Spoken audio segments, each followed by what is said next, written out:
Chronic spins around it, gets the boost, but it's awkward. Kofa goes high. Rebellion, can they win this one in regulation? Justin trying to give his team a chance. That was going just over the goal. It should be safe for now. Chronic lets that one bounce. No, it's shot by LJ, but saved.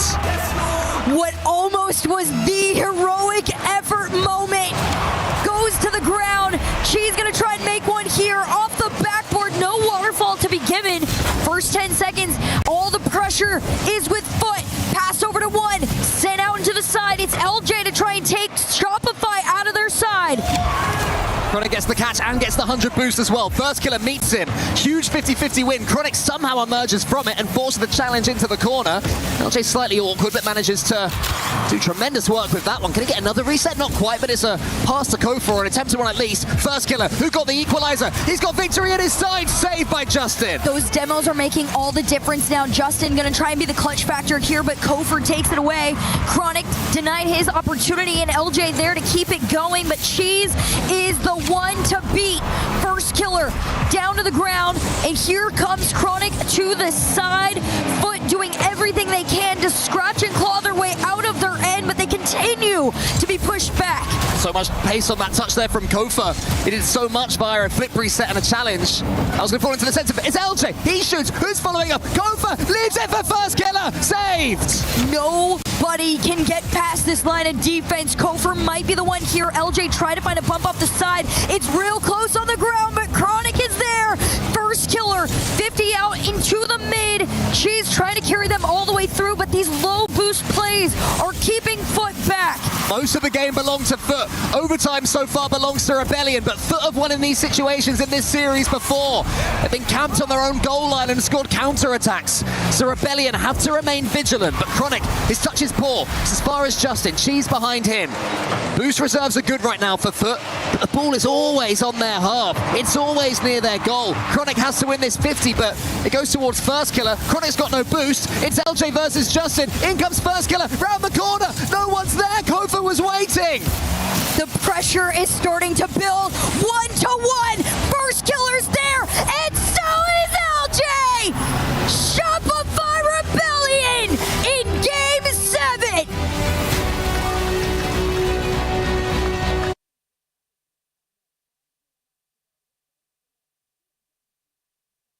In there, Lost gets a demo, but Atomic was fighting Swift the whole way for possession. Good drop. Oh, what a save! NRG can do no wrong. And the pop-up, Swift wasn't expecting it. Has to pop in reverse.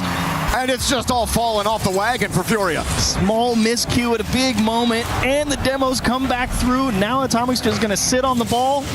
Beast mode, awkward read, and actually Swift, the beneficiary, ends up donating the ball to Daniel. NRG just pushing this back into the corner, and that's exactly where they want it. You can play a game in a corner for 15 minutes and nothing will happen. NRG's up 2. They're happy to play that game. Wow, Daniel gets bumped, then flips to recover, get the touch. Even when they're hitting the enemy, they're losing. Furia, they gotta be frustrated right now. Trying to recover it. Daniel with a little bit of flash. Saved on the mark. Beast mode takes this one. No bump on Lost. A minute left in Furia's tournament push. Gotta get it going. Yan, stutter step on the 50. Swift needs 2, and Yan committed with 0. Lost is priced into going for it because they're down 2, and he's jumping at it with 0, just hoping that the defense shows their hand. Yes, they get the ball out to the corner, but feels like desperation mode for Furia right now. It's not measured on the attack. It's kind of just throwing everything at the wall and seeing what sticks, and that's definitely not something that's going to get it done against a team like NRG. They've definitely rallied from their day one performance. Swift with a look, but Daniel right on it at the point of contact. Get right series for NRG, and much needed for their push as Yan gets the pass, and it's not over yet. 21 seconds. Swift picks up his second goal of EWC. Nice job from Yan fighting through contact, and Swift just in time to get over the top of Atomic. 21 seconds.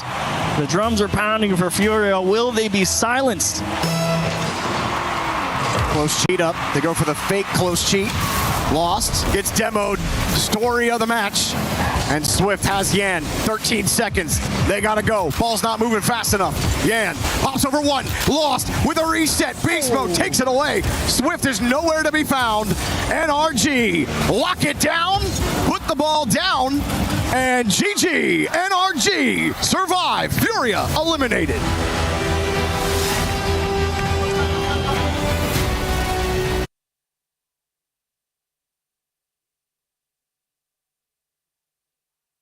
Archie dropping it mid towards their team in particular, calls Oski into action though, and throws everybody on the pitch there for a second, was low on boost. Oski chance to bang it home, and bang it home he does. Gentlemates, a late lead that could well send them through to the quarterfinals. Yeah, now slams that ball towards Oski, and between them they shove another nail in that coffin. There is still time for Made in Brazil. But Gentlemates will feel entirely confident right now that a 4-0 sweep is on the cards. But they have to keep their concentration up. Yeah. Because as soon as they let it go, Made in Brazil will punish them. Here is Sad to the ceiling. Gets that one maybe towards Astro. It's going to be too quickly read though by Oski. Sad keeps it going. But Archie's 50-50 game is strong enough in front of his own goal. It's been such low-scoring games for Made in Brazil whenever they have been able to get goals. So getting another one will unfortunately be a very tall order for them, but they have met these tall orders previously. In the final 60 seconds, Sad finds Astro on a pre-jump. The second touch comes in, corner is found, and that back corner boost is also stolen, leaving Gentlemates somewhat thwarted. It's going to be a top 12 finish for Made in Brazil unless they can score in the next 45 seconds. But first they have to get the ball. What I would say is they've at least had the ball in orange territory more this game. Strippers around the corner, but that's weak. Nas was waiting for it, wants to gobble that one up and punish them even further. Oski to the ceiling. Gentlemates happy just to send this ball away, save their boost, conserve everything, and waste nothing. With Nas receiving in the midfield. Made in Brazil need to do something that they've been unable to do this entire series so far, and that is to score 2 goals in a game against Gentlemates, and that would just be to earn an overtime. Oski wants to make sure it's shut down before then. In the corner found is Nas. As we enter the final 10, the Bull wants to clear it as far as possible. They know their key is on the line, and that ball is over it. Gentlemates will be going through to the playoff quarterfinals. It's a goal that sums up the series, really. Didn't have to do too much. Keep batting that ball away like a cat playing with some string until eventually there will be a path towards your opponent's goal. Gentlemates have played this one perfectly. The brain of Snaski saw them through. Archie waits on his goal and he has had enough. Get rid, get it down. Series 1, 4-0, one of the most comfortable 4-0s between two teams that could be of a similar caliber that you will ever see.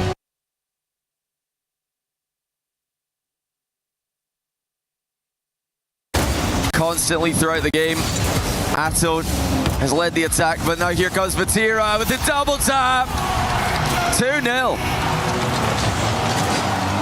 What is showing the fake off the sidewall, but also Vatira basically pirouetting over the defense. You can see what it means to Kometo, to the stream, to the fans. Up 2-0 when it matters most, but you can't count R8 out yet. Absolutely not. These guys have shown that they can come back from some pretty difficult positions. They are running out of time. Minute to go. KC right back to that offensive corner where they've spent a ton of time in the latter half of this series. Ghazi flicks it past one, but the second comes in too quickly. Sidewall skip by Atto is denied by Abdullah. Armin Corp are going to play this so much more aggressively too. Being up 2-0 and almost 3 gives you way more space to just play time with this ball. A demo on 1 is not enough to break R8 out of their side. R8 40 seconds away from losing a chance at crushing the most sought after key here at the EWC. Defending champions, KC, just 30 seconds away from advancing. R8 trying to go for a last-ditch push here, but Mohammed's got no boost middle. Vatira takes it away, and now the clock is about to win the game for them. 15 seconds away. Carmine Corp have been taken all the way to the end. R8 desperately trying not to give up, but time does not seem to be on their side. There's a chance because this is still in. There's even more drama. What a bump by Ghazi to give Abdullah the time to get the shots off. They've got to pull out a kickoff strat here with just 2 seconds left. They need the ball in the air. They would love to just have free possession of it. They're just going to play it standard. This is going to go middle for Ghazi. Doesn't have a lot of boost though. Abdullah takes over. Looking for the backboard. Fakes it. Vatira saw it coming and up we go again. Ghazi off the backboard, pinch into the center. Juicy clears it just enough to kill it. And KC's dreams are still alive. Just on the edge of failure, but Karmine Corp does not know what that is.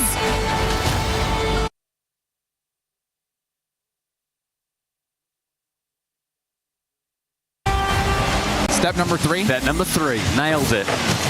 What's step number 3? That goal there, pal, where all 3 of Shopify Rebellion, they get themselves in the air. TSM make them look silly. Keep on walking, boys. All you need to do is get to step number 7. Keep on marching. I don't know if we've got enough time for that. Final minute remaining. Shopify Rebellion looking to get their 7th goal for the 2nd time in this series.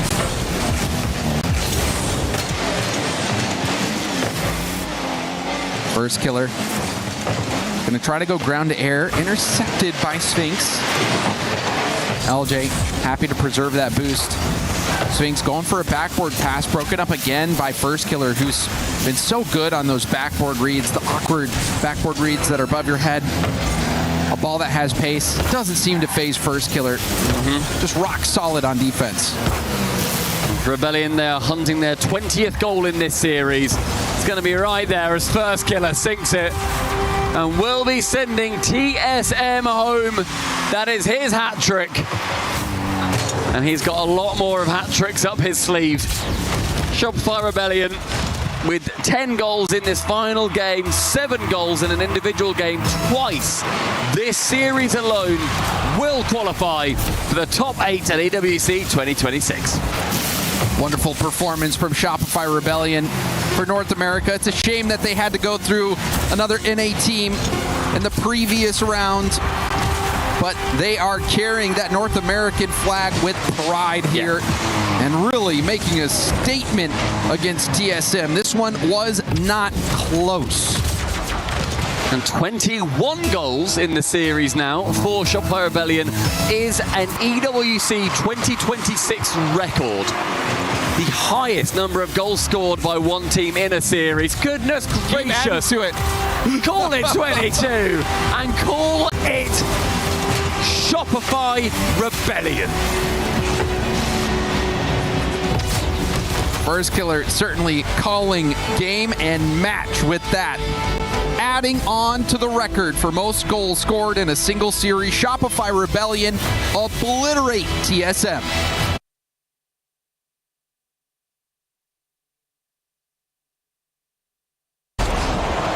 TRK, again, another nice free possession off his backboard. Leads smoothly to Nupo and bounce off the backboard. Daniel equal to it. Great speed off his line. We'll need a little bit of help. And again, that's just a punt. Sorry, that's my favorite word. That's a donation. Yeah, I mean, I think he wants to donate so he can also take the boost or get a bump. Like, he's done that several times. Just hasn't really worked out for them. Now he leaves it. Beast mode. Calls a double commit. Daniel with the catch. Nupo up to the challenge. Beast mode rips it quickly. Atomic not in the area. He was at the midfield line. This one rips off of Nupo's car. Monkey Moon will keep it tight. Playing in the corner. Beast mode goes to the opposite side. Atomic, Great no boost. speed. Wow. Nupo left corner all the way across the box. Knew exactly where all the players from NRG were, where the danger could come from. TRK is going to play this best he can. Elects for high because he knows it's a tough play to make back towards net. And Beast Mode, while he might stop it, won't put anything dangerous on, will make NRG come from deep, and they will make the save. Beast Mode coming from the back post, equal to it as well. TRK just stayed with the ball the whole time. There was nothing. Daniel fighting against Monkey Moon. Gets back to the ball.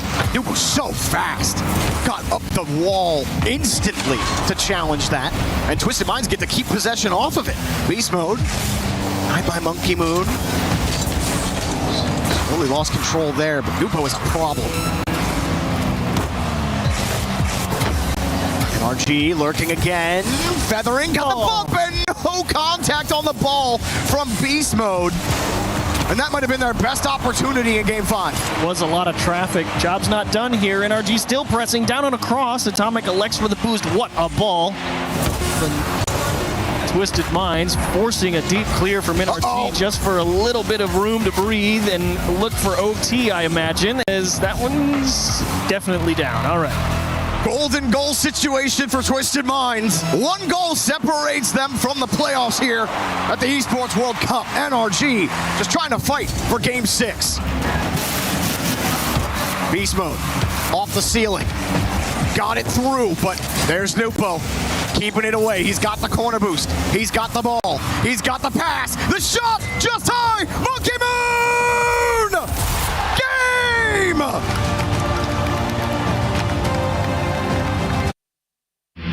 A lot of people are haunted by their past. I'm inspired by it. They're not just playing for themselves, they're really playing for their entire family. They have defeated their demons! They have crushed the curse! The Esports World Cup, the most elite competition in the world. Its trophy system is built to match. The Club Championship Trophy, awarded to the one club that rose above the rest and reigned supreme across all EWC games. Every participant earns a key engraved with their name. That's their right to compete. Reigning champions hold a key unlike any other. The game trophy is the ultimate prize for every game's champion. Incomplete until a champion's key is inserted. The champion's keyframe is locked into the totem, a stone marker of legacy. Etched with every EWC champion. The losing keys are crushed. The champion claims 3, a personal reminder of who they defeated. The rest are preserved beneath the totem, in resin. Every fallen contender, captured forever. Will you be remembered or forgotten beneath the totem? At EWC, nothing is granted. Everything is earned.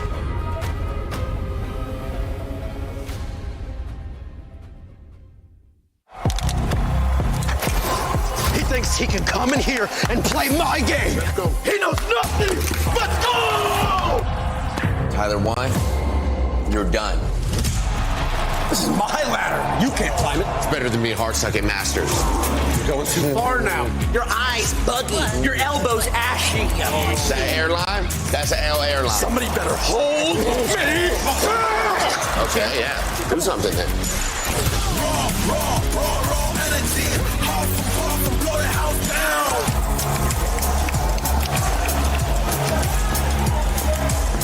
You look nervous. You look short. Everything's good? Mm-hmm. Fight.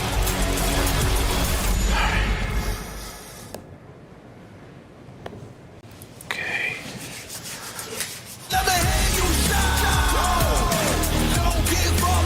Do you really need the wraps? Yeah, that feels like overkill to me. Everyone is playing, you're not yet. EWC Play is your all-in-one platform to compete in fantasy, pick'em, and quests for a grand total of $300,000 in prize pool. Build your dream fantasy team in 5 different games and track your score with live results tables. Predict the winner of every game, every group stage, and every tournament. Complete daily and weekly challenges to earn boosters that help you climb the global leaderboard. Got what it takes?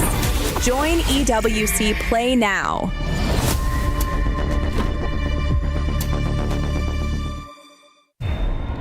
$75 million, 25 tournaments, over 200 clubs, only one club champion. The Club Championship is the beating heart of the Esports World Cup. Over 7 weeks, esports clubs send their players to compete. Every placement, every win, every podium earns points for their club. At the end of 7 weeks, every point counts. The club at the top walks away with $7 million and the title of best esports club in the world. It's not about being the best at one game. It's about being the best across all of them. Depth, versatility, consistency under pressure. One championship trophy, one title. Who will take it? Watch history unfold in Paris at the Esports World Cup 2026.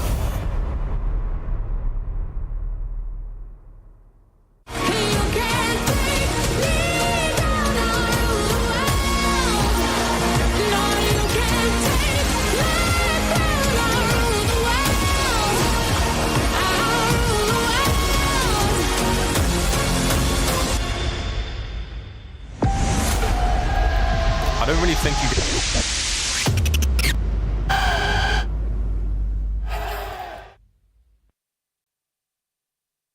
Hi everyone, I'm here at EWC and we're gonna do a little guess my rank with some super fans. I need to guess their rank in Rocket League, so let's see if I can manage to guess them.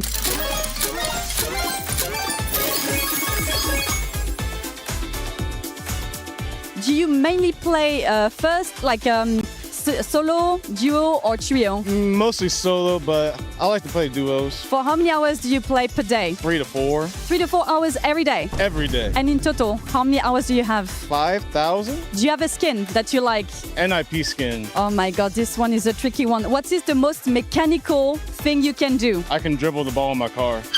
And when we're talking about the most mechanical thing, what is the word you're thinking about? Musty flick. I think you're a good player. Like, if you're not a good player, I'd be disappointed. So I'm gonna say you're Grand Champ.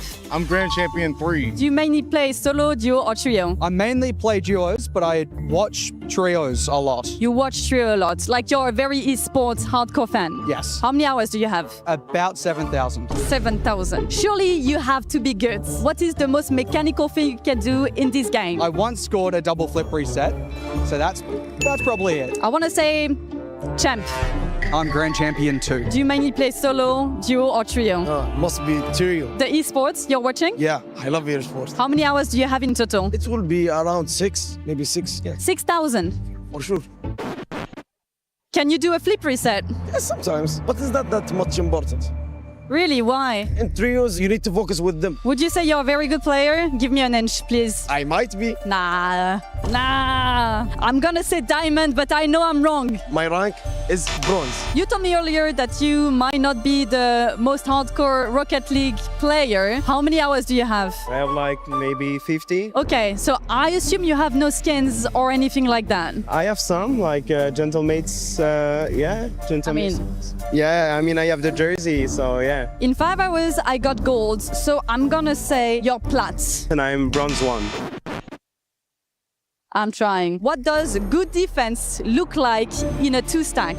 Stick to the goal only, try to block every shot that I get. I don't try to jump, I stay in my goal only. Would you say you're a very good player? I mean, among my friends, I think so, but globally, no. Do you follow esports a lot? Yes, this is the third competition that I followed, and I like watching Rocket League in particular. How many hours in total do you have? 300, 350, more or less. So I would assume your peak is not that high, because you have 350 hours. I'm gonna say diamonds.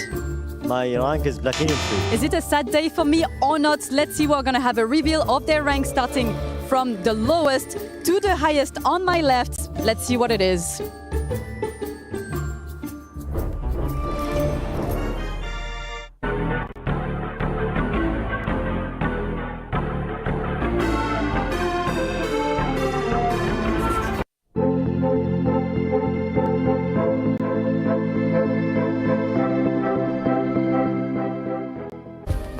Play is in our DNA. Whenever we let it out, it becomes our superpower.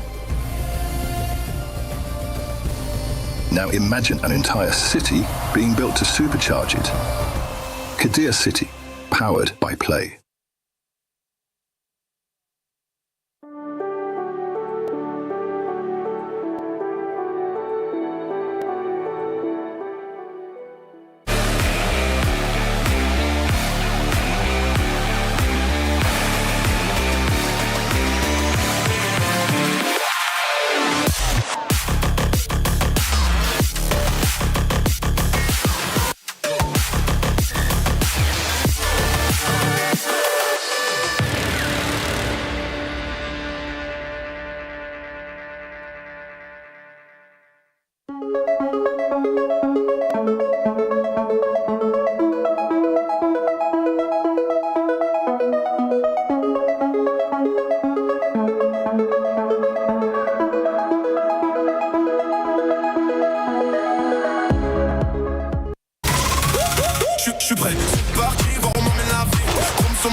encore, puis je prends tout ce qui est à moi. Trop vif, trop fort.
Hello, one and all, and welcome back to Paris. It is EWC Rocket League, and we are going into the playoff bracket. 8 of the world's best teams have made it through the gauntlet. Now it's time to find out who's going to make it to Championship Sunday and who will see their keys and dreams destroyed on one of our final days. We've got James and Jordy, and I want to start with you, Jordan. What's the vibe here in the STC Arena? Oh, well, we got a lot of regional matchups today in the quarterfinals, which is going to guarantee us cross-regional matchups in the semis, which I think is sick.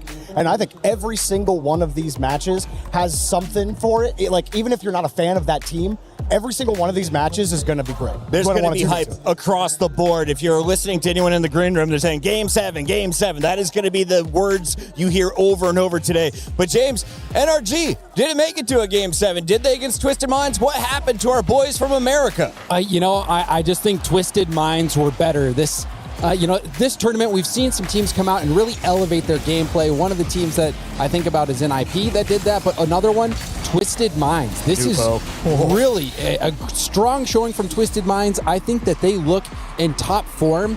And, for NRG, the struggles continue. They struggled a little bit earlier. You saw them lose earlier in the tournament to TSM. That was a massive upset, so you already knew that NRG was vulnerable. Well, Twisted Minds did not let them get a foot in the game. They dominated this series, and they took NRG out. They earned it. Some incredible striking taking down the RLCS World Champions. Jorby, does that open the door for everyone else in this competition, or where do you think Twisted Minds will be amongst the favorites? Twisted Minds are one of the favorites, especially with how they played yesterday. I think you said it earlier, Nupo. TRK and Monkey Moon, they were absolutely rock solid. Monkey Moon is in prime Monkey Moon form, and I think everyone should be scared of that. Talking with the team earlier today, we asked, who do you want to crush the key if you win? And they said TRK. He got booted from the Falcons. This will be a revenge match for him in that second battle on your screen. You also see Space Station Gaming and Shopify, NIP versus Gentlemates, and of course, Vitality versus Carmine Corps. We got to talk about that one. It is our PlayStation story of the day. It will be a French derby, a showdown in front of all of their home crowd fans.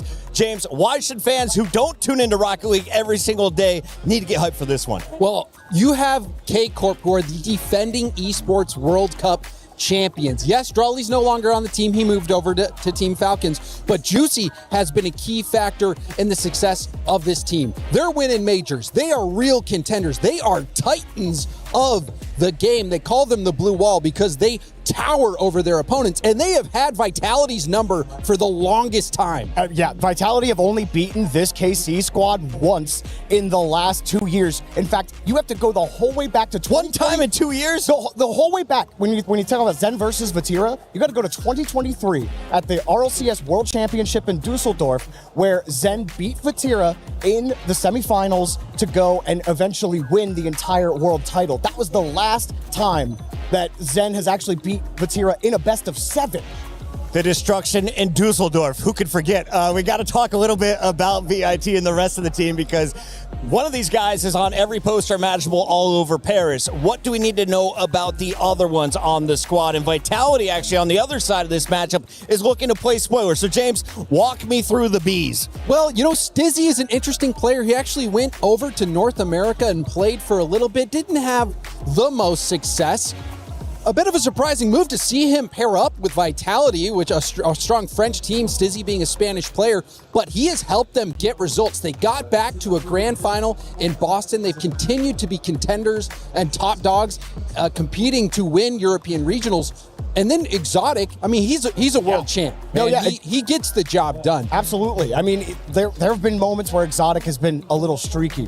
I do not think he's on a valley at this tournament. I think he's going back to his peaking, and I think that Casey should be a little worried about this Vitality squad. Casey, Vitality, and of course, Gentlemates all in the mix today, and many more in the club championship. We've got Ginny with an awesome update and a guest from Vitality.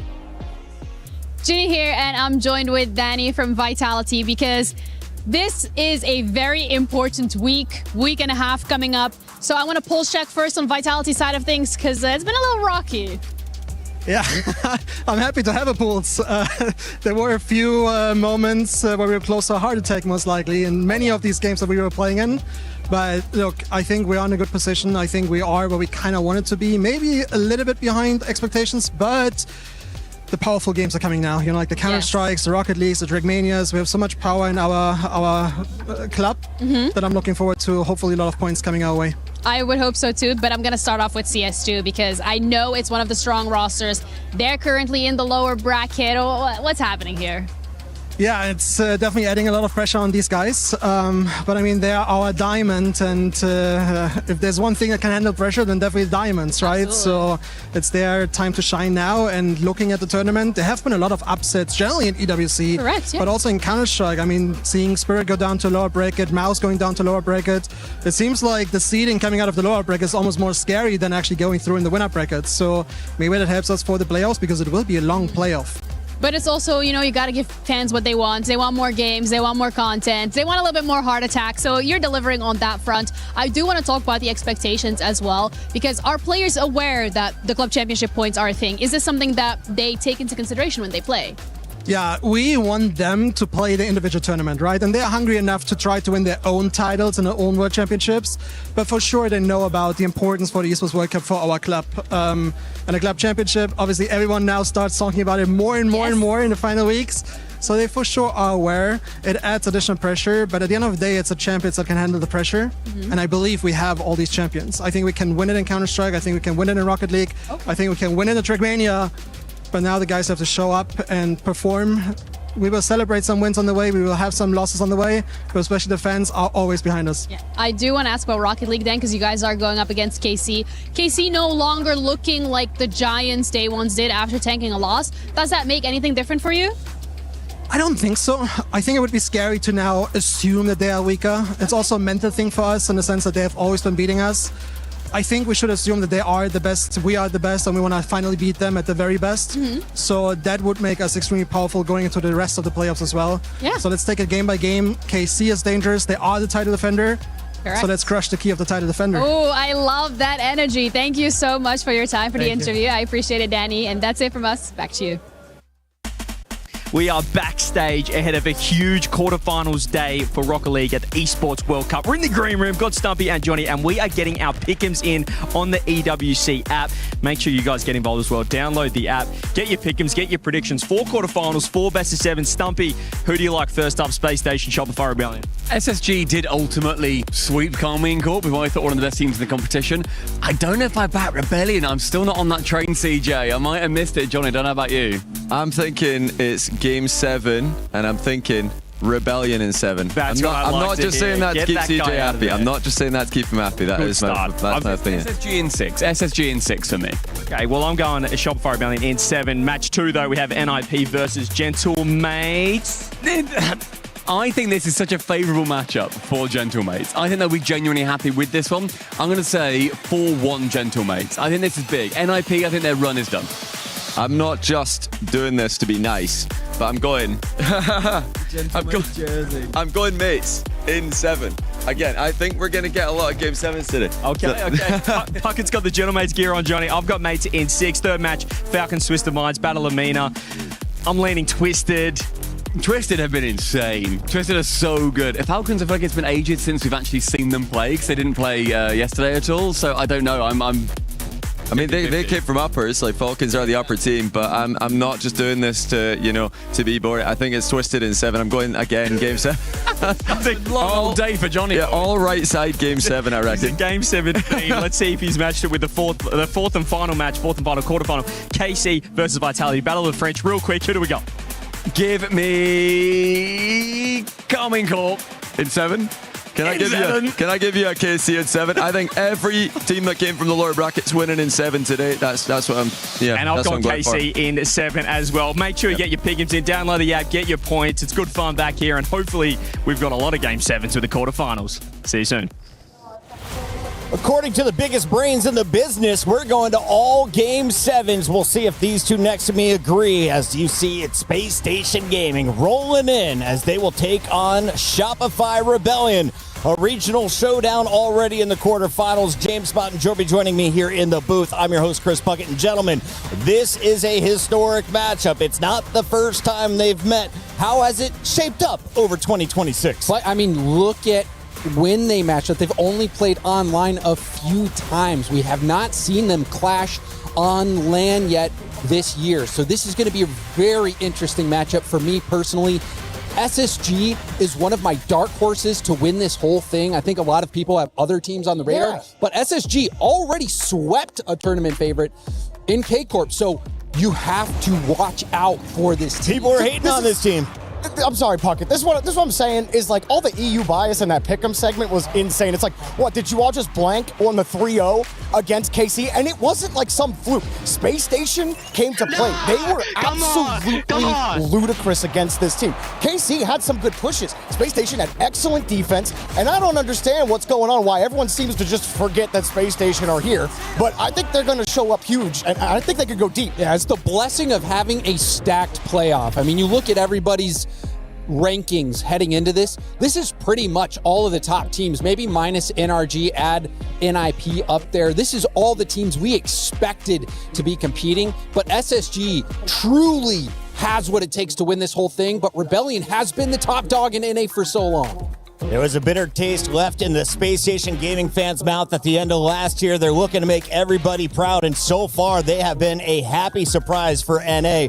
On the other side, we've got to talk about their opponent, right? We've got Shopify superfan CJ telling me that they're going to win the whole thing. Where do you see this team right now in your power rankings? Well, so when we started the tournament, I actually picked Rebellion to win, but after seeing things, I'm switching up. I'm going Space Station. So who did you pick? You picked Rebellion at the start? I did at the start, picked Rebellion, but after seeing what Space Station did to KC, I am not going against Space Station. I love First Killer. You know I do. I've been a fan of his for a very, very long time, and First Killer's doing great things still on Rebellion, but I just don't think they have it in them. In short, TSM highlights are going to look good. I know NRG didn't look good. LJ with a big day yesterday. What do you expect to see from the rest of this Rebellion squad? You know, I can understand where Jorby's coming from. I think SSG is a very solid team, but when all these, the talent is insane for Rebellion. First Killer is a generational talent. It's a shame that he's never won a major international LAN, but this could very well be that time. LJ, I think he is a world-class player as well. Kofer, young, highly mechanical player. We've seen him be so effective as that first man for Rebellion, so I think that this is going to be an opportunity for Rebellion to really finally get First Killer, that win that has been elusive to him for so long. Why not do it at $1 million tournament? That's what I would do at First Killer. Lou, what does Reveal think? Thank you very much, Chris. Reveal has joined me here in Paris, or maybe I joined him in the Space Station booth. Reveal, I want to know how you're feeling today, and because we know that in big LANs what matters usually is the vibes within the team, how you guys are getting along with each other. Team building, maybe. How's the bromance doing in SSG? It's going amazing. We are all friends outside of the game, so in the game we just trust each other. Anything you've been doing in Paris, like eating croissant for breakfast or something together? We just have every single lunch together and dinner, breakfast is just like whatever because it's just the hotel breakfast. But yeah. Fair enough. And I wanted to ask you also about the regional matchups that we're having on the quarterfinals. I've seen many people on social media, criticize it. Some people are happy with it. Where do you stand, and how happy on a scale 1 to 10 were you when you saw that you were facing Shopify? I think a 10 because. Okay, fair enough. Yeah. Just so NA can just get one team in top 4 at least. Yeah, at least you guys can get a top 4. And do you think for the viewers as well, it's enjoyable, or would you rather see, inter-region matchups? I think for the players, they would rather see inter-region matchups because this is basically just like a regional. Yeah. But still happy to face SR. Why? Is it going to be an easy win? No, I'm not saying that at all. They're a very tough team. Okay, they're a very tough team. You respect them, but can you give me a few reasons why you guys are going to be the best NA team today? I feel like we just have a stronger bond than any other team right now in NA. Is it about synergy then? Yeah. I see. And last but not least, I wanted to ask you also about regions. Why do you think NA is better than Europe at Rocket League? Well, Europe is better than NA, so it's not. When it comes from a Canadian American, you can just take this for granted. That seems pretty honest, to be fair. Thank you very much for joining me, Reveal, and good luck for today, even though I'm sure that you don't need it. And back to you guys on the desk. This is going to be such a fun showdown. On your left, it's Zach. On the right, First Killer. They've gone up against each other over their career. How are they showing down in 2026? Well, Zach, he had done a short retirement, and then he came back and absolutely took over North America. He was a human highlight reel on the pitch, and honestly, I think he's First Killer's match in every way. James, on the other side, you love First Killer. You said you hope this could be his trophy time. I don't watch a lot of basketball, Puckett, but to me, First Killer strikes me as like a LeBron in his early career. He's before the trophies. Yeah, before the trophies. Okay. He's a We're going back to high school. We're going back to high school. Dominant player who is so good that you just say it's a matter of time. It's just a matter of time. But as time goes on, you wonder if he's ever going to get it, but he's such a great player. I think that this very well could be the moment for him. Talking ball with James Botton-Jorby has been fun, but unfortunately, our fun has to come to an end. SSG, 84% fans are going their way, 16 for Shopify, and it all kicks off an excellent day of quarterfinals here in the STC Arena. Enjoy. I don't really think you get much of an advantage from qualifying for upper bracket on this tournament. Honestly, I think we came out really strong, and I think when we do that, I don't think anyone can really beat us. This bottom portion of the bracket is getting spicy. We had a shaky start to the tournament, but we were feeling it today. After our first series got split, we just locked in, and we're just feeling really good. عشان نلقى اب ونخلي تويستد على الاقل يوصل بعيد ونحاول نجيب له الفليب.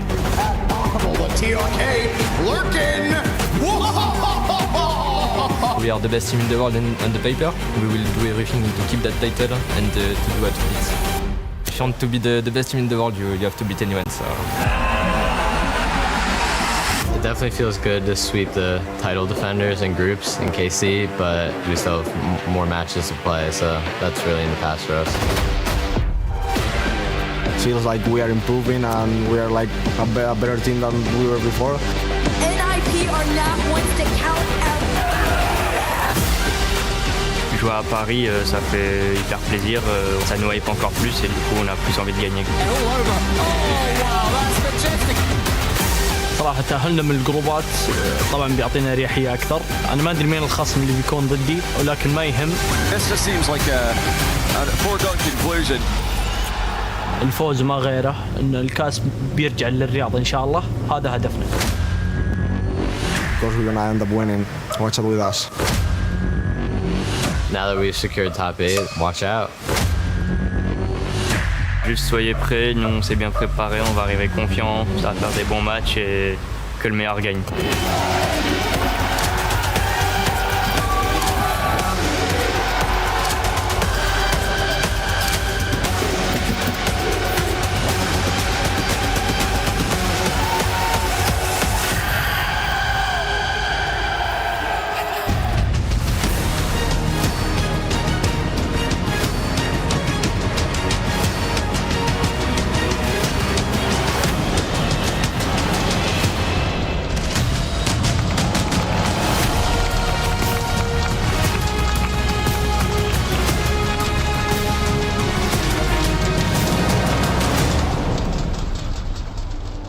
Mesdames et messieurs, bonjour et bienvenue à Paris. Et même si on nous appelle la ville de l'amour, je peux vous assurer qu'aujourd'hui, personne n'est là pour la romance. The whole world has arrived in Paris and everyone is very excited for what's about to come. But we are not the city of love today because somehow by quarterfinal Saturday, this tournament has turned into family business. It really has. We've got an epic lineup of series coming up. We're starting off with a North American battle, two teams wanting to settle an argument. Then we move into the MENA region, two teams fighting for the throne. And then our final two series, all European. The last one, this French crowd is gonna have to pick a side, Lou. Oh yes, and our teams know each other very well. Comme d'anciens amours, nos équipes se connaissent un peu trop bien. But you know, those rivalries are gonna get very, very excited. But Ian, yeah, did Rocket League at the EWC just become personal? It feels like it did, and there's a lot at stake here as well, of course. 8 teams about to step onto this stage. 4 of them will secure their spots in our illustrious semi-finals. The other 4 will have their keys crushed and their flights home booked for them. Starting with an American derby, it is Shopify Rebellion!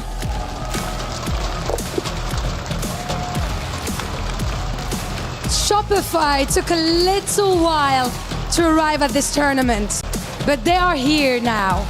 One of North America's strongest LAN teams this season, packed with individual firepower and fresh from fighting their way through day 3. The Rebellion have warmed up. Now comes the knockout stage. On est en élimination maintenant et Shopify se doivent d'être prêts. And their opponents, Space Station Gaming!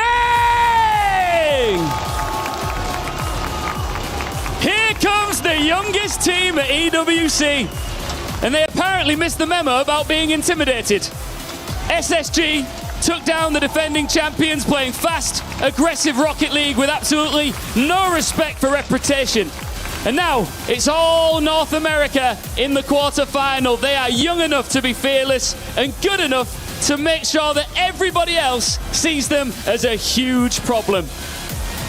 Before being the best in the world, you have to be the best in your region. North America's champions, who's it gonna be?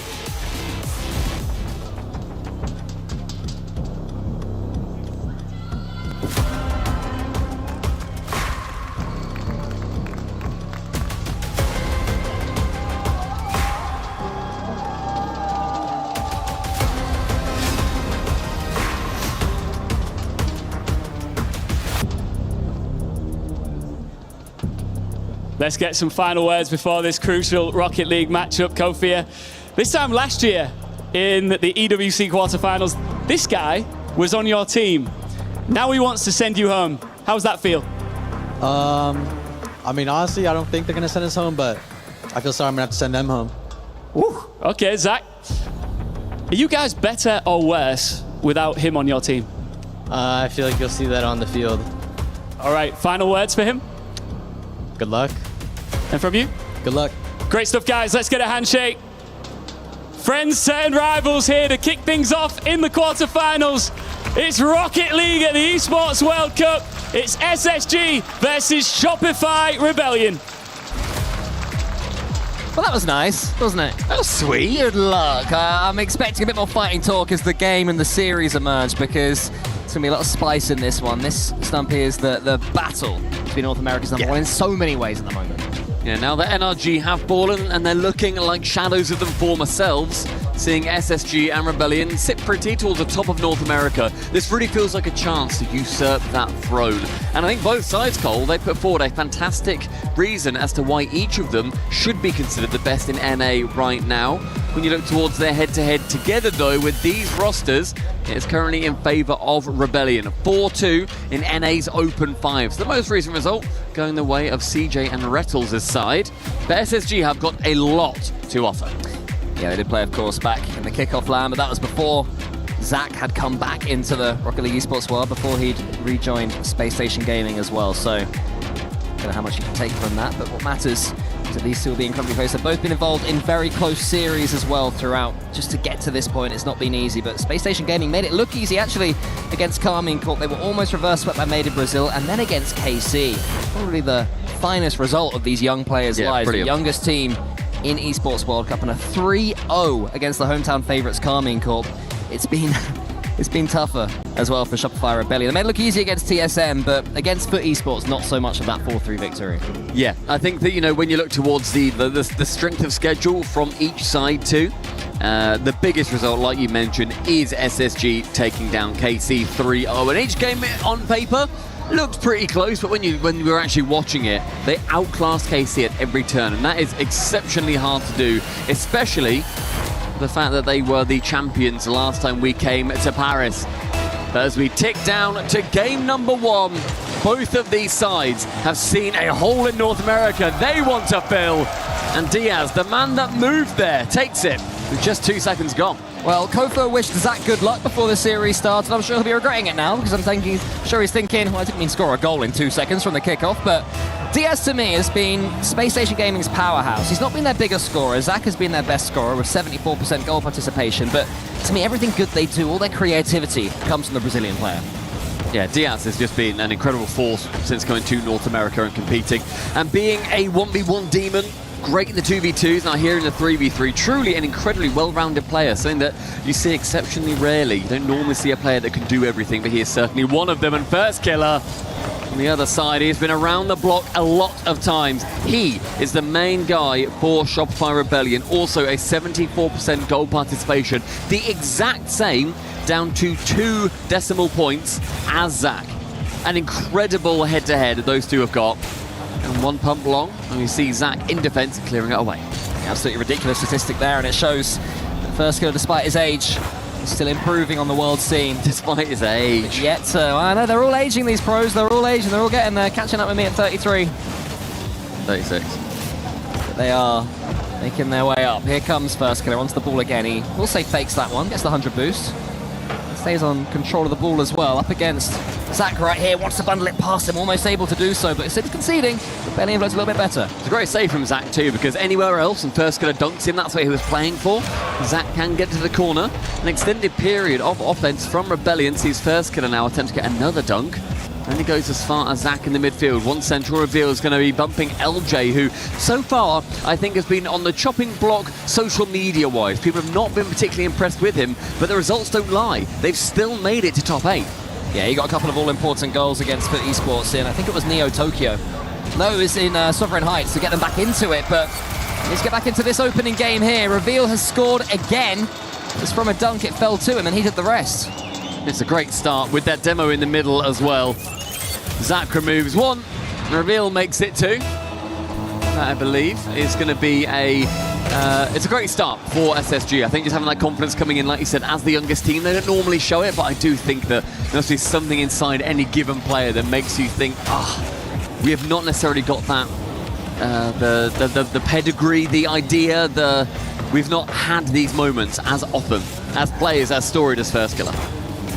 Diaz has this ball into the corner. First killer, the man you were mentioning, gets it all the way down to the other end. Lovely skim there from Kofa. It's actually all the way in, and the SSG defense didn't read that. Kofa in the pre-interview saying good luck. This time saying good luck to Reveal. Skims it beautifully.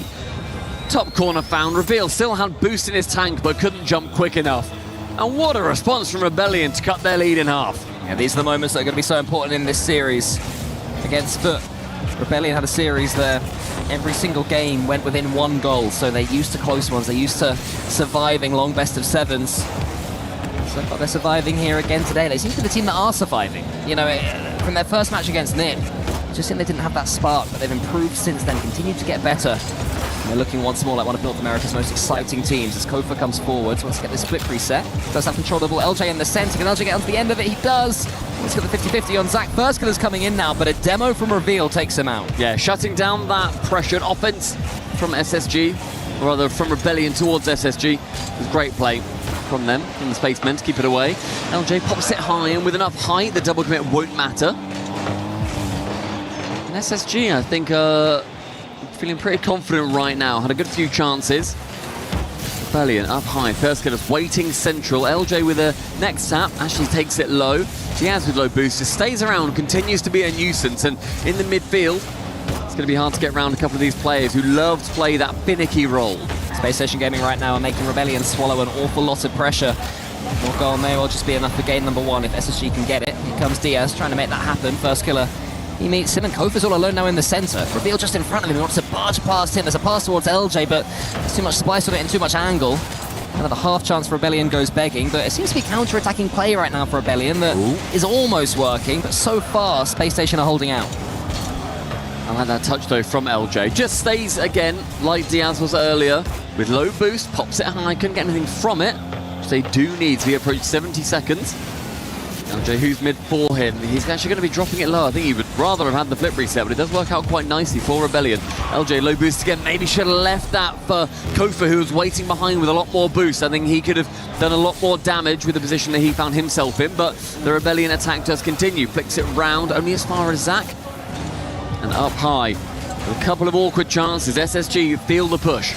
Yeah, all they've got to do is hold out for 45 more seconds, but Rebellion, they're going to go through the gears right now. The ball is cleared into the corner.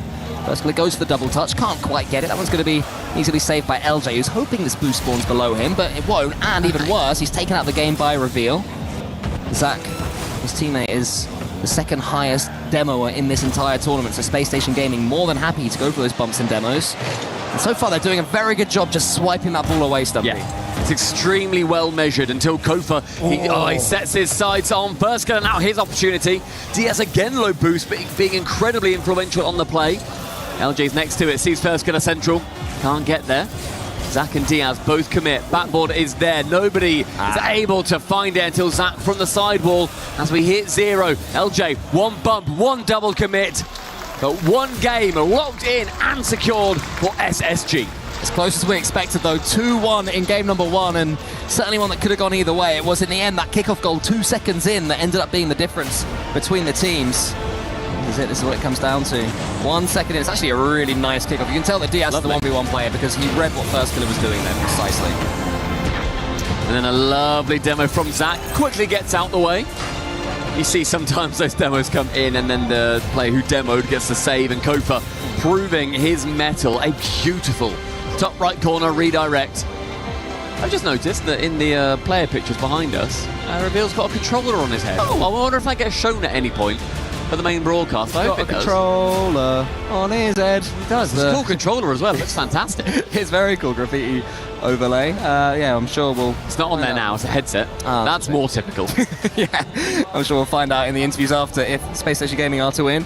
What is going on there? The cheeky scamp. The coaches, Exper and Violent Panda, having some serious thoughts and talks with their players.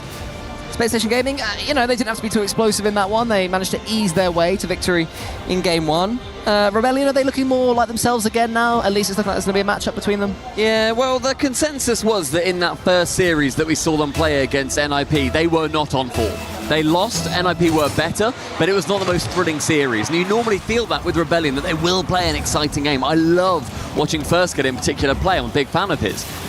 They just couldn't get that going. Against Foot, they showed themselves a lot better. They really did come into their own, and Foot pushed them to the absolute limit, going for that full game 7. And a quick run through from TSM. I do think, though, later on in this tournament, as where we are now, we should see them really hit their stride. And it's the only time they're going to have a chance to. Bear in mind, every single team that loses today gets their key crushed. And having your key crushed by your former teammate, that would hurt for either of these competitors. And that would be incredibly frustrating. We'll see which one is the team that is befallen to that. Diaz misses, but Reveal was waiting for it. And Space Station Gaming are about 10% closer to each other than Shopify Rebellion in game number 1. So expect them to have those close follow-ups here in game 2. And as the series goes on, unless Rebellion tweak from that playstyle, Kofa's got a chance. They couldn't quite get on top of it. Lovely pass from First Killer. Kofa wasn't quite able to get the angle, but that was a definite chance, I think. Yeah, I think Kofa was low on boost. He wanted to wrap his car around the ball a bit more, wasn't able to, but to the ceiling. Reveal beats 1, beats 2. Crossbar found as Diaz dents it on the way home. Rebellion had all the half chances till then, but as soon as Reveal got these couple of touches, it was almost a failed flip reset attempt, but he made something from it, and that last touch to get past the dive of the Shopify Rebellion player was devastating. All Diaz had to do was power it in. He was never going to miss. And even if that shot did end up being weak, it was just so well placed with the bump. And it's another miss as well. 2 chances on the goal line. Shopify Rebellion, they go wanting for that first goal. Yeah, if Diaz had got the flip reset and scored there, it would have been a brutal 2-goal swing. Already Rebellion will be frustrated they couldn't score there. One of those moments where 9 times out of 10 it ends up in the ball exploding, but not to be as far as Rebellion are concerned. While a best-of-7 series is long and winding, you lose the first couple of games and you suddenly are facing an uphill battle as Diaz tries to break through First Killer, who's so pivotal and impactful in defense as well as attack. LJ will get this ball, wants to shoot towards First Killer, but he couldn't quite get the bump. Instead, he was bumped. It will be up. It's that one to the side. Shopify Rebellion having more of the ball, but fewer of these clear-cut chances. Yeah, there's going to be less opportunities for them as the time ticks down too. We see just how well SSG and how professionally they manage the game towards the end. They have got such fantastic pace control. And again, I do think that comes down a lot to Diaz and his mentality in 1v1. You have to be good at pace control there, and that pass is wonderful. Finds Zach from Diaz. And a little track back. The 100 boost for his backboard. Zach attempts to beat his teammate. Isn't able to, does get shut down. In the midfield now sees First Killer wanting to get this 50 across, and it has been few and far between chances-wise for Rebellion, aside from that one where they really could have tapped it home, but weren't able to get the final touch that they needed.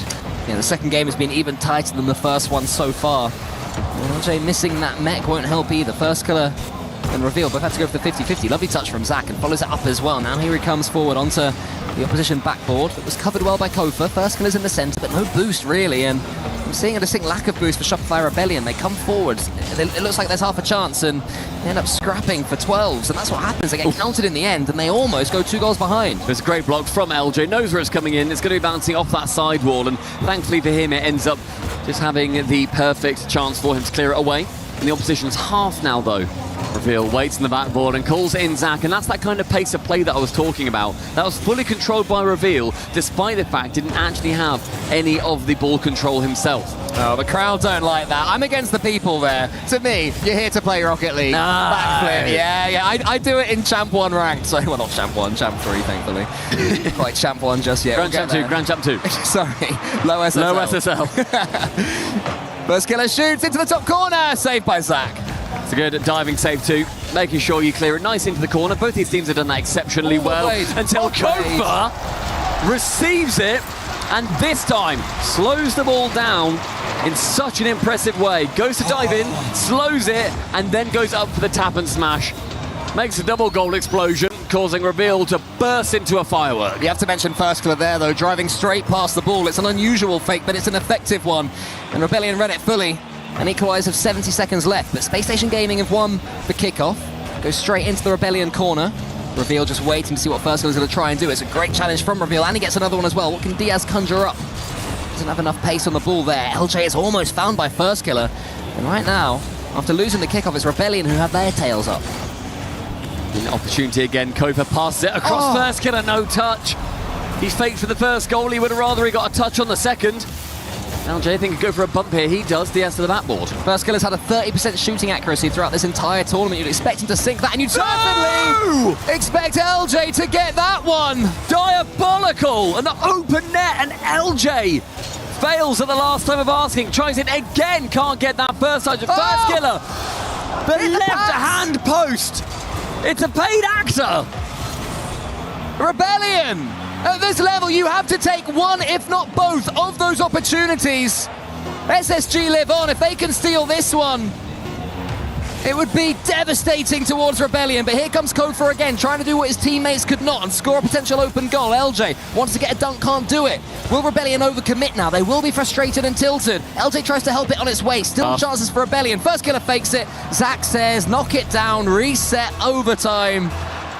Oh, it's tough to be a Rebellion fan, I'm sure. Tell you what, though, I think LJ will be happy that First Killer also missed. Do you reckon? Saving his blushes. He probably would have rather he scored, but it gives him a little bit of happiness, I imagine. A central block. Kofa will win that foot race. Zach, very nicely played. Gets the flip directly onto the ball. Fantastic block again. Who's going to be first to it? First Killer is him. And now you see Kofa turn, tries to go for the bump, and Diaz so well managed. Reveal clears this one, but it's all been Rebellion so far in overtime. Diaz loses the ball cleanly to First Killer as well. Rebellion winning a lot of these first touches cleanly. Zach Who's the challenge towards Kofa? Good follow-up there from Rebellion. Is anybody going to be there for the next touch? No. They've retreated back at first killer. Tell you what though, there is a lot of pressure coming in right now for Rebellion. They've had many chances, and it's just come down to those individual moments. A long clear, thankfully for Rebellion, that one does fall wide. Space Station Gaming have survived. Almost a minute into this overtime, and finally they'll be able to get some possession of this ball. Now, can they turn it into territory? Diaz, past first killer, tries to do his party trick by going end-to-end. Of course, much harder in 3v3 than 1v1, but we have seen him do it. Reveal up against Kofa now, and Diaz is going to have another go. He's going to do it this time, Stumpy, I bet you. I mean, we'll see what ends up happening. Rebellion, I do think, have had more bites to the cherry, but that cherry is bloomin' massive, apparently. Diaz, that's going to be on target. First killer, no boost, can clear it away. Kofa puts it back into the danger zone, but with Space Station Gaming relatively low on boost for that possession, won't be too much of a threat. Zach, nice double. Great doink from Reveal. Next man to it is Diaz. First killer clears it for now. Would have been a lovely doink assist. Instead, LJ gets it right back towards Space Station Gaming's half. It's a good overtime so far. Chances for all.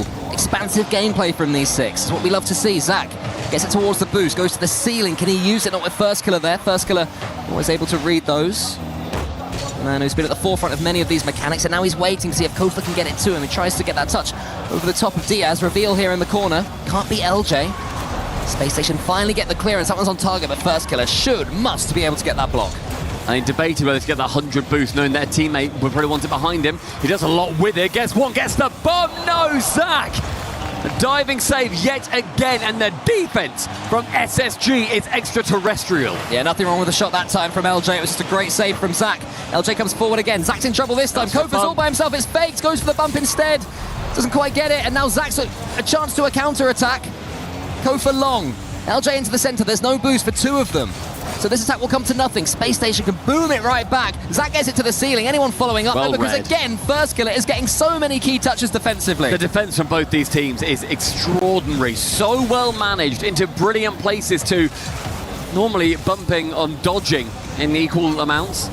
Kofa fakes it midfield, first killer. What a catch. Debates the bump. Debates going for the backboard. Goes for the flip reset. Everything rang around his head for 3 minutes in, and none of them landed. LJ gets a touch to the side. It's a nice one towards Kofa, who can pick his moment, choose his move. Up against Reveal, gets past a couple of them. He has the last one there. First killer is following it up. He certainly seems to be the Shopify Rebellion danger man so far. Gets it into the centers. LJ towards first killer. Kofa up against Diaz isn't quite there. And first killer has to dodge Reveal and does so. Yeah, great idea though from Reveal. Come in from the blind spot. A reset, found Zach. Anything on the ball to commit to, but low boost doesn't really matter too much. A nice block in the midfield by LJ prevents this from going any further. Both these teams have had fantastic sniffs at net so far, but shut down by their opposition. This one's to the center. Rebellion launching another attack, brewing up all their boost. Waiting for that key moment. Can they break through this Space Station Gaming defense? Using the height as LJ. So far, this is SSG's longest overtime in EWC history. Unprecedented for this org. Zach forwards, he will take control of it. Still fighting our Space Station, despite being up against it under the cosh really for most of this overtime. We're approaching an entire extra game now, 4 minutes down as LJ comes forward and wants to get this pinch, but can't do so against Reveal. There was a demo. It was Diaz again. Space Station Gaming, such fiends for taking their opponents out the game. That was going to fall, I thought, for a second to Kofa. Reveal instead is now going to try and get a nudge at Kofa. Here is Zach into the corner. No, he is the post. Is anyone following up for Space Station? No, there's not. First killer can't get a touch either. It's not going to matter. It was too perfect. Hit both woodworks. Top corner found like a DVD logo, but that bad boy stays out for now as we approach 5 minutes. Here is Kofa. To the side he wants to go, but that's a poor pass. The comms weren't right there. Now it's chance for a counter-attack. Zach shoots, but it's wayward onto the back wall. We'll say it was a pass. I'm not so sure. Zach's got a reset here. Instead, he's it for Reveal. The shot's on target. Hello. Saved by first killer again. Reveal. He's still dancing in front of it. Can't get anywhere near the ball. Desperate for it to fall for him. Just not happening for SSG, and Rebellion can wriggle away. Kofa, who's got 10 demos in this game alone, instead gets an assist. Diaz misses. First killer was waiting. He didn't expect it. LJ towards first killer. And there it is. It took 5 minutes of unprecedented offense from both sides.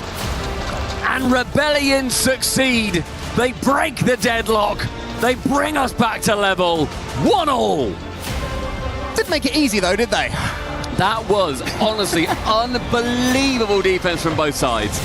We look at the number of shots. 13 for SSG, but that pales in comparison to the 20 that Rebellion shot on SSG's net. An unreal, a marathon of a game. 11 saves for each side as well, but LJ, that is not a replay he'll be looking forward to seeing again. First Killer did the same thing. First Killer's chance was a little bit harder. He had to pre-jump to avoid Diaz's bump, but even so, you'd expect him to find a way, but that is where the quality shows. LJ, a player who has been in question for large parts of this season, had the wherewithal to put that one back across goal. And First Killer, of course, had that read the entire time. It's a match that, to me, Rebellion played better in throughout. Zach, 808 points, incredibly integral to it. First Killer on the other side. We put them together in our head-to-head right at the start of this series, and this is why, leading both of their sides. And now Shopify Rebellion hold the title for the 2 longest overtimes in EWC history. This was number 2. The first one was against NIP in the group stage. And we look at Kofa there. He got 10 demos in that last game. Almost half of the total there were in the long overtime. There were 23 in total. So for all their bravado before it started, like, oh, good luck, good luck. It's like, yeah, good luck, but I'm going to play dirty. Good luck, fingers crossed behind their back. Yeah, that's what we didn't see. We'll wait for the B-roll later to watch that. Here is Diaz straight from the kickoff. What can SSG do? We're certainly going to be in for a series here. I think it's going to be a long one. I think Johnny Boy predicted it would go the distance. That little pretty much thing you guys did? He predicted it will go the distance for every single series today. So he's just here for pure chaos. That sounds like Johnny Boy, and that sounds very, very feasible based on what we've seen so far in this one. This first goes a little bit trapped in his own corner. Has to be aware of Zach coming in. And SSG, can they step back up after that last disappointment? Lovely couple of touches. LJ's almost in. Reveal. He goes forwards. Diaz into the center.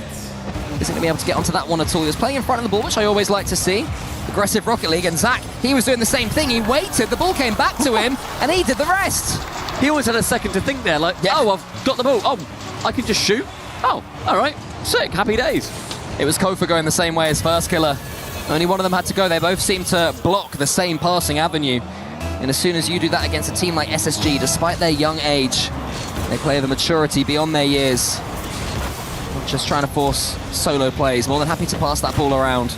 Always looking for each other. Such good team dynamics, as Zach was saying before this whole thing started. Here he comes now, Zach. Into the center. Kofa is there. Kofa booms that one into the center over the top of Reveal, so not the best positioning in the world there from SSG. Pushed forward a little bit when there was going to be no 50-50. That's worked out okay with Zach coming again in front of the ball. It seems to be where he's doing his best work right now.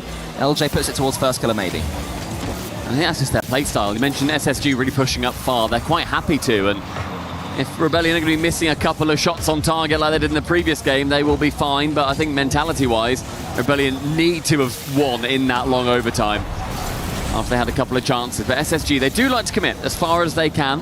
And so far, obviously, it's gone very, very well for them. It's what absolutely ruined Carmine Corp on so many of those individual plays. But dancing into the 6-yard box, Reveal has to take it away. Kofa instantly dives in. LJ is pretty weak, chance for a bump instead. Kofa goes to shot himself just over this time. And a looping LJ may well continue this play. LJ dodges Zach. There's also a lovely pass towards Kofa, whose touch for once isn't perfect. Could have done a bit more there mechanically. And the ball trickles to Zach. That was the opportunism that led to him scoring the opening goal of this game. So far, the only goal of this game. That is a manner flick there from First Killer. And he'll follow it up himself as well. Hit the crossbar this time. Zach, can he avoid the ball going underneath him? Yes, he can. Kofa's coming in. It's the top corner. Big save by Reveal. And Diaz squirms it away. I mean, again, SSG making sure the orbital cannons are aimed firmly at any shot that comes from Rebellion. Up high, Revealed, can't get it past LJ. He can clear it cornerward. First Killer fakes him out. Now it's time for a 1v1. He loves these. He thrives on these. Because Zach was there to shut him down. Yeah, Zach knew that First Killer would be going for the edgeable bump and just waited, stayed grounded as long as he possibly could. And then he wasn't able to score. And then down the other end, Zach almost bundles that one home himself. Great play from Zach. Can't quite score from it, but puts the onus right back on Shopify Rebellion to do some defending. Such low scoring game so far. 1-0, 3 minutes into game 3. With FK air dribbling it, loses his way somewhat, but with nobody challenging him, it does not matter. It was yet another demo from Kofa, who was going to be in the nightmares of SSG today after the 10 he got last game. I'm not sure if that's his first one, this one, but it's certainly the most impactful that he's got so far because it made it so easy for FK to put it away.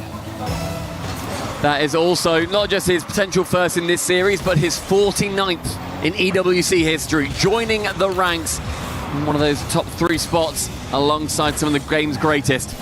An incredibly impressive and long career has the First Killer had so far, with LJ wanting to go wrap it around the side of Zach, isn't able to, but look, he lurks, he waits, sees what can happen, but First Killer can't sink it past the defense. Again, Zach standing firmly in his way. SSG having to do a lot of defending right now. It's scary moments for their fans. That one to the ceiling. Reveal needs to get past LJ, can't do it, but it's a good 50 loss as far as Zach. Kofa's up against Zach, and Zach can't quite get the ball underneath him.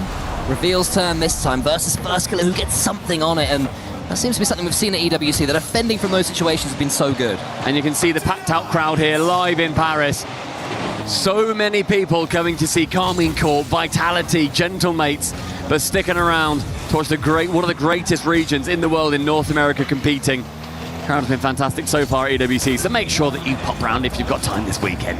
Yeah, if you're in Paris and you're not here, what are you doing? There is so much to enjoy, not just the Rocket League, plenty of other games as well.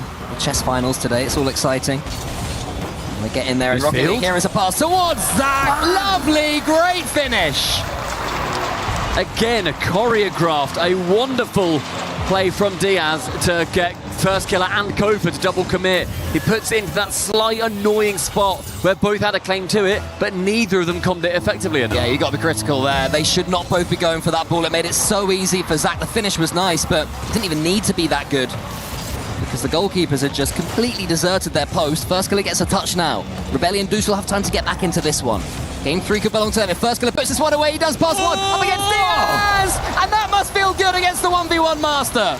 His name is First Killer, but it's the 50th kill that he has made on his opponent at EWC. A stunning couple of 50s for the 50th. And with 30 seconds remaining, Rebellion draw level once again. Just a shame there wasn't 50 seconds remaining. We'd have had all the 50s across the board. Here is First Killer. LJ gets that 100. Rebellion can smell blood. LJ goes for the defender, gets him. Did Kofa save it? I'm not sure. Was it a perfect pass? It's hit the post again, and then Zach somehow redirects it to the corner. He's going to want to sign that post at some point.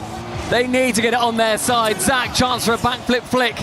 This time it falls to Diaz in the middle. A pinch central shut down by Kofa lurking in his way. Final 10 seconds. Another overtime looming. Reveal towards one.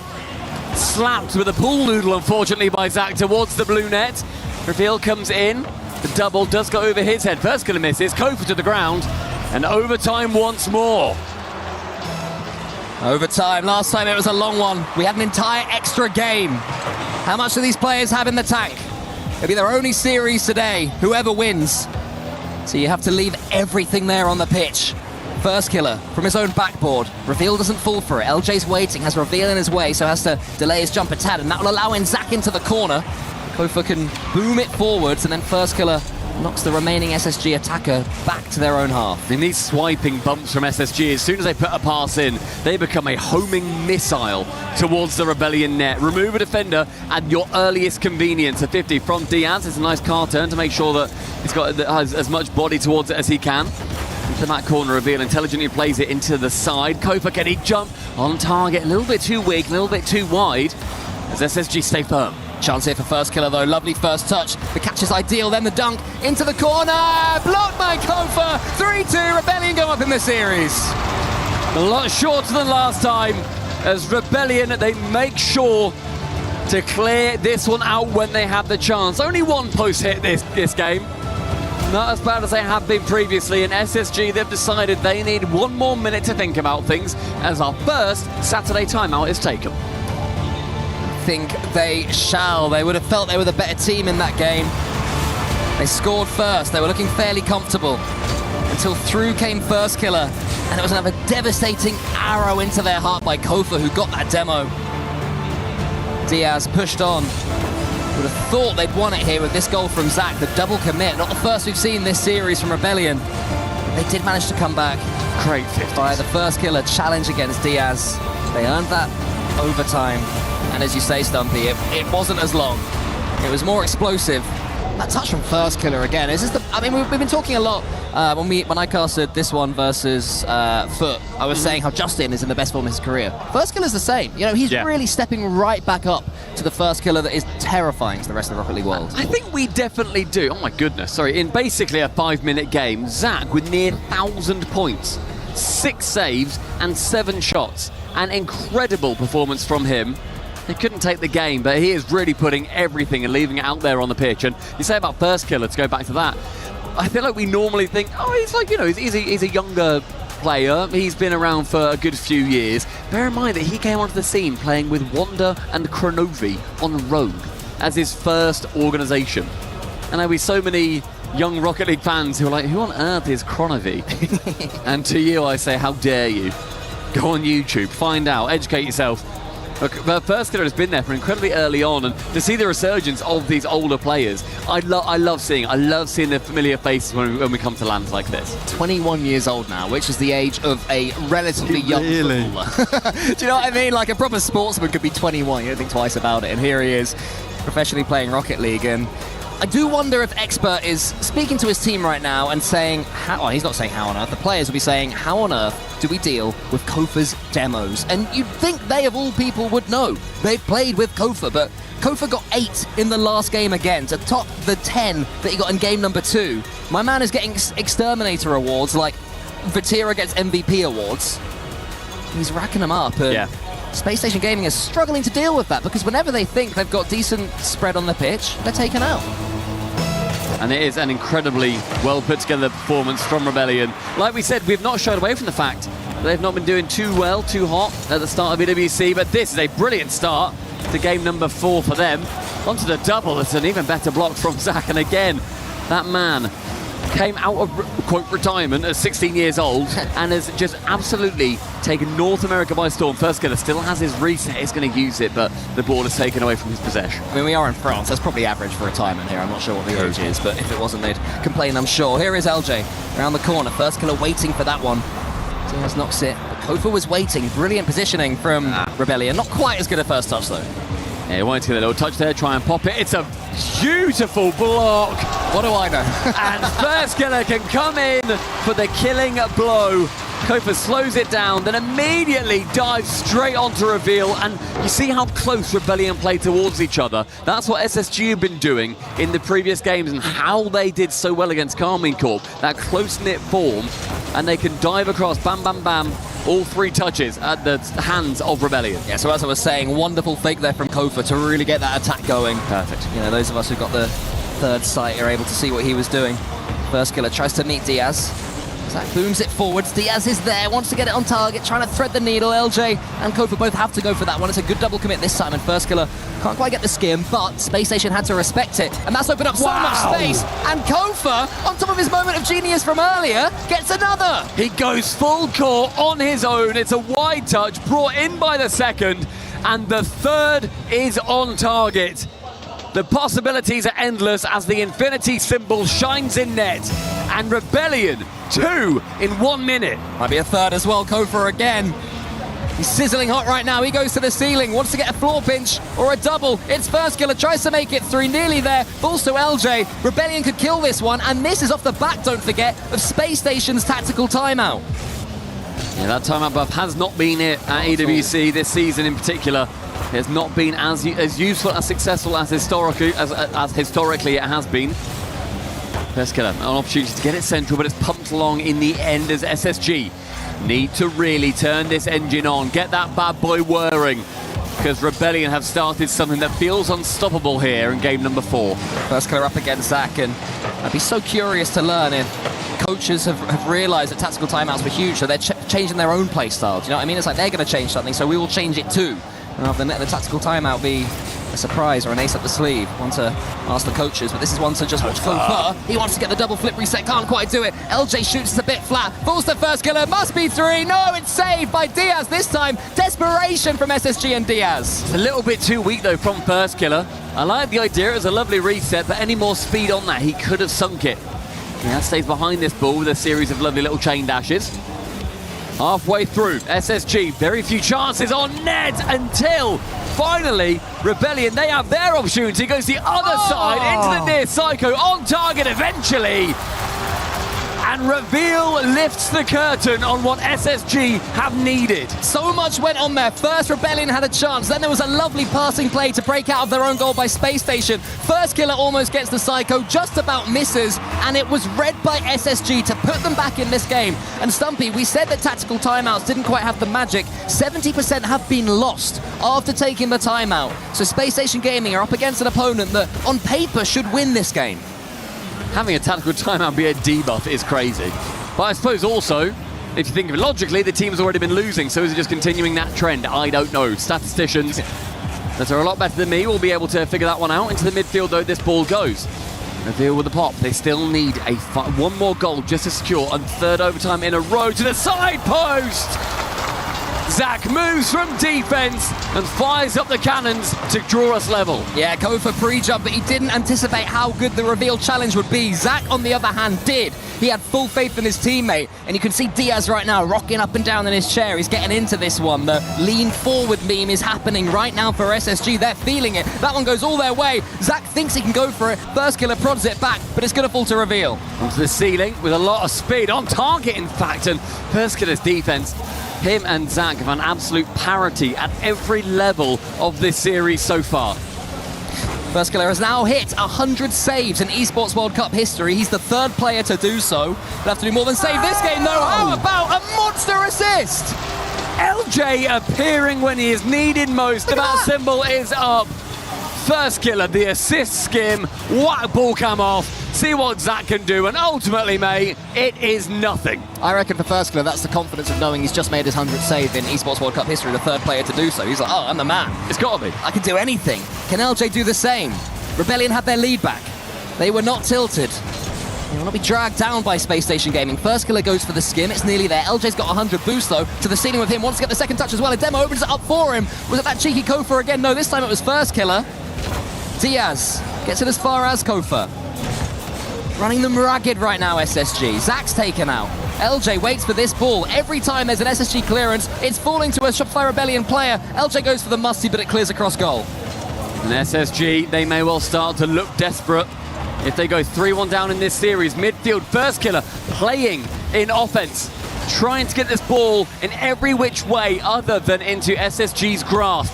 Zach has time at the back, but with no boost, he can't get too far. Reveal has to dive in, but that's a few vital seconds. Zach going for bumps, low boost. LJ can escape from that locked on target. 30 seconds goal, and SSG, they're chasing one here. Rebellion are not making it easy. Rebellion right now are making a huge statement that they are North America's #1 team. They are their present and their future, but LJ will have to defend against Diaz. LJ does just that. He's had such a solid game as LJ. Kofa up against Reveal. First Killer there. The Shopify Rebellion rotations inch perfect as they try and see this game away. Final 10. Kofa with 100 boost is going to make this ball fly as far away from SSG as he possibly can. It's a great low block from LJ.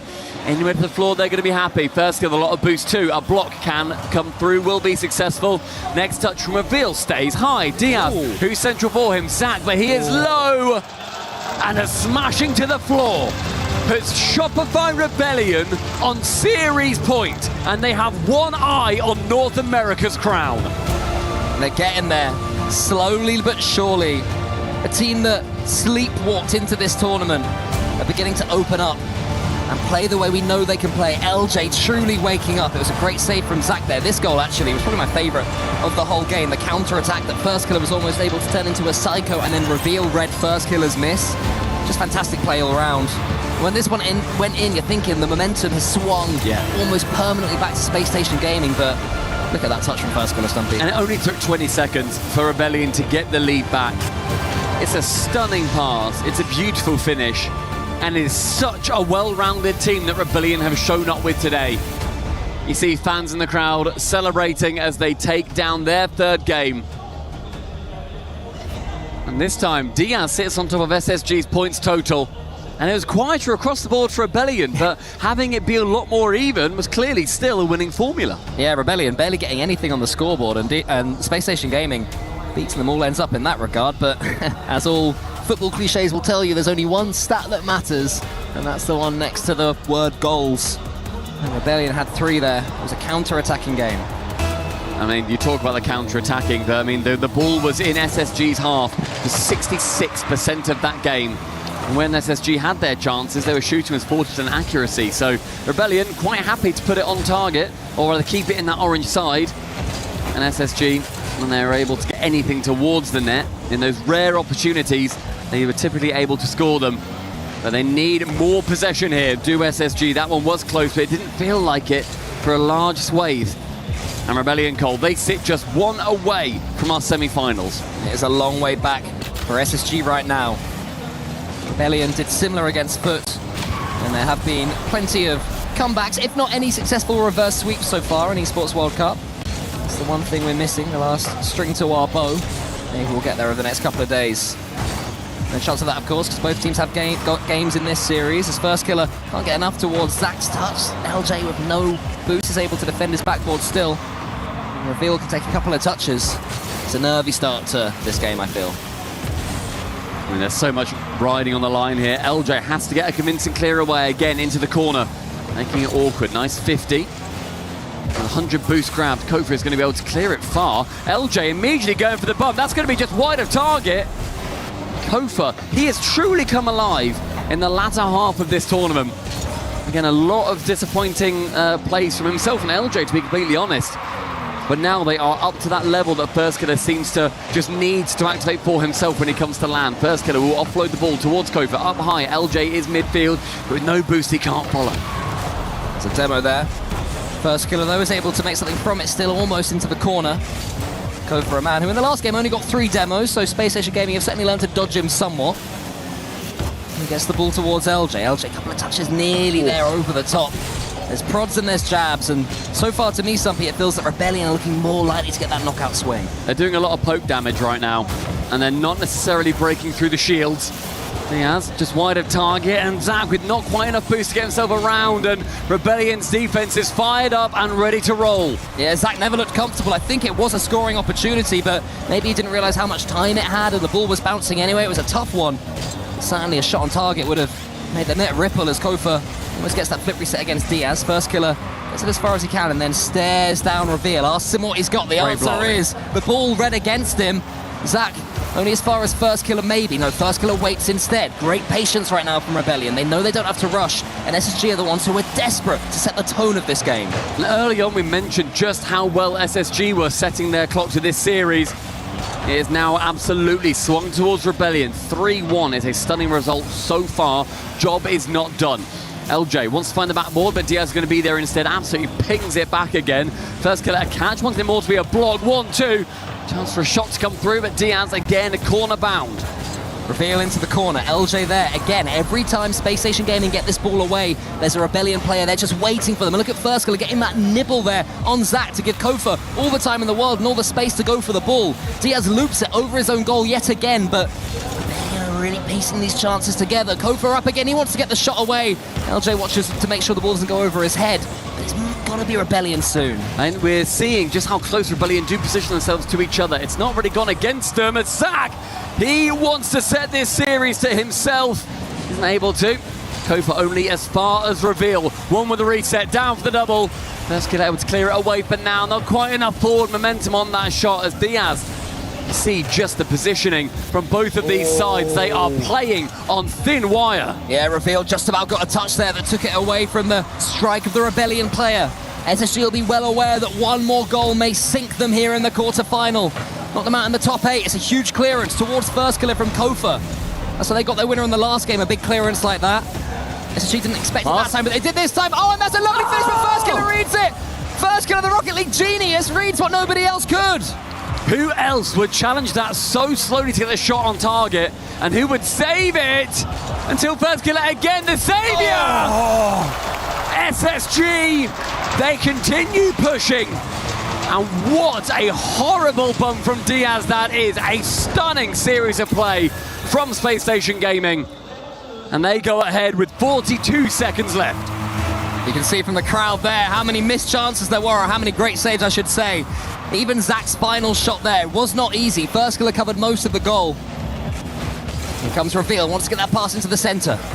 SSG, if they can seal this one, it would feel so good, but First Killer is taking out defender. LJ then fakes it. First Killer's waiting, but it's pinched to the side. But the demo removes Zach from the equation entirely. The danger man, 20 to tick down. LJ finds Kofa. First Killer's a question, and he may well be the answer. Zach can clear it, left-hand wall. Final 14, it is becoming Rebellion full press.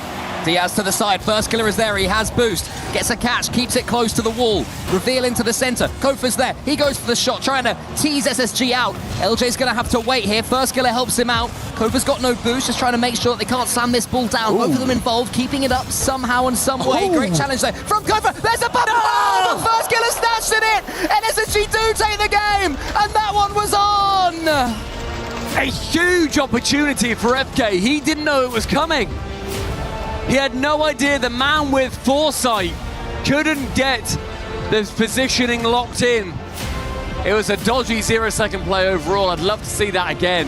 But SSG, they steal a game away and they continue this series on for now.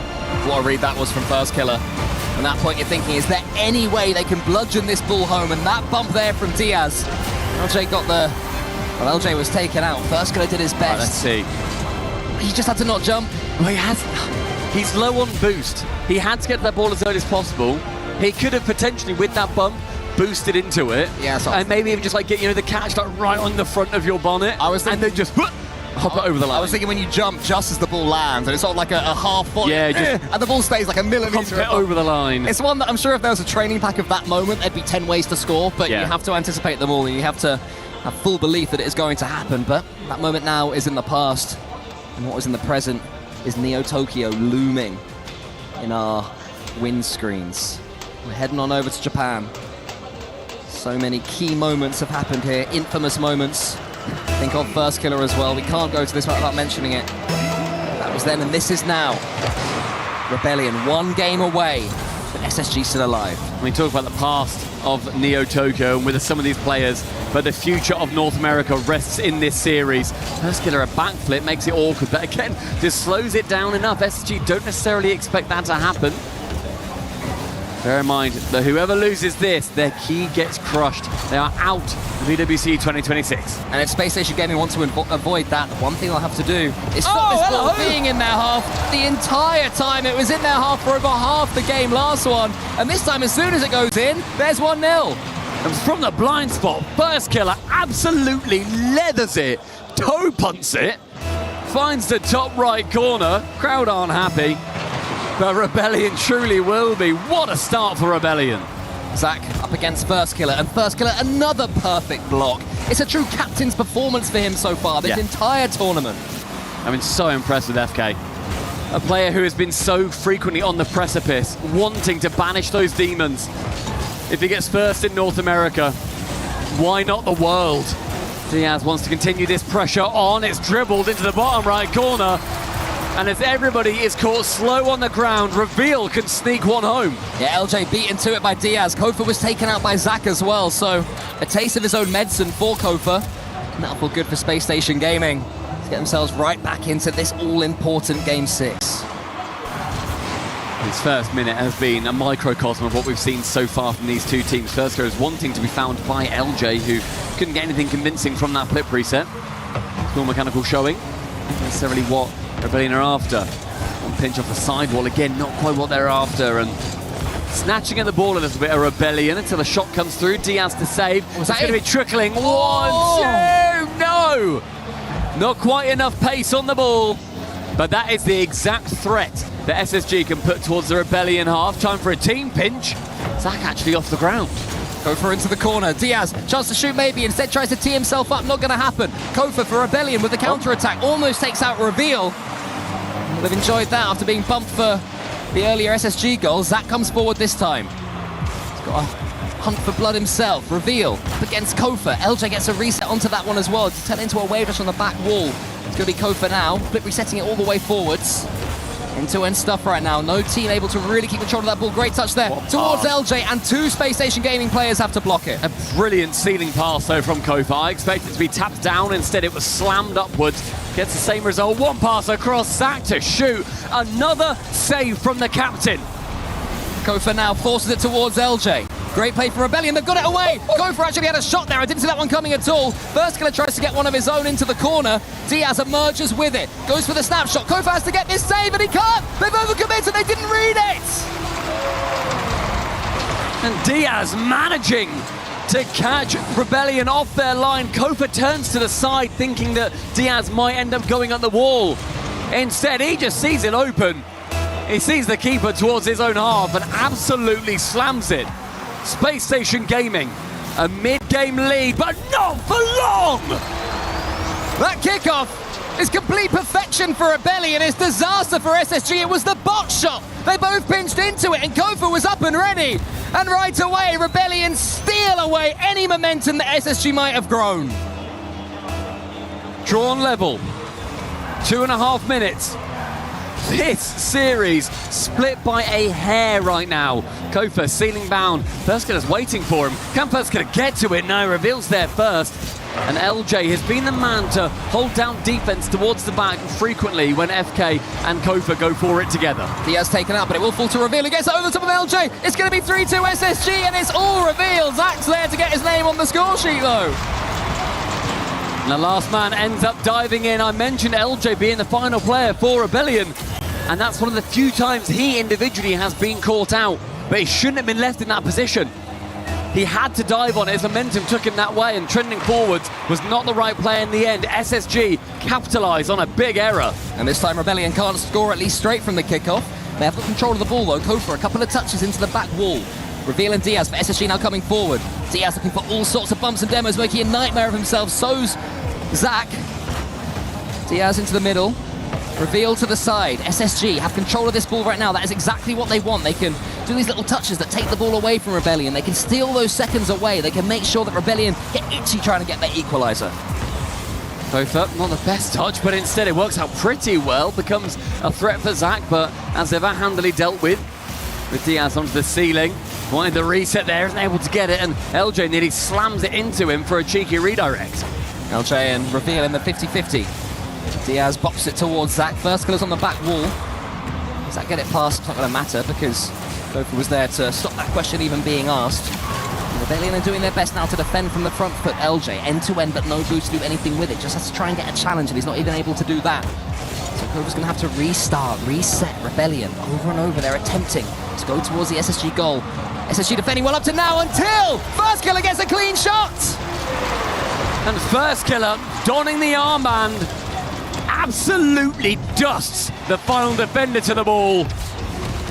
Corner to it, high speed, 3-all. And with a minute left, Cole, Rebellion, they must be feeling the momentum start to shift their way. They're just hoping this doesn't go to 7. So many important moments here. Firskiller now within 1 in the all-time Esports World Cup ratings. How many goals he's scored? Will he get that? It will mean a lot if he does. Kofa has to put this one to the left and not get dunked by Reveal. That's exactly what he's done. I'm surprised about that, but Firskiller was waiting for it, so maybe that was the plan. Decent challenge again from Firskiller. It's going to be awkward to defend. Kofa tries to redirect it, leaves it instead for Firskiller again, and that was almost a record-breaking goal. LJ midfield, who's there first? Diaz to send it long past the halfway line. Kofa has an opportunity to collect himself, collect the ball, and see where his teammates are. One reset does beat one. LJ can't make contact on the backboard. Firskiller dives in, but only to make sure that he stresses SSG out. What a touch that is from Firskiller. Can't quite get the second touch, though. Zach, boostless, gets the challenge. 15 seconds left. It's over into the centre. Firskiller waits, but can't get there. LJ now that final man. We've said that before. With no boost grab, leaves it for Kofa. Who's midfield for him? Who can help out? It'll be Firskiller into the corner. They have to get this ball away, SSG. They have to survive at least to overtime. It's dangerous. It could be a 0-second winner. Diaz, bronze it to Firskiller! Saved by Zach! Overtime secured. SSG playing with fire. Their lives remain in their own hands, but only just. Can they force game 7? Diaz to the corner. This might be it. Oh, Deperia waits. Firskiller saves, though. And normality may well resume in this overtime. One ball central, Diaz to send it long. Who waits back? This time it's anybody but LJ. With Reveal up high, central. And it's these early blocks coming in from Rebellion that have done so well so far. One fake to Diaz. Who's going to be waiting back for this? Zach just has to arrest the momentum of the ball, send it sideward. But Firskiller waits. He lurks and looms, sees the top corner. but he cannot seize the day. Yeah, it's a great block there from Zach. He had to watch First Killer all the way, but LJ's coming again. Wants to go underneath Diaz. He does do exactly that. Reveal, the world's most confident touch in a horrible position. Now he's trying to turn it into a goal. What a catch that was from Reveal. And First Killer, he manages to nip in again from the shadows. One pump long. Reveal manages to clear it away into the corner. And a brief slowdown in this game. Ooh. A speed up from FK, who's central for him. It is only Diaz awaiting. Diaz up against Kofa. LJ, he gets there next, into the corner, into the center. Diaz was tracking that one all the way, I think. He'll have 100 boost now to play with as well. He wants to go high with it. First Killer says absolutely not to that and gets it back towards Zach. He says, "Now, you know what, mate? You've done enough. Let's not play that game." LJ finding only First Killer on the side. I say only First Killer. It may well be what they need. Kofa, his opportunity to shut down SSG. They are pushed back in defense over and over again. Yeah, dicing with death as Diaz defends diligently. Here comes LJ. His shots. He's got the reset. He must get it over until he leaves and he couldn't quite get the angle. He didn't have the boost to get down far enough, but Kofa does with one opportunity. He is alleviated with his responsibilities of the ball. SSG have barely had a sniff at offense in 2 minutes of overtime. It's all First Killer yet again. Gets it over the top towards LJ. It's nearly there. It's so close for Rebellion. They just can't get that ball over the line. Zach forces it into the corner yet again, and LJ keeps them under the cosh. This is unbelievable. More chances emerge for Rebellion. The heat map glowing orange in the orange half. Reveal can't even get it past the halfway line, shut down by First Killer, but counter-attacks have been SSG's game here on Neo Tokyo. Zach to shoot, blocked out by LJ. Up high he goes, checks low, sees who's going to be there to face off against him, and it's Reveal again. And Reveal really has been reading everything that's come his way. Fakes out one, ends up going low. It's one demo in the midfield, one is removed, it's a 2v3. Reveal central, that pinches it away from the goal. Yeah, heavy hands there for that pinch. You can sense the nerves right now. It's always going to be the case this late on in any overtime, let alone at this stage in the series. First Killer into the center. That's so risky. Oh no! History's repeated. SSG do force the 7th after defending for what felt like an age. It's a nightmare on Neo Tokyo for First Killer again. Thankfully, not series deciding. Yeah. But it could well be another step on the road for an SSG victory. As First Killer has done so well through this series so far, that is how tight these two teams are. One individual error sealed Rebellion's fate. And that is a man that needs a friendly word in his ear as soon as possible. Because First Killer has been practically flawless this series. Even in that game, he was excellent. Constantly the thorn in Space Station Gaming's side. They took the lead there with 2.5 minutes left. And Kofa got the pinch. And who was it that got the all-important equalizer? It was First Killer, but what will he remember, Stumpy? Will it be any of these chances? Will it be the assists, the shots, the near goals, or will it be that? I'd say as well, Reveal, that is such incredible play. He knows where First Killer wants to put it. He knows that First Killer wants to absolutely slam it the other side, as they have been so far. He boosts so that First Killer can hear him, and then ends up just waiting, sees his bad touch, can finally score against a very low boost Rebellion. It was so much pressure put on by SSG that they didn't have at any point throughout the OT. And we didn't say as well, immediately Rebellion made their own tactical timeout, so they are currently in the midst of taking their extra break. And, you know, the bright lights, the cameras in your face. Before they were welcoming, before they were inviting, celebratory, now suddenly they feel intrusive after you make a mistake like that, after your team have lost, after being in such an attacking position, in such a great position throughout that overtime. They had full boost control, they had full pitch control. You lose it and the air is just sucked out the room and it suddenly feels like a very lonely place. Yeah. And that's where you have to turn to Violent Panda, that's where you have to turn to your teammates. But that's how fine these margins are at EWC in Rocket League between these two masters of North America. There is one game now separating either from the throne, from the crown of their domestic region. One more set of 5 minutes. A single opportunity. And on Parc de Paris, one of them will go through into the semi-finals. They'll be facing off against the best of Europe as well. Still 4 European teams left in. These guys get to face off against one of two. And Parc de Paris will be our site, our final battleground for these two incredible rosters. Well, we predicted before it started that a Game 7 maybe was potentially looming. And based on what we've seen so far, I don't think anyone's too disappointed that this one will go the distance. Rebellion must have thought they'd had it, but they got to keep on going. Space Station Gaming surviving. Here is LJ, though. He gets a couple of touches, wants to get the pinch, but Zach doesn't let him. We should remind ourselves too, Rebellion were 3-1 up in this series after SSG won game number 1. They had it in the palm of their hands, and it has been ripped away momentarily by SSG. SSG, the survivors of North America. Reveal has this one in the corner. It feels like it's been so long since they had proper control of the ball. They did there. Reveal almost forced a goal, but there was a big save, pushing the ball to the side as Zach tries to get another one going. First Killer, key couple of touches, now up against Diaz. Great challenge too. First Killer, that's more like it. Reveal, does he boom this one away? Yes, he does, but he follows it too. Kofa is taken out. Not going to matter too much because First Killer had already pre-jumped and was waiting for that one. He just wants to get on the ball as much as possible, First Killer. That's the sort of personality he has. Great boost grab as well from First Killer. He'll just keep this attack going. It means that the SSG attacking player has to go back into his own half, or at least root himself via some boost. Let's pop out as Reveal catches, and he really has been the silent master of this game. I've been incredibly impressed with what he's been putting forward. Over on his own back wall. Ball was a little bit peeled away, so it'll be too easy to do too much with this one, but with minimal air roll, he makes sure to get as much distance on that ball as possible. Reveal gets it forward. Diaz is nipping at First Killer, but First Killer times his jump well enough to get it towards Kofa. It's nipping at his heels, but First Killer keeping up that speed. With one play from Kofa, gets it around the top, but Diaz easily alleviates control of the ball from him. Kofa can't get a skim from there. That is going to be absolutely horrible to deal with. And Diaz compounds that problem. SSG at lead in 2 minutes. A perfect touch from Zach, and Diaz via the demo as well. It was a demo that flung him towards the waterfall, and it must have felt refreshing there. And look at that explosion from Diaz. SSG believe. And that belief may well be the deciding factor. Such a low-scoring series so far, but 3 minutes to defend at least for the boys. One over the top, Zach to clear it away, corner bound. As Reveal takes control here, nobody comes up to meet him. It's this playground up in the skies, flying above the Eiffel Tower. Kofa with one double tap down, but nobody to follow, only as far as Diaz. And here he is, the goal scorer. Oh, yeah, second one. And then I think it was Reveal swiping away. Some sort of miscommunication in defense to make it 2-0. I don't know who went where. First Killer thinks it's going up the wall. LJ then creeps forwards. He wouldn't have got back LJ even if Reveal wasn't there to get the block on him.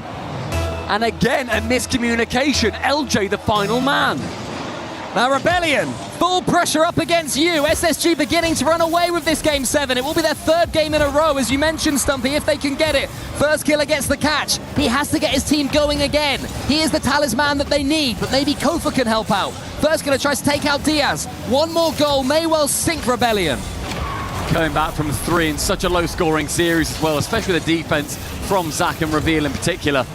I'm so impressed with both of them. First Killer, a little bit of time here, but Zach makes sure to shut that down as early as he can. Isn't able to, but does force that big pumping pass to come through. Kofa bumped away from it, and SSG, they will burn a little bit of time here. That is more than okay with the boys in orbit. Great catch though from LJ. He has the flip reset, can't do too much with it. He needs his teammates to help out with some bumps, with some follow-ups. It was Kofa in the end. Just a little bit too slow, a bit too languid.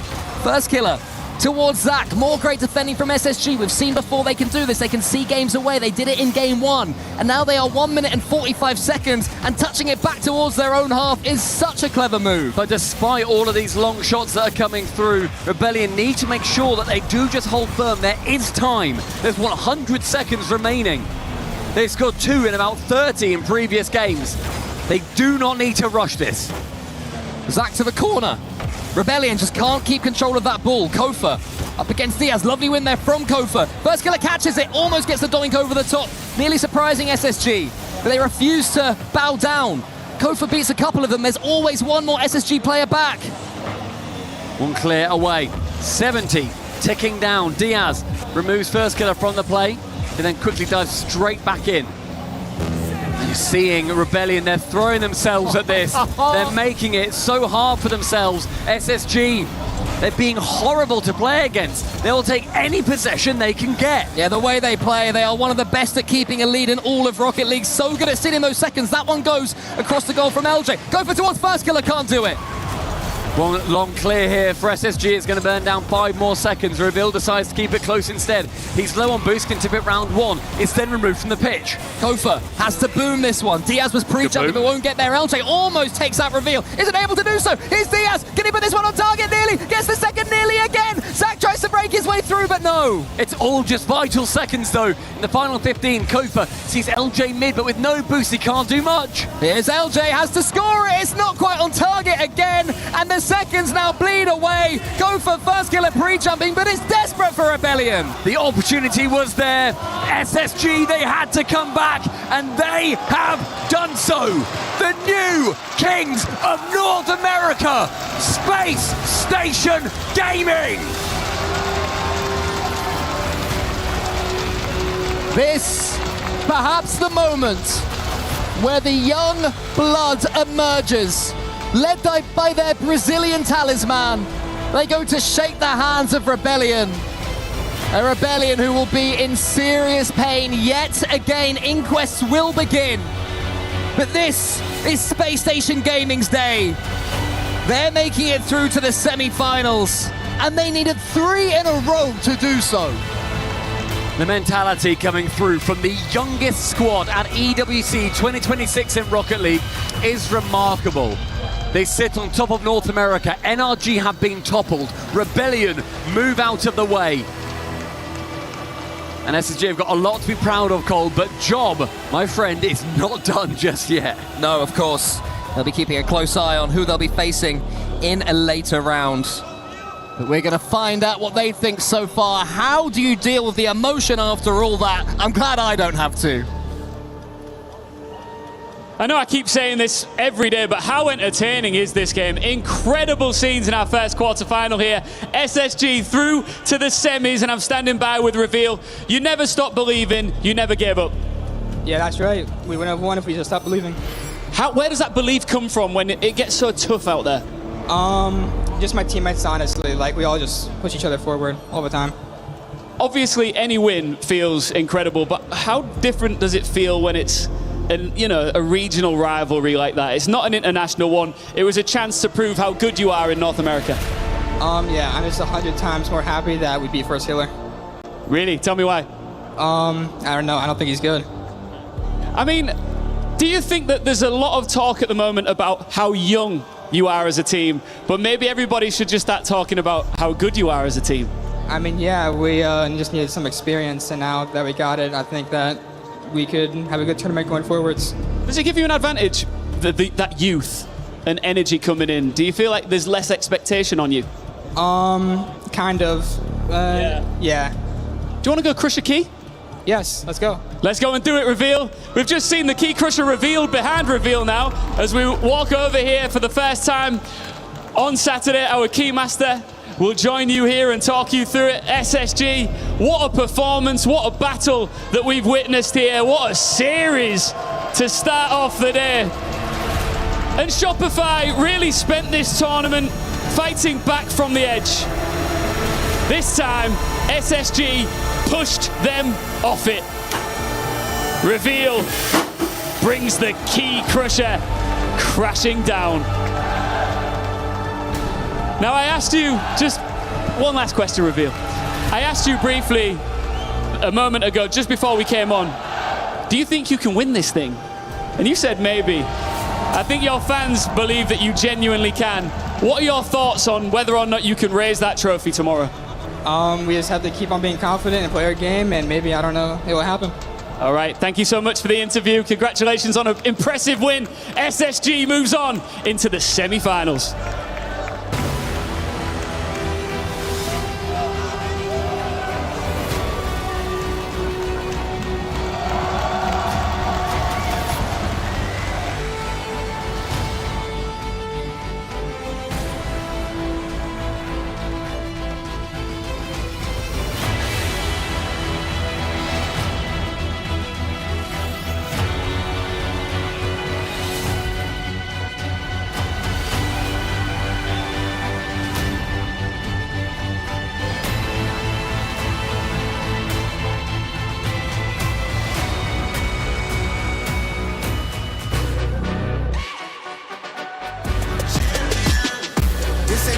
the thing. Came for the ring, you know what I mean.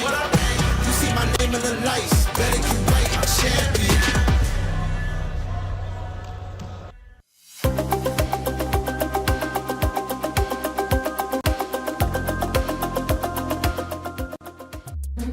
The crowd is completely overflowing outside the arena here over for the chess action that's taking place because we're already in the finals. A player that maybe not everybody expects to be seeing up on the stage today against Magnus Carlsen. Yeah, I feel like you kind of semi-called me out there, to be honest, after I've predicted against him like 3 times in a row, and he's somehow won 3 times in a row as well. Are you going to do it a 4th time? Nah, yeah, no, I am. I'm predicting against him again. It's Denis Lazovic in the final for AGL, playing against Magnus Carlsen. It seems like this one's a definite. I'm not gonna say it is, but it seems that way. Magnus Carlsen obviously representing Team Liquid as well, so they're desperate to get some points on the board. Correct. But more importantly for AGL, they're at the top of the leaderboard at the moment, want to try and run away from Falcons, who were both locked down in that 3-4 playoff. So they guarantee themselves 500 points, and they're getting just ever so closer to AGL's heels. So a win here would put them further and in a stronger position to hold. I mean, AGL already had a ceremony of putting their key in the trophy, so you never know. Maybe that was just him getting prepped and warmed and ready. But that's it for now. If there's anything that changes, we'll of course let you know.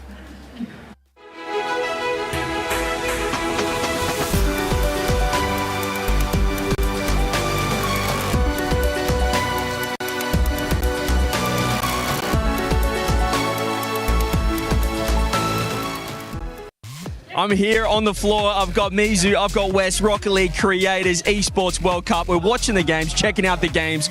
But before we get into the Rocket League, Wes, any other things you've been checking out here at the Esports World Cup? This has just been the most insane experience. Like, chess is right over there. We saw Magnus Carlsen playing. That's like my dream chess match to watch. So everything's been so great. And also, I've even been playing some Rocket League with Mizu and carrying him. I'm trying to get him all the way up to SSL because he struggles a lot. So that's basically what I've been doing. Yeah, I hear that Mizu does struggle at Rocket League a fair bit. Hasn't done too much himself. What are your thoughts on that, Mizu? I don't know what he's talking about struggling in Rocket League. I mean, I personally guaranteed NA top 4 at the Esports World Cup by drawing those picks for NA, Shopify to play Space Station. So saying that I struggle when I literally got top 4 for NA is kind of insane. I mean, what happened with those picks? You managed to get every region playing themselves. Yeah, I don't know. I mean, to be honest, I could like see through the balls and I was like, oh, this is a dramatic matchup. So I was just like intentionally rigging everything. So it ended up working out. Yeah, he's joking though, by the way, just so we can make sure. Any other games? I hear you guys have been playing a little bit of CS as well, checking out that action. We have been playing a lot of CS. I will give Mizu some credit. He's pretty good at CS, but I'm obviously better. That's about it. We've been playing a lot of CS out there, playing all the games here, to be honest. Perfect. Then focusing on the Rocket League, do you guys have a prediction of who's going to win the EWC Rocket League right here? Well, actually, let me check my email really quick. No, I don't have any sponsor offers from Org, so I'm going to pass on that one. I like it. He's a company man without a company. Yeah. Honestly, for me, I can read the future. Remember this interview. Falcons win. Falcons get the job done. I love it. Well, it sounds like these two are going to go probably fight off air after this. So thanks for hanging out, boys. Cheers.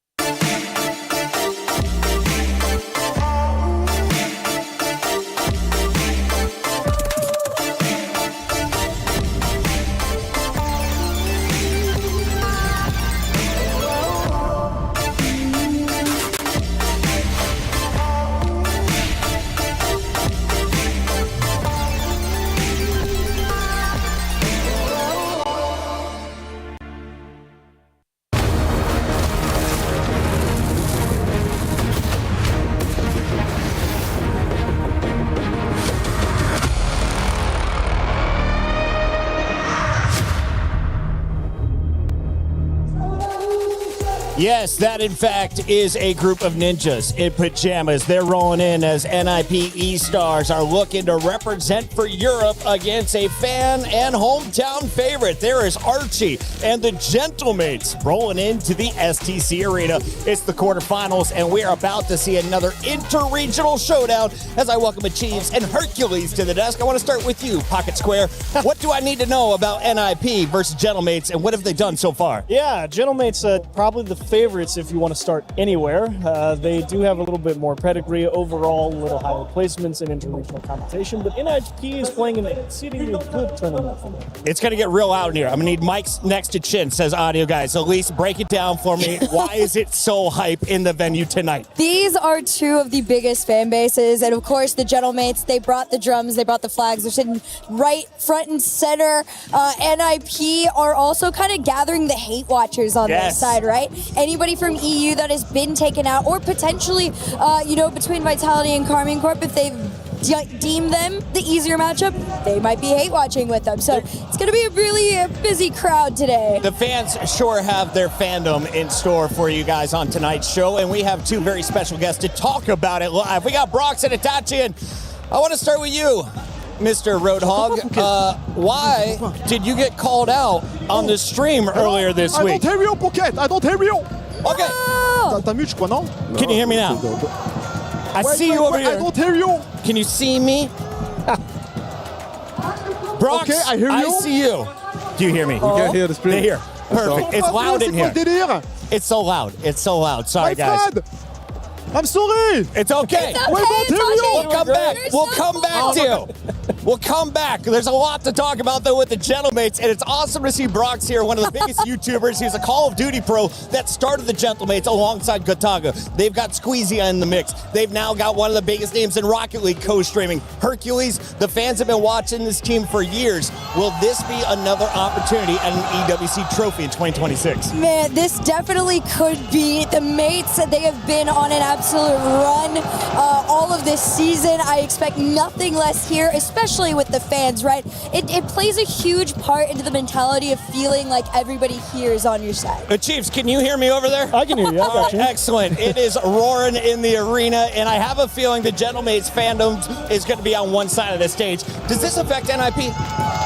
I think NIP kind of knows that they were never going to be the favorite, no matter what, so I'm not sure they're too worried. There's also a lot of veteran presence over on NIP as well. I think they're familiar enough with playing in some hostile environments before. And of course, they've got the megaphones, they've got the drums, and that young lady in the blonde that just walked off camera at the very bottom, she has been drumming for 6 weeks straight. Make it 7 if you include Major 4 back at Paris for COD.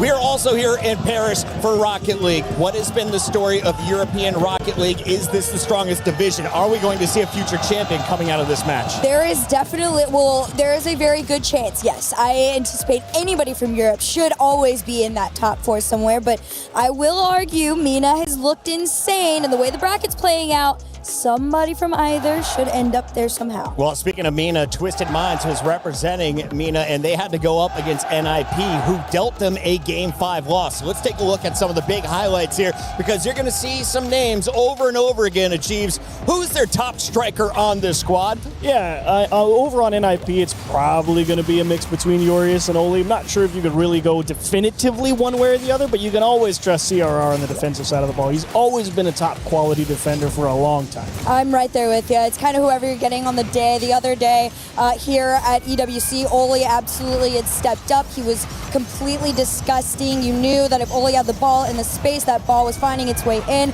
But on the flip side, Twisted Minds it's a blind hat trick of who decides they want to be the man that day. I like that. You got 3 weapons. The opponent never knows which one is going to be the sharpest. CRR has done a fantastic job of demoing folks. He's done a great job on the save side. Where is his impact felt most in Rocket League? Oh, that kid is everywhere. He's good. He's really good. He truly could be a difference maker if he decides to step up in this one. I got to take a look back at his stats over, compared to yesterday, but I don't know. I think let's take a look at some of these stats, guys. Okay. I've got 2 fantastic stars to look at. CRR on your left, Oski on your right. If you're looking for goals, clearly the man for the Gentlemates has had that position. When it comes to saves, CRR has been back in the net. Achieves, are you looking forward to a showdown between these 2 players? Yeah, I would definitely love to see it. I think overall, I take CRR positionally. That guy's always in the right place, exactly where you need him. But that being said, it's not free. Gentlemates is a fantastic roster for a reason. Elise, how's your French? Oh, oui. I like that. I have a feeling we may be listening to a little bit at the end of this matchup. The fans are going wild. 1 minute and 20 seconds from the walkout. NIP definitely going to be the underdogs. Are they the statistical underdog as well? Yes, definitely. Well, definitely is maybe overstating. All right, give me like a A little harsh, percentage. but do your hot take, Achieves. Percent win for chance for NIP is probably like, I'll give them 40. 60-40 feels all right. What did you give them in the match against Twisted Minds? Like 30, probably 30. And they pulled it off there. It was a best of 5. Does a best of 7 do good things or bad things for NIP? I think it does bad things, honestly. I think the Gentlemates run on adrenaline and it's all here for them. We'll see. Gentlemates running on adrenaline seems to be the easy answer for a lot of us in the venue, and the folks at home agree. 88% are riding with the Gentlemates, and if you thought it was loud right now, off camera, I see a sea of turquoise and pink walking in for the Twisted Minds. They are coming over from another arena. We have PUBG Mobile, we've got chess, we've got Rocket League, all going on live here at EWC. So if you haven't already, open up your YouTube browser, open up multiple tabs, and watch all of the action, because we are just jumping into the quarterfinals. Final predictions. How many games, Elise? All the way. All the way to the end. Gentlemates in 6. Gentlemates in 6. Gentlemates in 7. Gentlemates in 5. Whoa! Ice cold.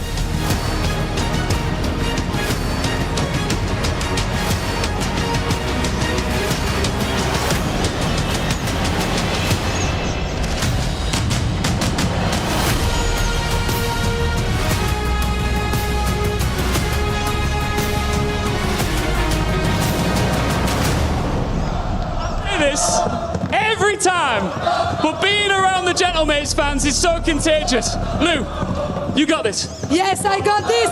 Lucas, qu'est-ce qu'on veut dire à NIP? What do you want to say to NIP? We are coming for you. Go back home. Go back home, Ian. That's what he said. Go back home. You guys are crazy.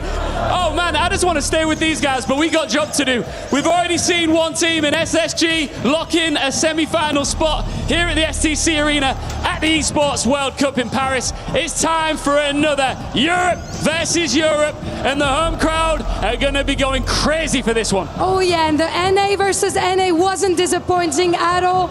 Game 7 games. I feel like there's going to be the same between our two teams because there's lots of history. 2 players facing their former organizations. It's going to get crazy. All right, let's welcome our first team onto the stage.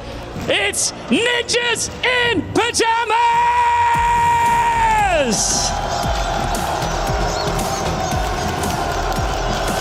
A chorus of boos. Who'd have thought it? But nobody had NIP cruising through the upper bracket on their bingo card. These guys do not mind. This team has made a habit out of being awkward, stubborn, and extremely difficult to put away. And Oli knows this stage better than most. He was 1 series away from the EWC trophy last year. Let's see if they can handle their opponents, Lou. And against them, you know them, it's Gentle! Gentle! Gentle, Gentle, Gentle! They bring the noise, but right now, they are also bringing in the hottest striker in the tournament. Oski is scoring at a ridiculous rate on the pitch, and when Mate starts fitting that attack, games can disappear very, very quickly. There's a festival atmosphere here in Paris, but NIP are looking to crash the party.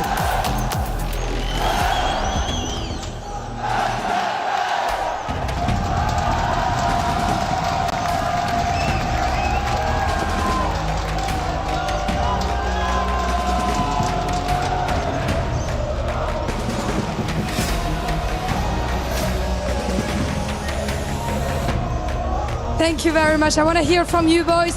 Archie and CRR, of course. CRR, first of all, I want to say that good lucks are not allowed on this stage. When I'm on the mic, you can't just wish good luck to the other. So you know that Gentlemates are going to be having a 4th player with them. Are you scared about it? What do you want to tell the Gentlemates fans?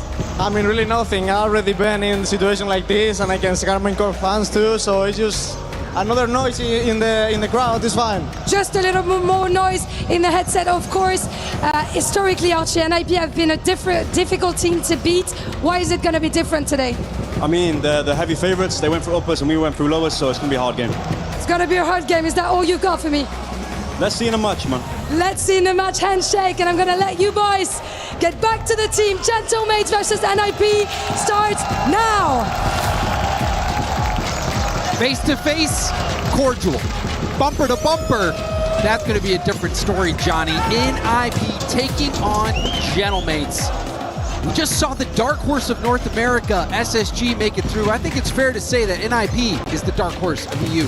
Well, you know, it's interesting because Archie just said that NIP is a heavy favourite, so I don't think he believes that. But perhaps probably trying to stay mind humble games. here, doesn't want to curse himself, doesn't want to curse his team. But I think Gentlemates are the favourites. NIP are the team coming from the upper bracket. They've played fantastic Rocket League this week, but Gentlemates are, throughout the season, they're the team who have consistently been making runs in brackets. NIP have yet to do that. They've looked, you know, pretty good in group stages before, pretty good early stages of tournaments. They don't show up for the playoffs, at least not in the RLCS majors. I've got to see it to believe it.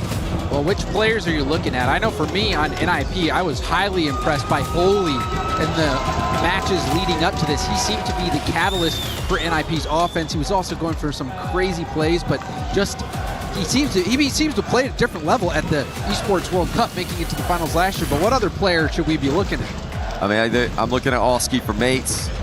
He's, I think, had to play second fiddle to Nas for most of the season because Nas has been just extraordinary with the level he's played at. But Oski for this team is equally effective, in my opinion. These are the 1-2 punch. Archie at the back holding it down. So I'm looking at Oski to keep up his incredible form that he's had at the Esports World Cup so far. I do like that you mentioned Oli though for NIP. He's the player who needs to be consistent because time and time again throughout the season, we've seen great Rocket League from him, but there are those random games where he just makes unnecessary blunders in defense in particular, giving away free goals. That's the thing that I want to see NIP avoided. And you talk about giving away free goals. That is not something that Gentlemates struggles with. They have only allowed a single goal per game across all their matches up to this point. So Gentlemates have a strong defense. Will NIP be able to punch through? Already we see Jorius on the attack, but Nas, nice play on the back wall. Yeah, early threat there from Jorius. Nothing that Mates can't handle, of course. Like you mentioned, #1 defense, equal with vitality for the event so far, but more impressively, they're only letting in a goal per game. That's a lot lower than you're going to get as the tournament progresses. I think Oski's averaging a little over 1.5 goals a game he is, himself. So that just shows you how deadly Gentlemates can be. I think for NIP, it's more important that they start well. Gentlemates can come back. They've done it time and time again this season. They'll have the belief from any deficit in this series, but NIP, you know, if they go down early here, if they start to take some L's, lose game 1, lose game 2, I think the heads could quickly go down. Archie's gonna go for a pass in field. Oski just missing that one. The setup's starting to come for Gentlemates. Archie flip reset challenge, but kicks off to the side. Mass back out to the middle, gets a 50 on her, gets a touch on her rather, and it launches all the way back to Oski. Jorius trying to pick the pocket. Jorius with a little head fake. CRR with a well-timed challenge. Jorius also getting a piece of that. This is NIP marching downfield. But now they give up the ball. Archie, full boost on the dribble, goes for the 50. Archie punches through and gets Gentlemates on the board first. What a fake flick by Archie. Completely fooling the goalie, who was only in that position. But, you know, the ball wasn't really sitting in a position he could rip a flick with, so it's smart, even if he didn't plan that when he initially jumped. Really good adaptation to just fake that one out. Are they going to concede? No, off the inside of the post. After the kickoff goes the way of NIP. And we're talking all about Nas, all about Oski. Archie's the one who gets the first goal with a solo dribble. Oh, other shot from Oski. That one narrowly being saved. Nas gonna try to keep this in the corner. Steals the corner boost. CRR 16 boost left. It's around one. Tries to 50 it. It's back to Oli. Oli has the challenge. Archie, another bounce shot. Archie is the tip of the spear for Gentlemates. Too good, too quick. Nas lost the race to the boost, but it didn't matter because he still got to the ball first. Jory is usually when you win the race to that boost in the back corner, you can get to the ball as well, but he got tripped up in the exchange, slowed him down, and couldn't recover for the goal line save. And you saw Oli and Jorius both on that back wall. Somebody needed to be up in front of that shot. NIP giving Gentlemates that space. Now CRR off the ceiling. He's gonna look for Oli. Oli goes for the shot, but a save from Oski. Love the pass and play from NIP on the transition. Just rapid on the counter-attack. Gentlemates, like we talked about, are so difficult to score on. NIP are pushing themselves to the limit. They've hit the post in the follow-up attack. And Archie's moving this ball upfield. A lot of people talk about Archie's defensive capabilities, but this game it's been all offense from Archie. We've seen big saves from Nas and Oski on the back line as well. Just going to show you how well-rounded this Gentlemates team is. They're really forcing NIP to be perfect in offense. NIP have already shown that they're trying to play as quickly as possible, but they're also trying to be as accurate as possible, going only for the corners of the goal. They've got to take their time a little bit. Gentlemates are not going to let them score with the first shot on many offensive presses. You're going to need to keep them in defense for a bit. You're going to need to take one shot, a second one, then maybe after the recoveries start to slow down, you can look for the goal. Nas trying to control that. Out to the middle. Oli interfering. CRR doesn't have enough boost to go for the double. Does get space for Jorius to take a shot, but didn't have a lot of boost himself. Shot wasn't that threatening. Now another infield pass. CRR up off the ceiling. Now to the backboard. It's through, but the defense out in front prevents Jorius from taking the shot right away, but boost is in trouble right now for Gentlemates. You can see everyone's low. There's a demo as well. Jorius slowing things down, picking the defense apart bit by bit. That's more like it from NIP. They're not rushing the shot. Jorius takes his time, gives CRR time to get the bump in front of him, and then he picks a spot in the top corner. Jorius has been so composed with every celebration this weekend, whether it's a goal or a game or a series win. He's just waiting, leaving the celebrations till later in the tournament. Stoic. You see another demo from behind. Patience on display from NIP in that last play, but they leave the net open and Nas will pounce. A 2-goal cushion with only 45 left. That is a big goal for Gentlemates. Yeah, it's too simple. Jory is coming up close there. He's hoping that CRR wins the 50 forward so that he can get a head start on the race to the ball. The 50's gone backwards. That would be okay if Jory was sitting off a little bit deeper. The synergy letting down. Ninjas in pajamas there. They're off the post again. Follow-up comes through. It's gone backboard and then post again. How many times have we seen this game? Gentlemates, they've conceded their 1 goal a game, their average. Are they going to concede another? They do. It's Oli who makes it 2. And you saw CRR playing bully. Gets that tip into the middle and then immediately goes bump mode on Nas. Nas, if he doesn't get bumped, is going to save that ball. Very smart play from CRR. And he's done that on both of the goals. So Gentlemates capitalizing with physical play. They know that the shots are not going to be good enough.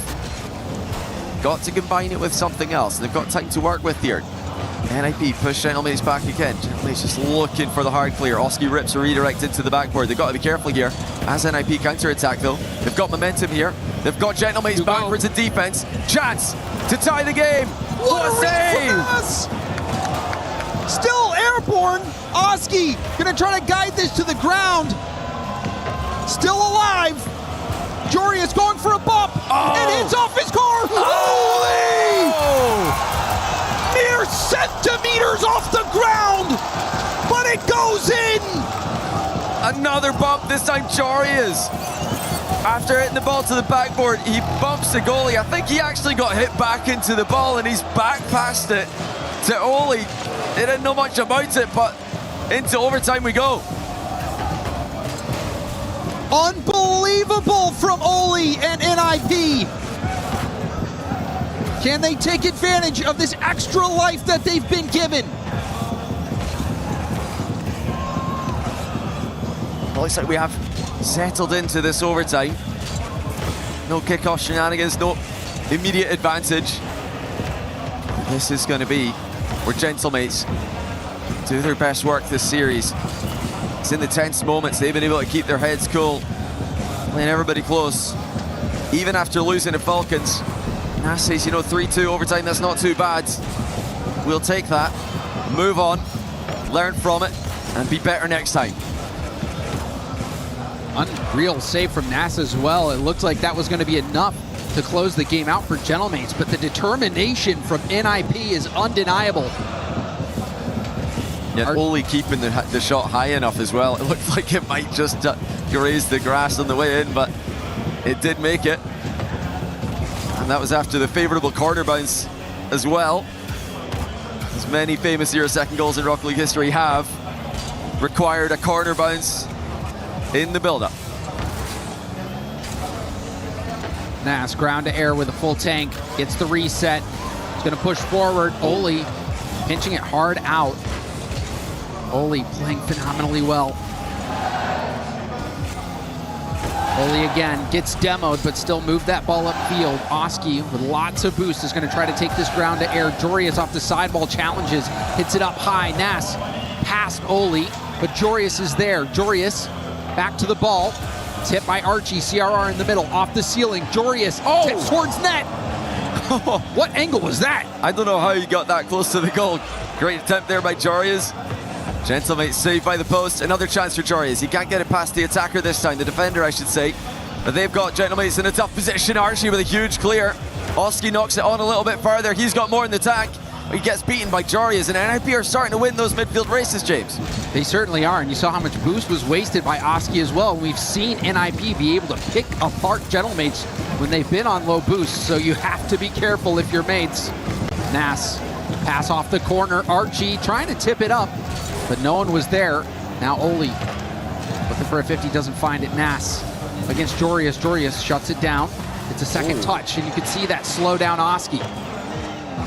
A lovely touch again by Jorius. He's just getting perfect contact on the ball. Very precise touches. And that's always a sign that a player's on their A game. Will he be able to maintain that through a long series with overtime already extended to 3 minutes? The series just gets that little bit longer. Full field, Nas was doing work. Still, the defense solid for NIP. Oh my. Both teams back and forth. Nas again has Archie in the middle. Tip right to CRR. Now Oli hard off the sidewall. Oski going for the double tap, and that's game. Gentlemates survive after giving up the 0-second goal. It's just great read by Oski.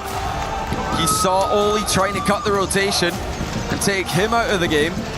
So he just waited. Instead of diving in on the first ball, getting dusted by Oli, he just lets Oli hit it into the sidewall, and then he cuts off the pass.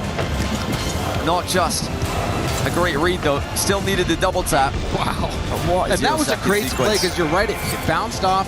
It hit Jorius again to mess up CRR's read, but somehow Oli was there. Wow.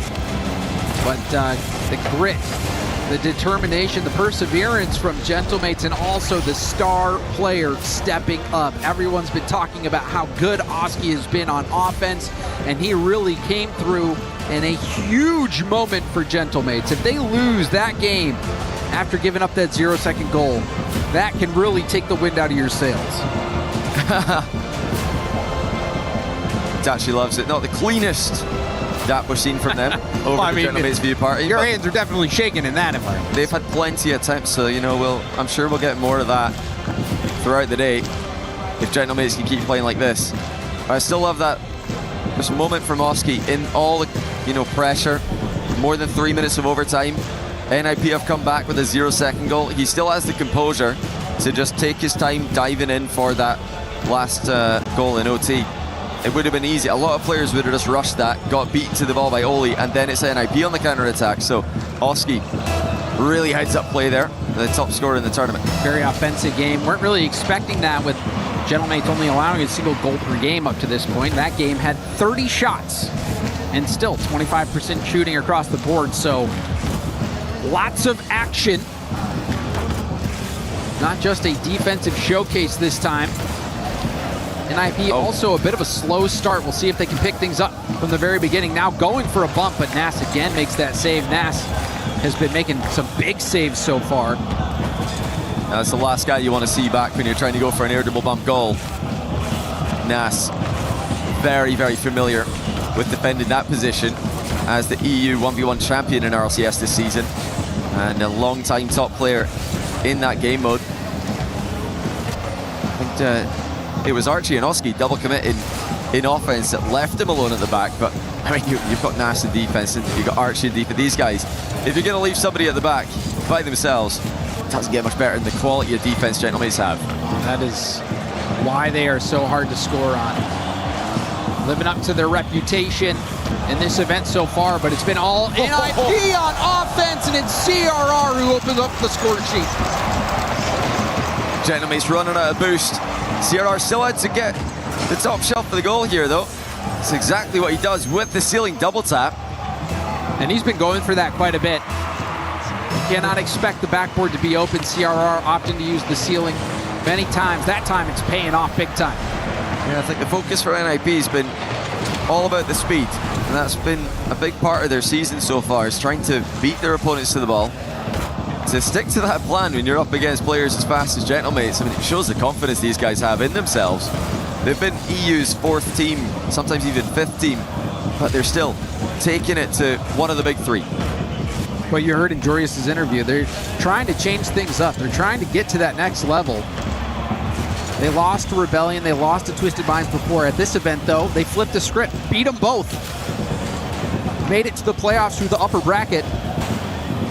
Now they're looking to continue that success here.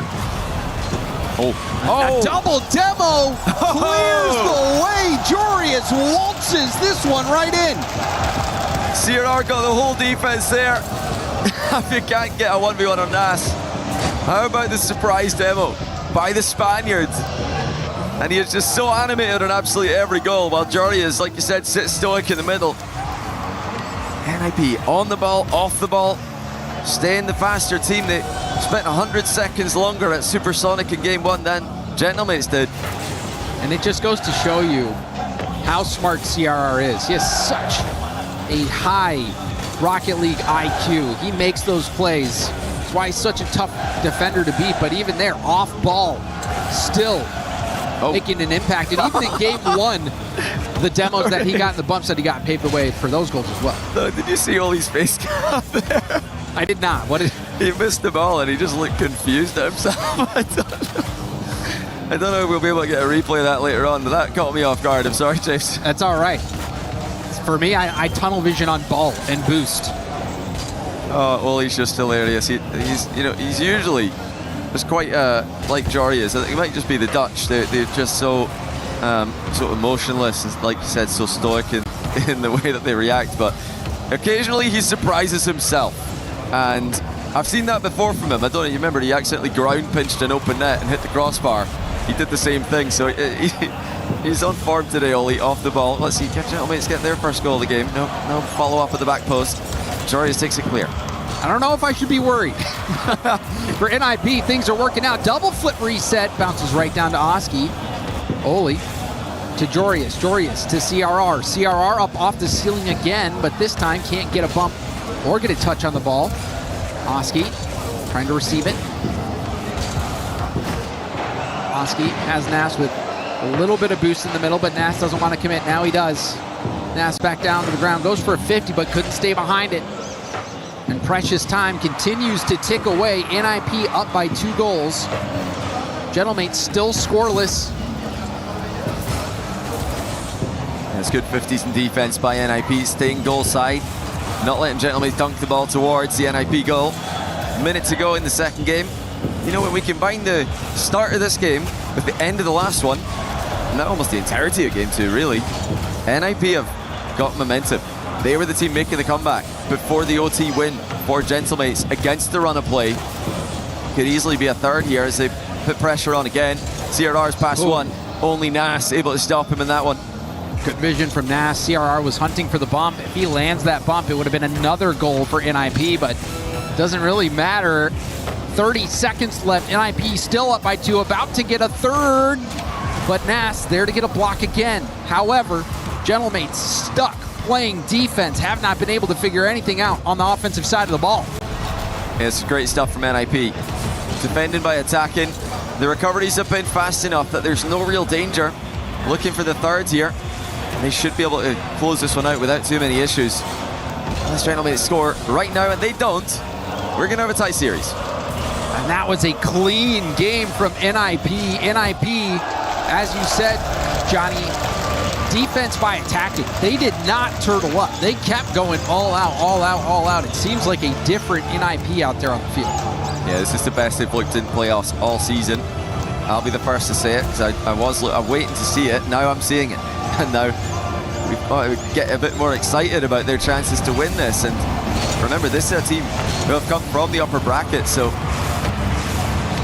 easily their best LAN run, most consistent LAN run.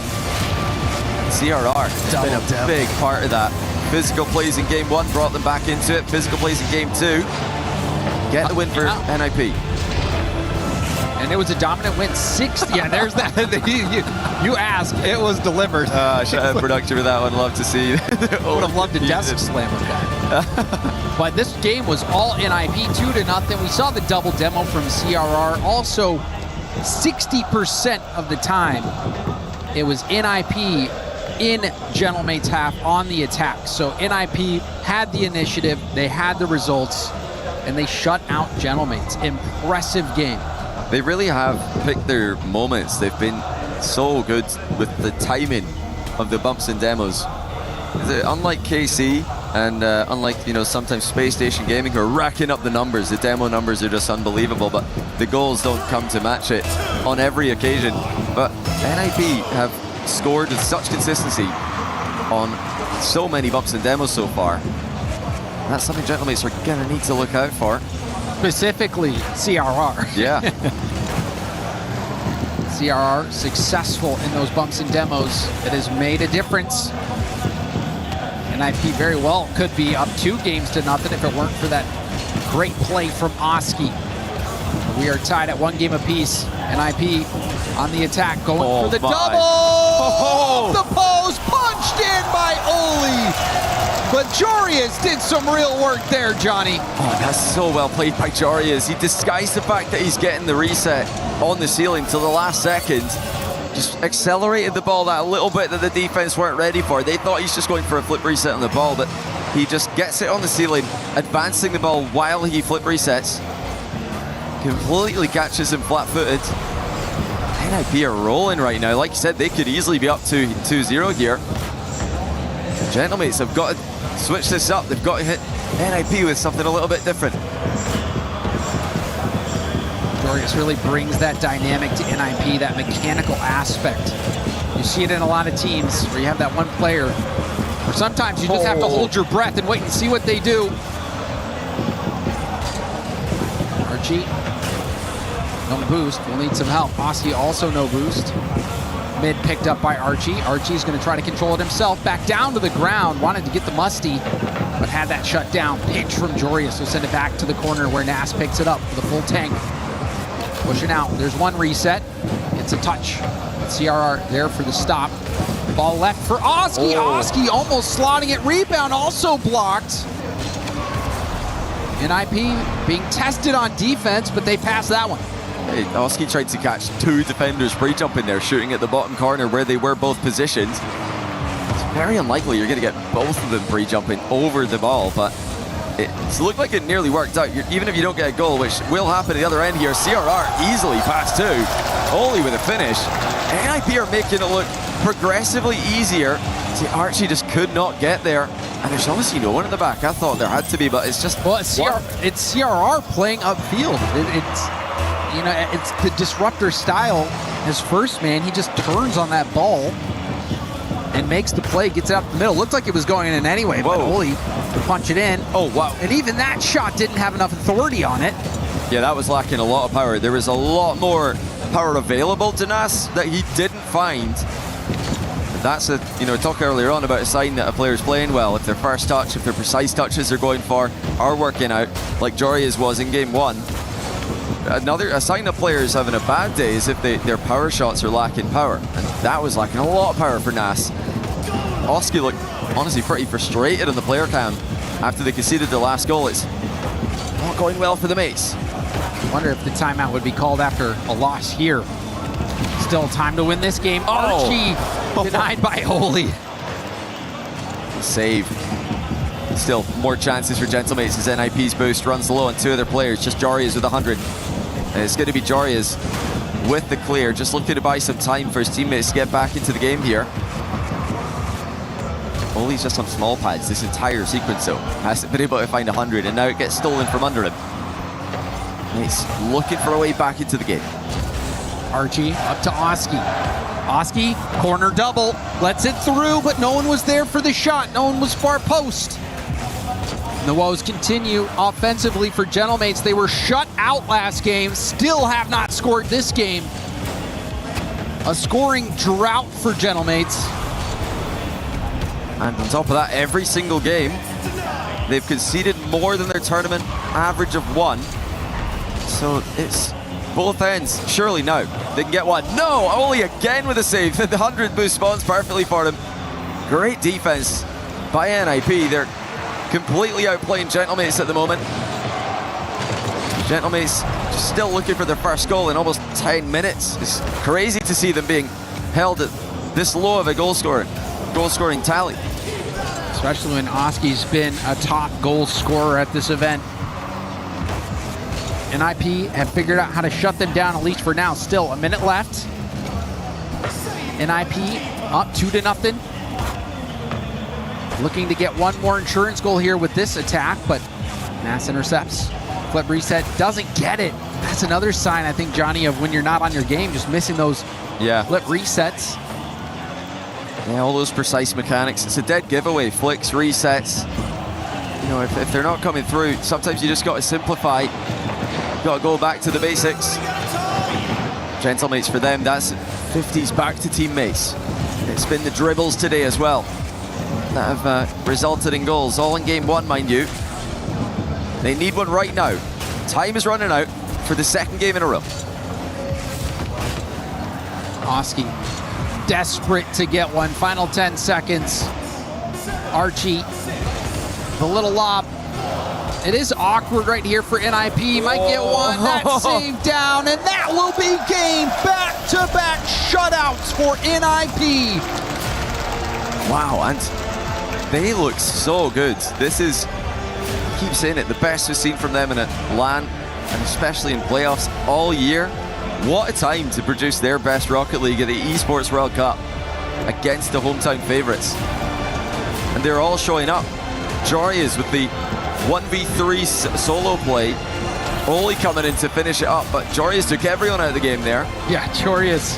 He's an Esports World Cup MVP. Oli is an Esports World Cup grand finalist. I mean, CRR back when it was Gamers 8. He's made the final as well. These guys have all done it. Gamers 8 in Esports World Cup in the past. Gentlemates are really struggling. They've called timeout here. Not surprised to see that. 2 games without scoring. The mechanics look off. I think that's probably the biggest worry is you've got Nass who at the start of this series was playing phenomenal defense, but offensively haven't really gotten to see a lot of production out of Nass. Oski, that first game was very clutch. Hit that overtime winner. Really, that's been the saving grace for Gentlemates. The silver lining that, hey, at least we got one. Because imagine they lost that game. That this would be match point for NIP. That really is the lifeline that Oski has given him. But for Nass, he's going to have to clean it up. You saw the missed power shot, missed resets. You could just tell that they're not quite in the zone. And it is tough to get back into a good mindset mid-series, but that is what these timeouts are for, is to try to get that mental reset. Try to regain your center and find that consistency and find that confidence, because they're going to need it against NIP. Absolutely are. Snasky's got to do his best work right now. He's got to give them a motivational speech. Gentlemates fans are trying to lift them out of the hole that they're in. like you said, I think they're honestly lucky to have a game. That win in overtime came against the run of play largely. I think NIP have been the better team for about 80% of the minutes played.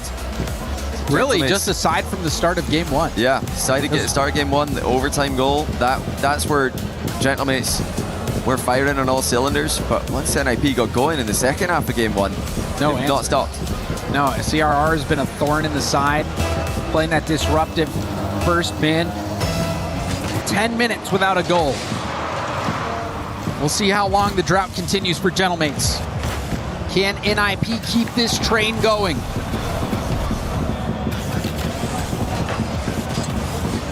Archie to the corner. Got the reset, tried to push it to the backward for a double tap, but he's shut down. However, the shots being peppered. Archie will go for a back pass, but Oli intercepts. Great cut. Oli completely surprising them there, taking the back pass away. It's been mostly CRR in those positions today. Whenever CRR gets forward, he's causing mates problems, and he has, for NIP, been the most advanced player, farthest forward of the team, about 35 to 40% of the time in the games up until now, with Oli actually sitting the deepest of the three on NIP. And that makes sense because we've seen Oli get quite a few saves. Jorius gets a big one there. But CRR, that double demo from behind, the bumps, the demos, the eye test backs that up. Oli trying to get back to the ball, does, but it's a very light touch. Oski will be able to stay on it. Oski to the opposing corner. Stop by CRR, who's taking it past the midfield. That little touch gets it by the defender. That touch at the midfield bamboozles Gentlemates. What a touch. He's got no boost, but he's still got the tiniest amount on it to take it past the last defender. He's having a bit of a laugh at that one. And that has to be tilting for Gentlemates. It's tilting for the fans, clearly. They can't believe what they've just seen. Sometimes it's just the simple plays, the zero boost touches like that can do enough to get the ball past. Gentlemates off the timeout, still not having any success. Timeout burned. The drought continues. We're approaching 12 minutes without a goal for Gentlemates. Oli, reset. It's back to the middle of the field. CRR gonna air dribble this up in the air, trying to throw the defense off. He's leaving it hovered. He's looking to tee it up for Jorius there, but Jorius decided not to go, which is fair enough. You don't really know when the right moment is to go there, when CRR is just doing his best seal impression underneath the ball. Yeah, sometimes your teammate will try to get a ball, but it's just bait. You go for that, you get burned. Jorius didn't want to take that risk. And he might pick up on a bad clear as well. When the ball's not moving in the air like that, it's a bit harder. Yeah, the defender might not get a good clear on it, might not get the power, so like that. We're seeing the restraint from NIP. They're picking the right moments to send the house. This could be one of them as Jorius. No, he's just going to use this as a back pass. Got to be careful. Archie, though, misses the target by a fair margin. NIP has approached this very tactically. You even saw that in the first game when Jorius was picking the low boost defense apart bit by bit. Seems like it's a different NIP. So surgical, so calm, so confident. And they've been getting results. Nass tries to 50 it through. It's off the bar. Going for a double, doesn't hit it. Archie can't find the shot either. And now Nass has to slow things down. Does so effectively and picks up the boost. Such a good defensive play by CRR. He was forced to jump early by a bump off the ball. No problem, just hovered in the way. Got enough on it to save it towards a teammate. And there's the demo on recovery. Almost creating another goal for NIP, but they got to be careful here. That was a risky pass attempted. Didn't work out. Now they're pushed back into the corner. And really fortunate for NIP that Gentlemates didn't do more with that. That was a clear numbers advantage for Gentlemates on the counterattack, but they couldn't get a hold of the ball and get a quality pass or shot. Offensive woes continue to manifest for Gentlemates. Approaching 14 minutes without a goal. It's crazy. It's just crazy to see what a performance it's been for NIP. A team who have come so close to success at the very start of the season. Took KC to 7 in the kickoff LAN in December. They've yet to replicate that sort of success later on in the year, but no better time to do it than EWC. RLCS Worlds coming next month. NIP putting their name in the conversation. Archie trying to make things happen all by himself. Oski, flip reset off the corner. That's broken up. Nas. Now CRR, big clear. Oski pops it up to Archie. Archie has Nas in the middle, but the pass doesn't find its way there. There's not enough on it. Oli saw it a mile away as well. Oli demos the defense. Archie has to make a touch here. He does. With 15 seconds, he's got to make more than that happen. Gentlemates, for the third game in a row, scoreless. And they're about to run out the clock. NIP in offense again. Can they make it two? No, it's off the bar. Still a chance. We saw a 0-second goal already in this series. But it won't happen this time. NIP are on match point. Unbelievable. They are completely shutting down Gentlemates in a way that no one has done this season. Gentlemates have got some losses on their resume, but none of them look like this. NIP have completely outplayed them. They've been faster, they've been more clinical, they've been more physical. Look at the touch there from that CRR. touch, and that was the difference. Unreal. That was the only goal of the game. That little touch from CRR. He's at a massive boost disadvantage, but it doesn't matter. The little steer to the right was all he needed. And then again, they closed out a game in the offensive end. They didn't panic, they didn't retreat, they didn't get cagey, didn't go back to defense. They just keep the pressure on, and Gentlemates are in real trouble. Gentlemates struggling back to back to back shutouts. You know, Gentlemates, they've played good defense most of the tournament, but and I mean, this was not bad defense either. It wasn't bad. Holding to one, they've got the best defense here. That was their average. They held NIP to a single goal. But offensively, you look at a player like Oski who's leading the charts for scoring. You're expecting him to come in here and play at that level and make an impact. He did in game 1, but games 2, games 3, games 4, no one has been able to break through. Somebody on Gentlemates needs to step up. Otherwise, their Esports World Cup journey will come to an end here. Yeah, it's got to be a little bit quicker in offense for Gentlemates. Every time they try to start a slow air dribble, NIP jump all over it. The challenge just comes in before Gentlemates are really ready to get the threat. Ball was in Gentlemates' half for 60% of the last game. They've got to get a way out of defense, got to get into the midfield. They've got to start getting their outplays to work. Oli goes for a 50, goes low. Jorius tries to slow the play down, gets it to CRR. CRR shot is wide. That was a great scoring chance for NIP. Gentlemate's a little bit lucky that didn't go in. Just unbelievable from Jorius again. The presence of mind to slow the ball down like that and outplay everyone. CRR will be disappointed he didn't hit the target. He's got another chance here though to redeem himself. Wanted the fake flick. It's worked out pretty well for NIP in the follow-up. This is where they've been able to keep Gentlemates for the majority of the match. It feels like NIP smelled blood in the water, and they've had good looks already, but the defense has held firm enough for Gentlemates. Also, NIP finding that precision, at least in these early opportunities, but the possession is there. NIP still peppering, still controlling this ball. Gentlemates trying to break out of their half.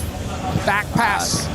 Jorius off the arc and down. Hit back up to the middle, shot towards net. CRR was all the way back, but that ball was flying. It's just awareness from CRR. He knew there was the chance of a counter, so he sat deep. Even though NIP have been advancing their defensive line when he's needed to, he drops back with the goal line save. NIP look poised to add another key to their resume. They've already got such an impressive run this weekend. Take it down Shopify. We wondered if that would be possible, given the fact that Shopify have owned the matchup this year. Twisted Minds as well, falling prey to this team. You know, they've just been at their best by a fair margin. It seems like NIP has hit a different level, that is for sure, Johnny.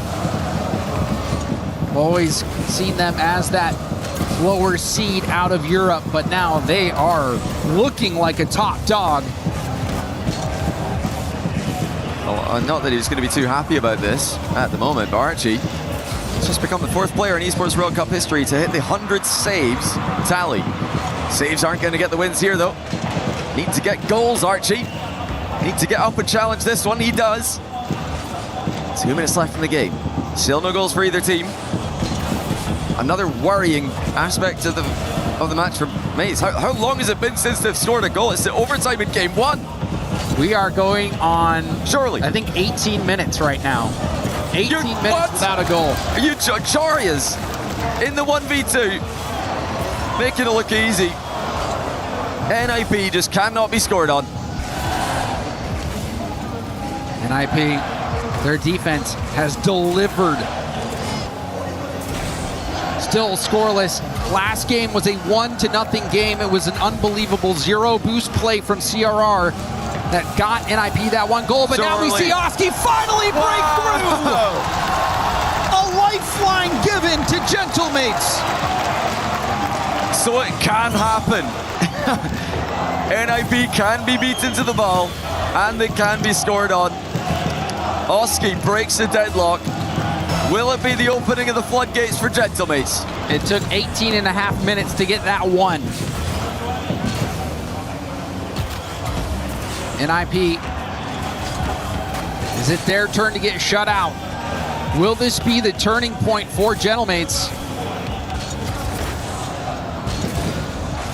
Archie with the 50 pushes it back into NIP's half. Got the corner boost as well. Nas trying to control it at the midfield. Oli patient. CRR 6 boost. Will have to leave this ball. Jorius shut down as well. Gentlemates happy to tick this time off the clock. Absolutely, they'll take anything at this point, but here come NIP. Both defender and attacker playing for the block there. Neither make contact. Archie has it for free in the back corner. 100 boost to his name. Once again, though, these air dribbles are just getting shut down at the start, at the takeoff. And Oli staying up for this one. The time's getting away from NIP now. They need to get control of this ball. Oli 0 boost. Jorius using up what he had. CRR waiting. The boost stealing is very effective for Gentlemates in these last moments. The Gentlemates look like they may have done enough to survive, but we've seen a 0-second goal. Oh, hold on. We saw it in game 1. Oh. What happened in game 5? Oh, yeah. No, it will not. Gentlemates break through, finally end the drought. And that 1 goal from Oski, enough to get this game win. Yeah, Oski winning game 1 for Gentlemates in overtime. Winning game 5 for Gentlemates in regulation. And that right there, that could have been it. I mean, CRR's got to play it high to get past the goalie, but had that gone in, Gentlemates would have just been devastated because Jorias, before that, outplayed them with one of the cleanest plays we've seen all day. Let's see how NIP respond to a bit of adversity. It's been a while since they've faced them. Absolutely, but they do have a little bit of a cushion. Gentlemates, another 4 shots this game. Their offense has not been stellar, but their defense has done enough to get them this win, a shutout. This time against NIP. NIP held scoreless. Yeah, and NIP, they're not going to change anything here. They're just going to keep doing what they have been doing. They've been faster. They've been the team higher up the pitch. Could have won that game had that CRR shot went in. Yeah, for them, they're going to look at that as just, you know, the random loss, but let's just keep chugging along. If we do go to game 7, we might see a slight switch up from NIP. Don't expect to see anything too different here. Will they continue to have the overall advantage like they've had for the vast majority of this series? Game 1, a bit of an anomaly. 4-3, very high scoring. These last 2 games, just 1-goal games. So goals coming at a premium. CRR with the dunk! Oh, Gentlemates. I've let him get away with one there. See, he's got no boost. He hits a fake on Nas. Back to back. You're going to let him beat two people with 0 boost. I feel like Archie's got to take the blame here, though. I mean, the first challenge, you got to hit the ball, at least a piece of it, in my opinion. But the second one, you've got to stay with that ball. I mean, he's just hit it straight into CRR. So great play from CRR. The Gentleman's defense usually does a lot better than that. It's true, but on 0 boost, CRR has been a wizard. He has. Oh, well played. He's got the reset. Couldn't quite get in a position to use it due to lack of boost. Shot is going to go in. Nash finds the defense sleeping. As we take another look from this one, CRR rotating out of net. He went back for the corner. And nobody was back for the shot. I don't know if Jarius saw that that ball was contested. We'd have to see his POV, but he might have had the ball eclipse the Gentlemates player in the air there. But even then, breakdown of rotation defensively for NIP. Something we've not seen much of. Not really seen a whole lot of defense from them. They've not had to do it. They've been dominating the matchup. Not sure for Gentlemates getting Nas involved in the scoring. Also, good sign. Another bounce shot saved. Rebound back to Nas, who gets his second goal of the game. Gentlemates in the lead. Oh, they're starting to put their shots in now. Great placement by Oski, forcing the bad save. Nas commits on it as well. Everybody getting forward for Gentlemates. They're starting to trust each other again. I think this is when you start to worry if you're NIP. That confidence starting to grow for Gentlemates. Have they let Gentlemates back into this? Have they missed their window? Gentlemates looking to make another goal happen. Maybe a bit too much on that. You know, the team play is always good to see. The shot was available there. Right to the backboard. Oli will slow things down. Ball slowed down by Archie, who's trying to get that corner boost steal. Will get it eventually. We had 3 minutes remaining. Plenty of time left in this game. Time for this one to be high scoring like we saw in game 1. Well, as of late, the defenses have been hard to beat. CRR off his own back wall, now off the ceiling. Behind the ball, tried to push it forward, but it's intercepted by Nas. NIP not as synergistic as we saw before. Even there, you saw 2 players jump for the ball. Struggling to have a coordinated counterattack right now. Gentlemates playing much faster, closing these gaps. Oh, close there from Archie to cut off CRR. But it's not worked out, and Oli has found the gap. Gentlemates were so close to getting out here. Right there, that touch goes past. They're away. But instead, Nas, compromised position on the backboard, couldn't get the read. Wow, that dunk from CRR. CRR has been brilliant this game. Huge dunk leading to that goal. Chance for Oli. He's trying to get that to bounce back mid. It does, but Archie's there. Boost advantage heavily in favor of NIP here. Gentlemates need to buy some time. It's not like there's a lot of boost for NIP in offense though as well. They are going to try to keep the ball as high upfield as possible though. Gentlemates have done well. Looks like they're stabilized. Good boost steal from Jorius also. Oski looking to Archie. Archie, no boost, gets demoed from behind. CRR looking for Jorius. Jorius beat to the ball by Nas, but Oli with some open space. Oh, gets a pass one. Nas diving in on that ball, low boost. Jorius also stopped out Nas. Great defense and able to pick up that mid boost. This is where the pressure starts to pile on. Yes, good defense by both teams here.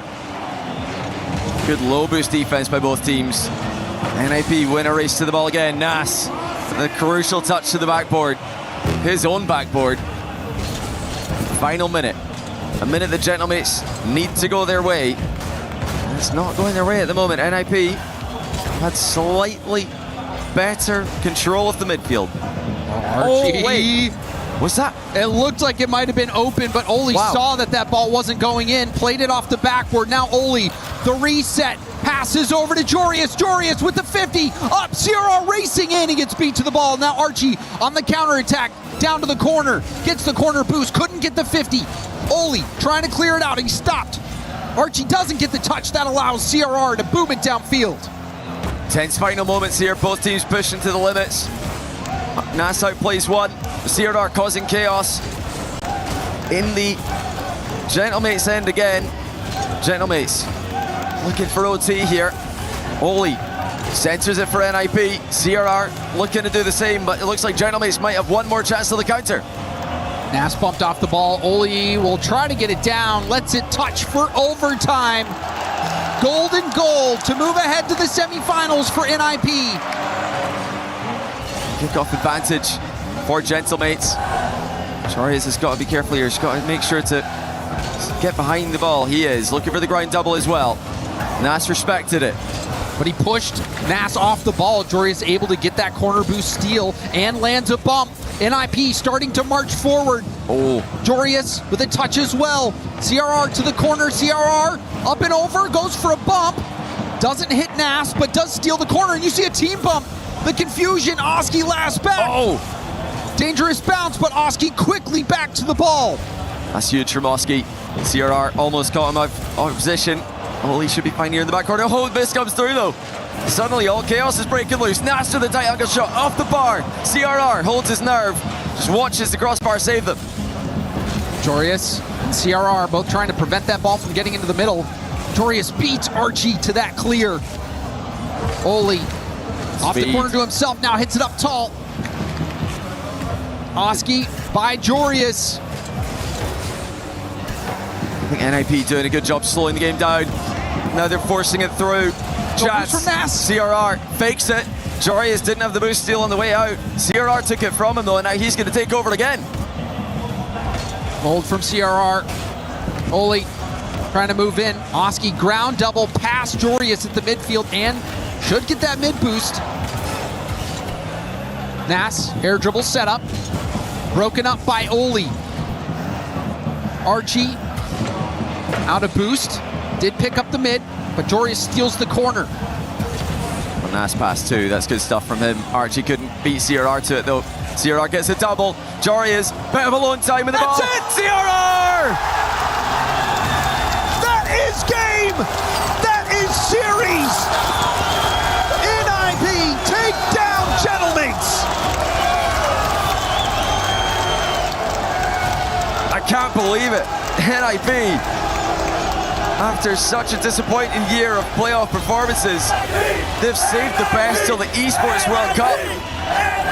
Gentlemates, wow. Pack your bags. And you can see the elation on CRR's face.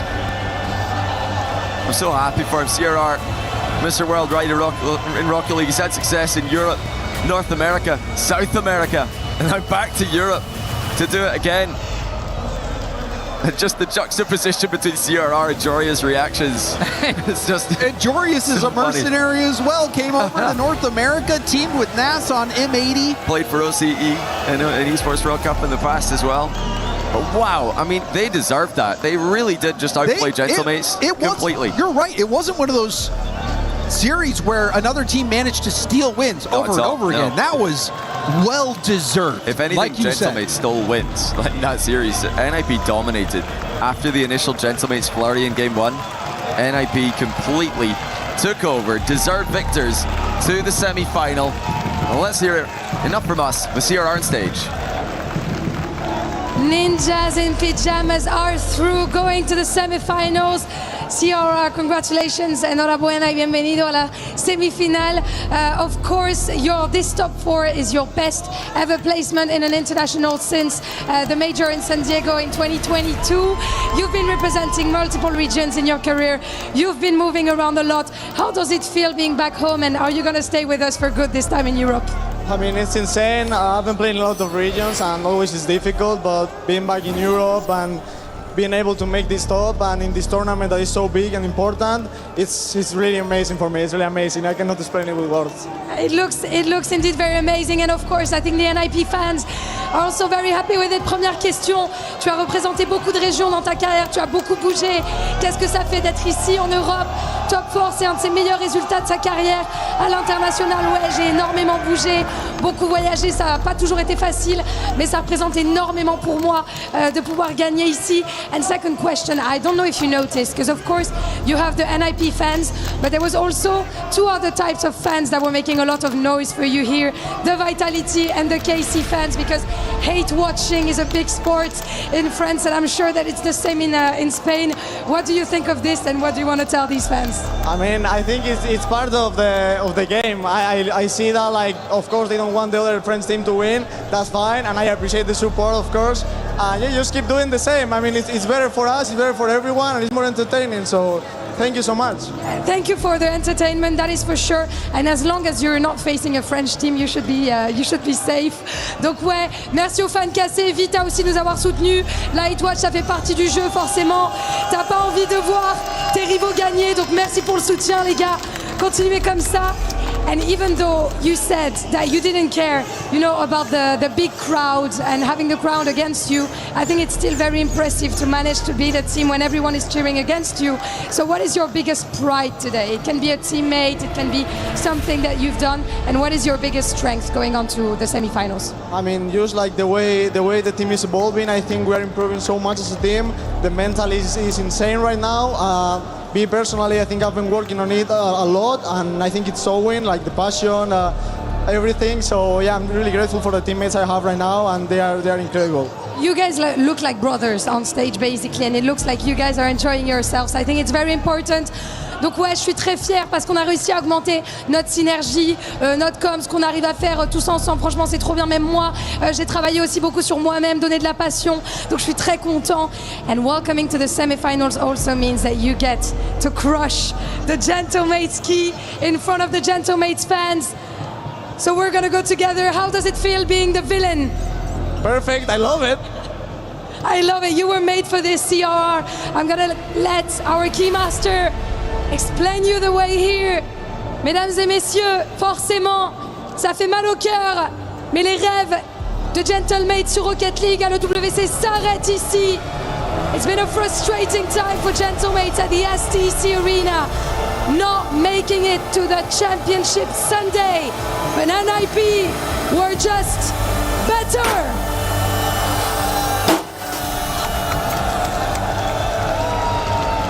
Congratulations again, CRR.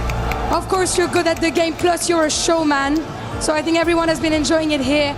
I'm welcoming you back on stage for two more last questions. You're going to be facing SSG next, the American young kids. What do we think of this team? Is it going to be a hard one?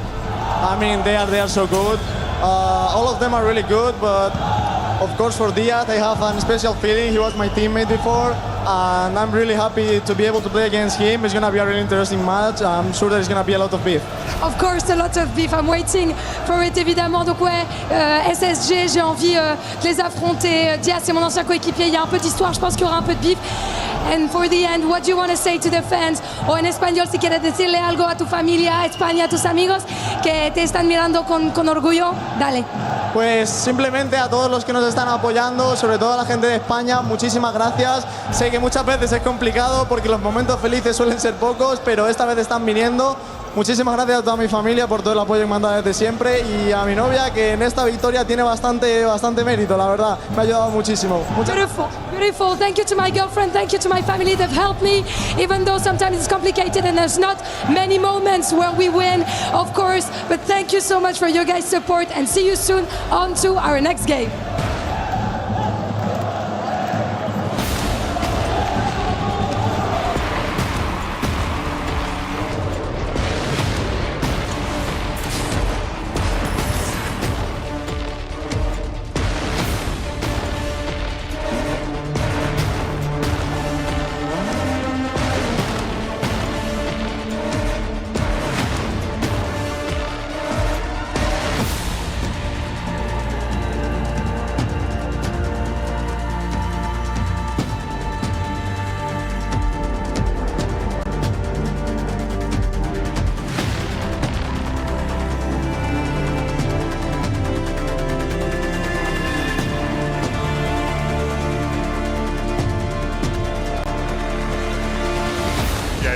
Second one. Over. Yep. Nice. Last. Yeah, he's there. He's up.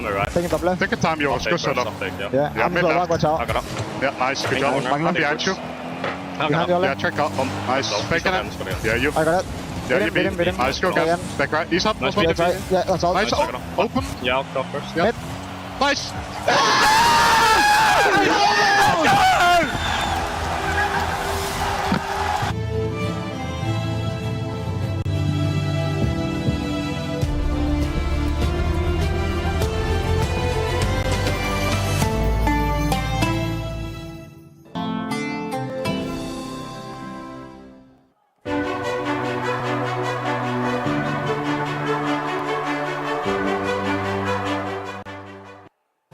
Over in the Curiosity Grid, we got Lauren joining us to give us an update on what's happening PUBG Mobile-wise, because 2 of the games are being played today.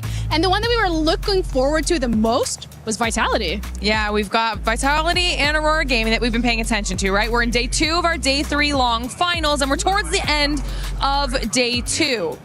What does that mean for Aurora and Vitality? Well, it means Aurora currently at the top of the leaderboard in first place. Vitality somewhere down to the polar opposite. Oh. They are not doing so well right now. They're not out of it. We still have one more day of competition. However, when we head into tomorrow, it is smash point rule, which means whichever team has the highest points, obviously Aurora Gaming right now, you add 10 to that, and that's the threshold that teams have to achieve before they can even get a win.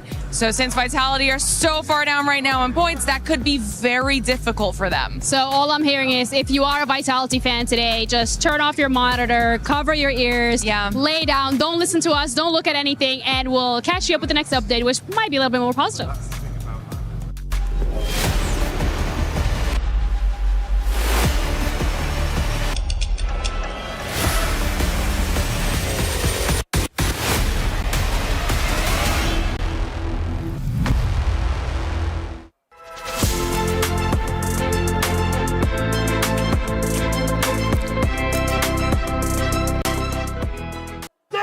Twisted Minds is playing against Falcons today in Rocket League, but I think the most important part here is the club championship and how that's standing for you guys. Did you meet your expectations on the standings? I mean, so far, we were able to get top 8 at the club championship. Yes, it's not what we were hoping for when we started. I can barely hear myself, by the way, but what we're trying to say is that, yes, we didn't do what we expected to do, but hopefully we can still recover from Trackmania, Fortnite, and Rocket League. And this match is going to be the most important one. That's what I want to talk about next, because you're going up against Falcons. Yes. And you guys have the opportunity to do the funniest thing right now. Well, okay, look, jokes aside, I'm happy to see 2 Saudi teams both playing on the world stage in Rocket League and basically having a huge chance to win. But at the same time, you heard it from TRK, you heard it from Nubo, everyone said that we have a huge advantage to win this game. Yes. And I think we're going to be part of the reason why Team Falcons don't get the World Cup this year. You think they're not going to be able to close it out this year? No, because they're going to lose right now in Rocket League. We're going to go into Trackmania and Fortnite. Okay. We believe that we're better in those games as well. Okay. We're basically going to be the main obstacle for them not to get the Esports World Cup. So instead of winning the whole thing, your new goal is to stop Falcons? No, I mean, of course it's not the new goal. No, I mean, I would be happy to see Falcons win again, but if we're going to be part of the reason why they don't. It do be like that sometimes. It do be like that. Thank you so much for the interview. That's Absolutely. it for us, Twisted Minds fans. Can't hear what I said, can't hear what he said, but it is what it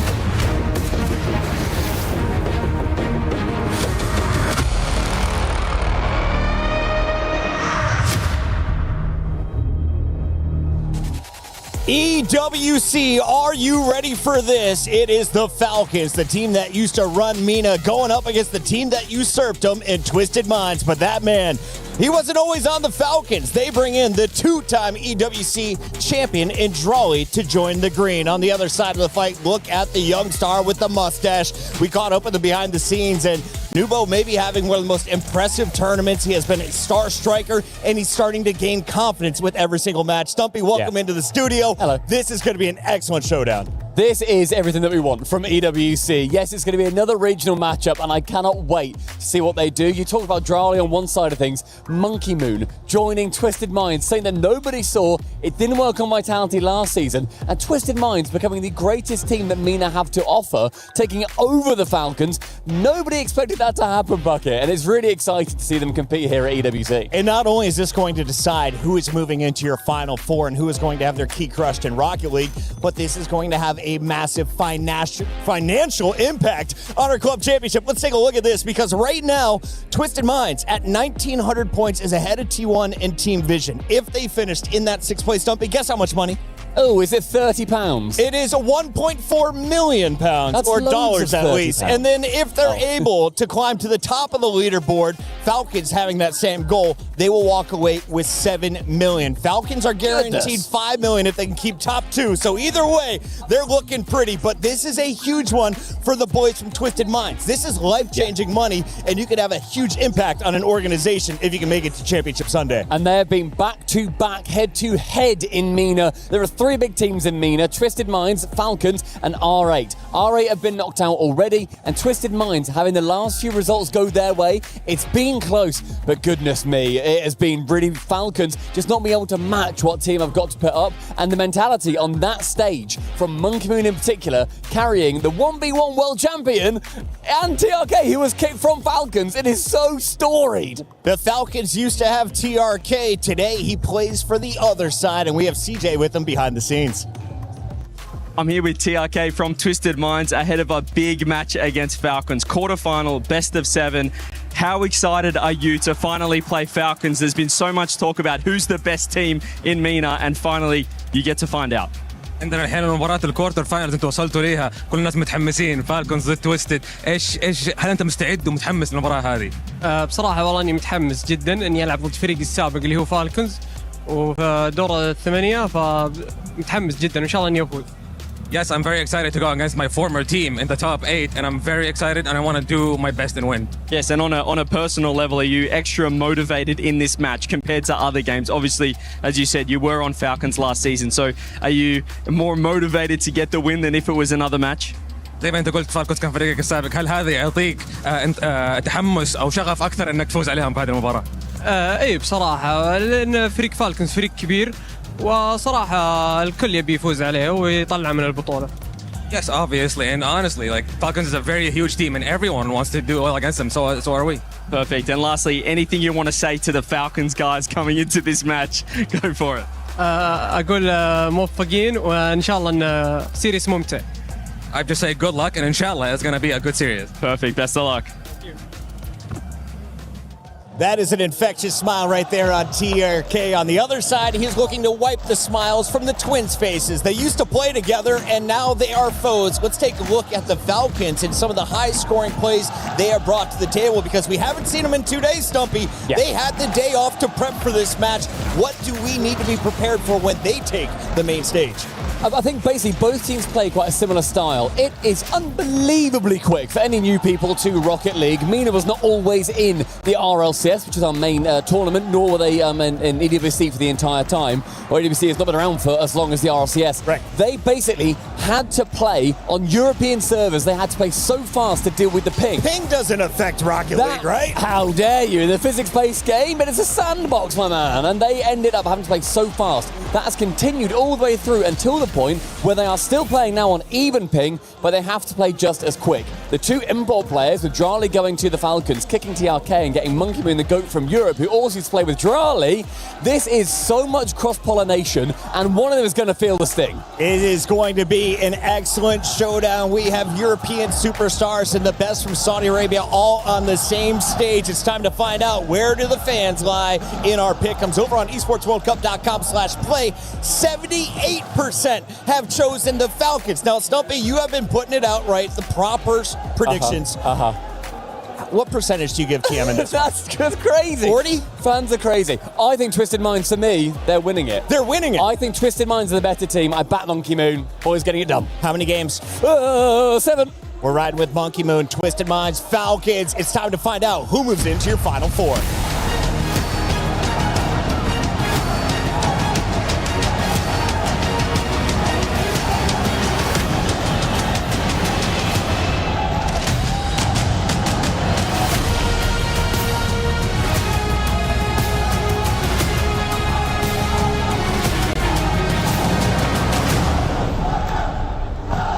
There's a lot of energy and high atmosphere here in the STC arena, but sadly, none of the fans that are chanting and making noise right now are French. I think if anything, we need to get a crew of cleaners in here to mop up the tears of the Gentlemates fans. Lou, are you all right?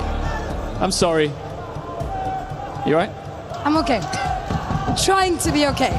Because we still have 2 French orgs on the run here in Paris, but only one will remain by tonight. But before that, we have a MENA Saudi derby that is about to get crispy, Ian. It's going to get so crispy. Twisted Minds fans over here making noise. We've got Falcons fans over here. They're going to go back and forth, Lou. MENA versus MENA. Are you ready for this? I am so ready for this. Yalla, let's go. Let's welcome onto the stage, Twisted Minds!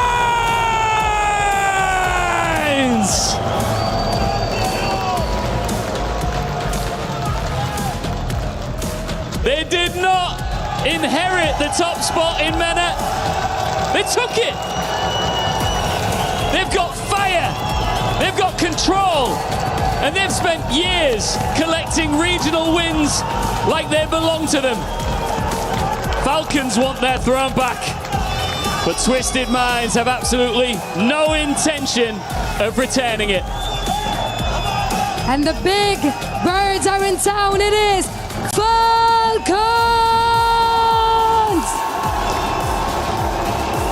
This is not MENA against MENA. Not only it is the old throne against the team that took it from them.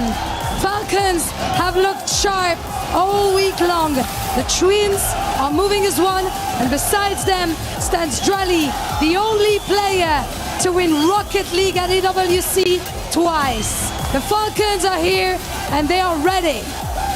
It's a big fight feel here in Paris. It's MENA versus MENA, Falcons versus Twisted Minds. Let's get it on.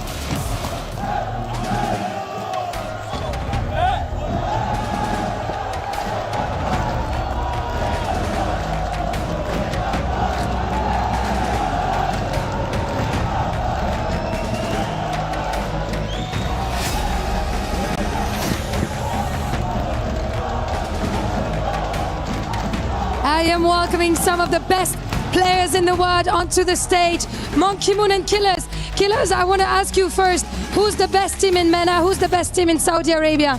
I mean, it's obvious. Of course, the Falcons. It's obvious, of course, the Falcons. Monkey, je vais te poser 2 questions. La première, elle va être en français. Tu sais que tu vas avoir une grande partie du public avec toi. Est-ce que tu penses que c'est un bluff? Ouais, c'est forcément un bluff, mais j'espère qu'ils vont continuer de crier pour nous derrière. I hope that they're going to keep on cheering for us, of course. And what's your plan to prove Killers that he's wrong? I mean, you already know, like, we beat them a lot of time this year, and one more time now. One more time now. Are you ready for it, Killers? You ready? Yeah, of course, I'm ready. Of course, let's get going. A handshake, boys. And let's see who are the true princes here in Paris. Falcons versus Twisted Minds starts now. I want to start by saying how lovely to hear Killers doing an interview in English. I didn't know his English was that good. He sounded so natural up there. I know. I turned straight to you and I was like, oh my goodness, he's talking, he's growing into it. I'm so excited. A huge matchup. I am so excited for this. Twisted Minds versus the Falcons. These two have been going at it the entire season, back and forth throughout the RLCS, now here at the EWC. They are trying to really decide once and for all who is the best in MENA. and potentially the world here in Paris. I mean, the obvious storylines are just all over the place. You can pick any direction you want. The fact that Monkey Moon and Drali won this tournament together last year, they won Worlds together last year, but maybe even headlining that would be Ruas and Killers moving away from TRK, dumping TRK, and then TRK hurt, coming back to haunt them time after time this season. Dude, I was watching TRK while he's sitting up there, and he's standing next to Monkey Moon, next to Nubo, and he's looking to the twins with just this half smile on his face. And as good as the memories were, it is, of course, time to make some new ones on his new team. They've been doing an incredible job. They are the ones that did take that #1 spot away from the Falcons once that roster move was made there. So we'll see how things play out here at EWC. Of course, Drali trying to be the first person to go for the three-peat, and on 3 completely different rosters. Yeah, which is just a crazy statistic when you think about it. You're right, it wasn't last year that they won together. It was 2024 when Monkey Moon won. I mean, I get mixed up by how much they've won. but you're right, last year it was Carmine Corp and Drali, which is just ridiculous. And now he's hopped over to Falcons one more time, a team that was put together to win everything, to dominate everything. And it's not quite gone like that for Falcons so far this season. They started off okay with top 4 in Boston. Paris, not even qualifying was a disaster. All they had to do, Herc, was wait a few more months. And here we are, back in Paris at the Esports World Cup. Drali will feel this is his home ground. It's Mina v Mina. Who's the #1? Well, the only way to find out is to put the best of the best against each other. Statistically, between these two, it is a fairly close matchup. It has been very back and forth, like I said, throughout the RLCS season, even throughout here, leading up to this exact moment. A lot of pressure coming through with the Falcons. Twisted Mind's gonna break out. Monkey Moon looking to be that one to lead his team to victory. Yeah, the only player in this lobby that hasn't won anything in 3v3, and I say anything, and I mean international major, is Nubo. And he has huge goal participation so far for his team, 76% plus for a man who's truly come of age in the 3v3 world, as well as winning, of course, the 1v1 World Championship. So Twisted Minds will be very, very happy with how he's performing. Of course, he has finished top 4 in Gamers 8 in the second year of it, I believe. They finished top 4 with Nubo there, standing in to be their 1v1 back in the Game Battles format. They played 3s and 2s and 1s, and we suddenly heard, who is this guy? He's incredible. And now he's back with TRK all these years later. And Nubo's definitely been on a run. He is the 1v1 champion, one of the best in the entire world. That is the reason Monkey Moon decided to play alongside him, but he does have to go up against the other one. Ruas, as the twins head forward. Kalir is going to take a wide shot over to the other end here. See how the Falcons move, but low boosters, slow challenges. Not gonna scare them too much from trying to take some shots. Nubo's round 1. Nice 50 back from Ruas. Falcons have the early pressure, but now Twisted Minds come forward and put the ball. It's just a bit of a pepperer for the Falcons' goal. Just asking a bit of a question, but it's easily enough answered. And Ruas, as he leans towards his monitor, almost falls into it. Takes that ball away for them. Drali moves it high, but that's going to be where TRK is waiting. So Twisted Minds, it would seem, are up for a period of pressure for themselves until Falcons get it back above their goal. Ruas onto the backboard. Here is Killers, but well defended on the backboard by Nubo. But that's good of a touch after his positioning was great. And Falcons will keep the pressure going. Right now, Monkey Moon's been a little bit more on the back end here. TRK with a save to the other end. Leave this for Monkey Moon to clear. He actually fakes it with a low boost. I like the touch. You're gonna need to expect a lot of that, fake communication out of this Twisted Minds squad. It's really the only way you're gonna be able to mess with Falcons' minds. TRK trying to play this one low. Twin has him red. Drali, all eyes are on him to really step up for this squad and lead them to a victory. Yeah, there's been a lot of talk of Carmine Corp being the reigning champions, and you have to feel for Drali, who has won it, as you say, twice in a row. You have to watch on as Carmine Corp were welcomed with the Guard of Honor, who has been thinking, surely in some way, come on, why am I out there? I want it too. We just have to come out here and do it all over again with Falcons, a team who seem to be ascending at the right time of the season. Of course, in 2024, when he won it with Monkey Moon, it was this very tournament that really got them back into form. So if Falcons could do the same, it would be history repeating itself, but they have to do some defending now. It is Monkey Moon, the GOAT, the $1 million+ man. He's up. Nubo this time. It's cleared easily enough by Falcons. And we've had a few half chances here, but no real clear-cut opportunity for either team. I do expect that, you know, that is a fair thing to be doing right now, right? These two teams have been facing off throughout the entire MENA season. All the opens have been fairly back and forth, with the most recent two, I believe, Twisted Minds. Falcons just really have been trying to get their revenge and find their way back to that #1 spot. Shot on net, taken out by 2. Nubo gonna try and make that clear. Clear's gonna collect the demo on the back line. They take the shot, the double demo, and the space could give them the shot! Ruas to clean up, and the Falcons take the lead! But this is Drali's tournament, and look at that control there, landing sideways, holding a handbrake, swooping into the ball, and making it easy for Ruas. This was the matchup that, when it was drawn, Nubo gave a little fist bump. He was looking forward to it, and Falcons, that would have frustrated them. They will want to come here with fire and brimstone. Just such a clean play. Now with a minute left to go here, Twisted Minds are gonna have to catch up. It's left for Drali. One nice challenge is red. They played up to the sidewall and do lose possession to Monkey Moon. Not once, but twice the demo almost puts them through, but it's immediately countered by Drali. Nobody's in the tank, goes for the center! The shot is in! The Falcons fly! There's so much space in front of that Twisted Minds goal. TRK wasn't sure. He tried to slow Drali down, but Drali didn't fall for it. Prodded the ball into the center where Killers was waiting. That may well be enough for game 1, unless Twisted Minds can get something from this kickoff. Nubo versus Killers. You gotta bear in mind too, right? Killers has been the all-time leader here at the EWC for goals scored. So adding on to the 50 that he has had up until this series, he is looking to build on it in the Twisted Mind team, right? You gotta bear that in mind. This kid is going to go shot for shot. His teammates are there to set him up. He's clearly been the one on it. We'll see. Can Twisted Minds find anything here in the final moments? Otherwise, this should be game. 4 seconds left on the clock and a roll ball out mid. The Falcons have made quite a statement here in game #1. It's a clean game 1 victory. It didn't seem like there was too much damage to be done against them. And they took their opportunities ruthlessly to get the opener. They're still pretty chill, they're still pretty relaxed. But they will be very, very aware of this tough series. We have an update from the chess. So much going on at the Esports World Cup. Let's find out what's going on there.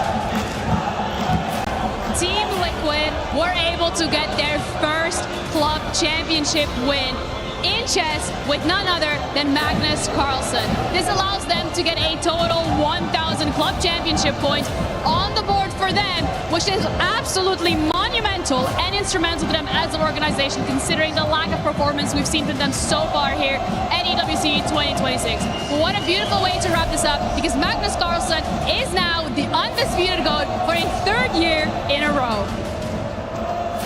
Well, congratulations to the absolute GOAT of chess there. We've all been watching as we could on this side throughout this event. I feel really bad. I did bump into Dennis, the player that he was going against in the finals there. He looked stressed, and for good reason, man. You just played the GOAT. 2-time back-to-back winner. Congratulations to Liquid and them. Falcons and Twisted Minds looking to find a win like that for their clubs as they're competing against them still in the club championship. To get a selfie with Magnus Carlsen. I mean, he didn't know. He didn't know. If you guys don't know what he's talking about, please go check it out. He was only 50 feet away. It counts, all right? Anyway, game 2 begins. Falcons, last time they played Twisted Minds in MENA, open number 6.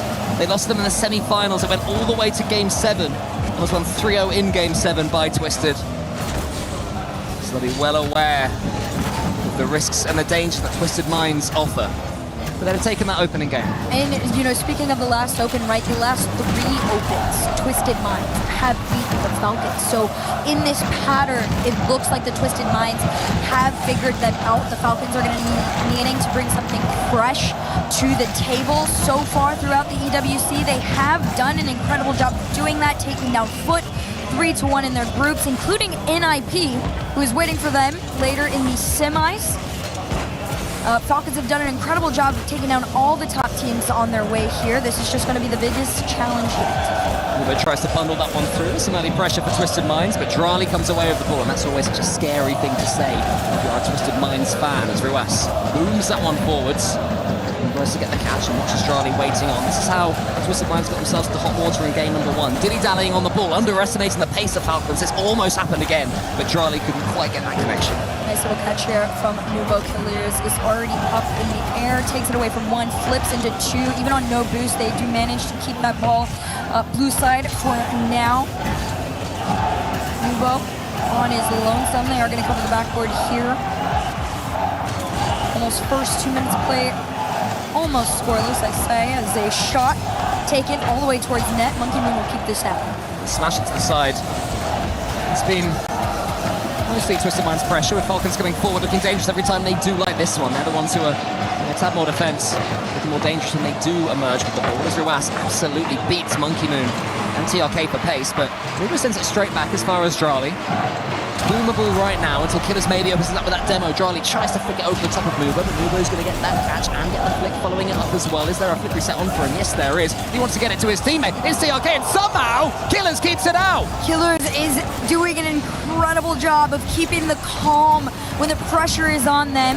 This one, 50s towards that backboard there. TRK will take his time with it as it centers out to 1. It's a catch from Uwas. It's an attempted shot on net, but no pocket made nor found.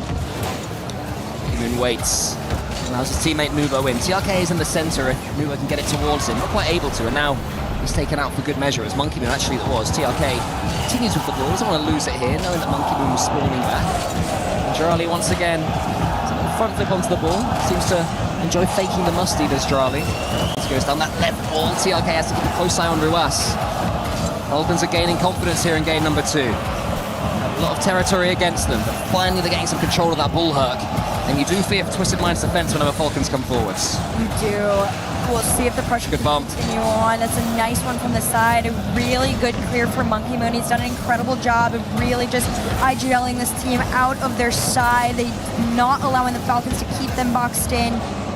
1-2 here as Killers tried to take his team forward. You see Ruas already on the jump up, and Falcons got to be careful not to overextend. That demo puts that last man a little bit awkward here as Twisted Minds try to do a quick counter. It is still being made on low boost, but the 50 is theirs. Nubo has Ruas in his sights and is able to force that one into the corner, but Drali has something on it as well. Every time he hits the ball, he seems to spin in any which way. Everyone else would think they're out of control, but not for Drali. He always seems to know exactly what he's doing with that such a unique play style when he takes those first touches. Killers to the side, 0-0, nervy, another close game.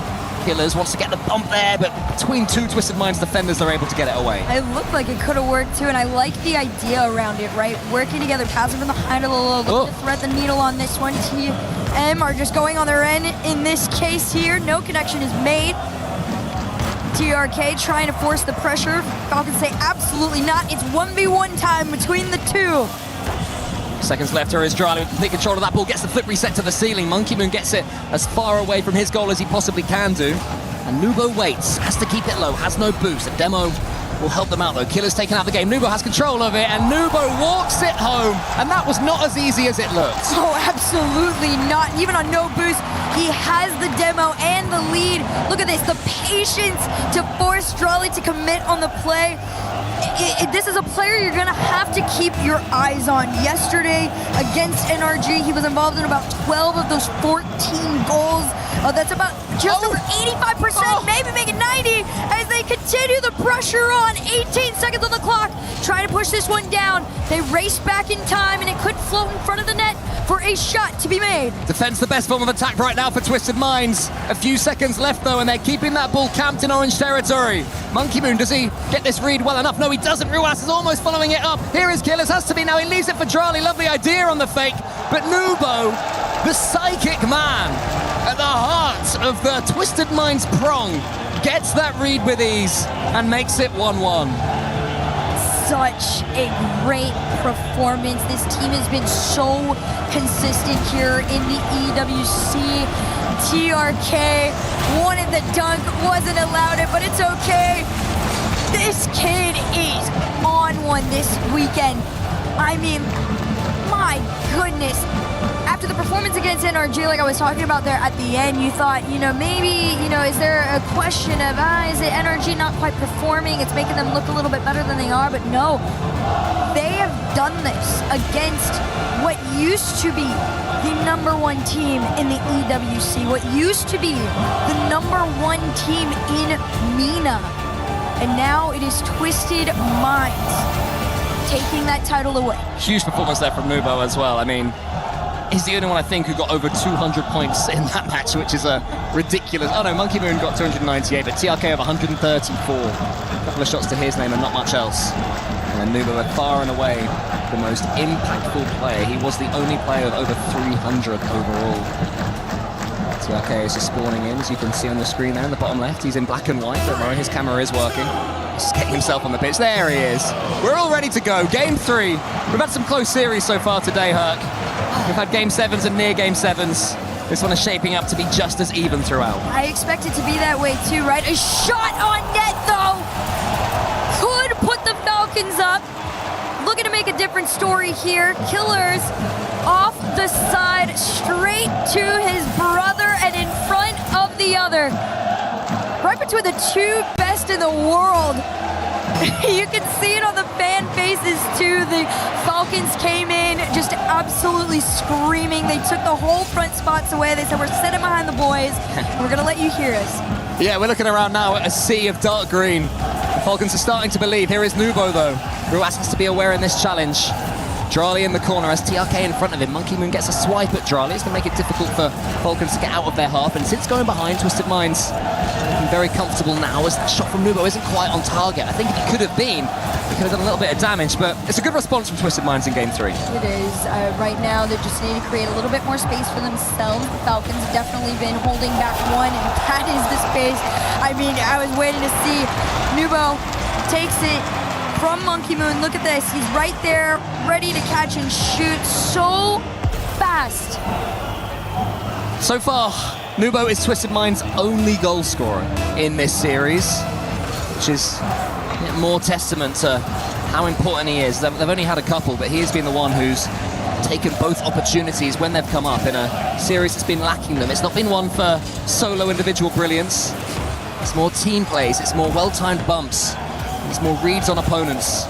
As Drali goes high, Monkey Moon has that one in his sights just about. It's a tough read. You can't do too much with it. Drali onto the back wall, trying to find killers, almost does. Right now, the Falcons are just trying to force a commit. Fortunately for them, Twisted Minds have anticipated everything, even from their end of the field. They're going for the counter. TRK, great read, pushes them forward, but it is short-lived. Demo for the effort is Drali. Everybody just playing this ball back and forth. Nobody quite able to hold on to possession for too long. In the last game, there was 7 demos for Falcons and only 2 for Twisted Minds. And I think in the last 20 seconds, we've seen 2 for Twisted Minds alone.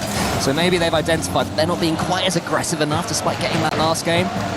Keep stepping up that pressure and fight through even more. And this is what the pressure leads to. It's TRK surely with a goal, and it was from those demos. A full team commit on this. Look at it, Monkey Moon going for the challenge. Nubo denied by 1. Drali thought you'd pulled off the miracle save in that moment.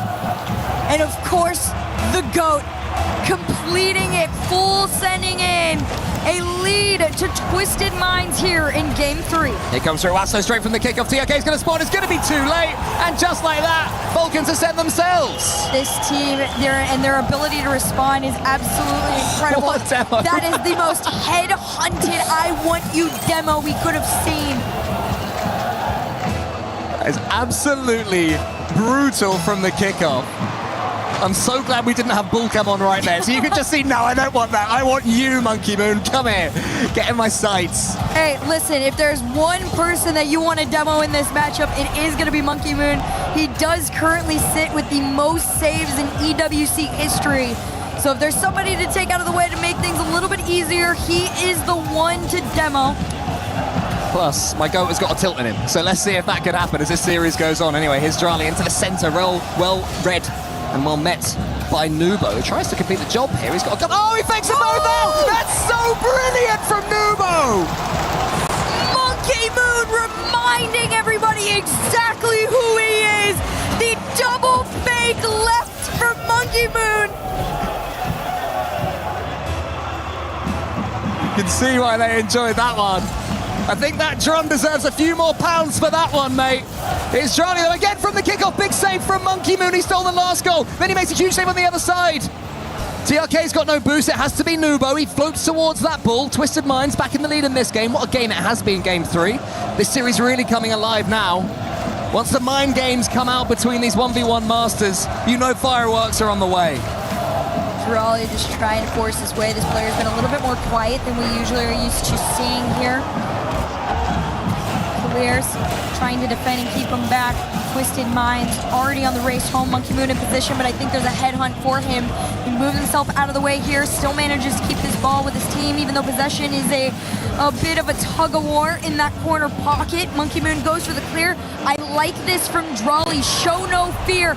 Look at the control from Killers to tie the Falcons up. Again, it's Drawley. He fakes to go for the ball before he goes for a demo. It's that unique movement that he does all over again. You think you know what he's doing, and he goes, nah, I'll change my mind. Bull cam off.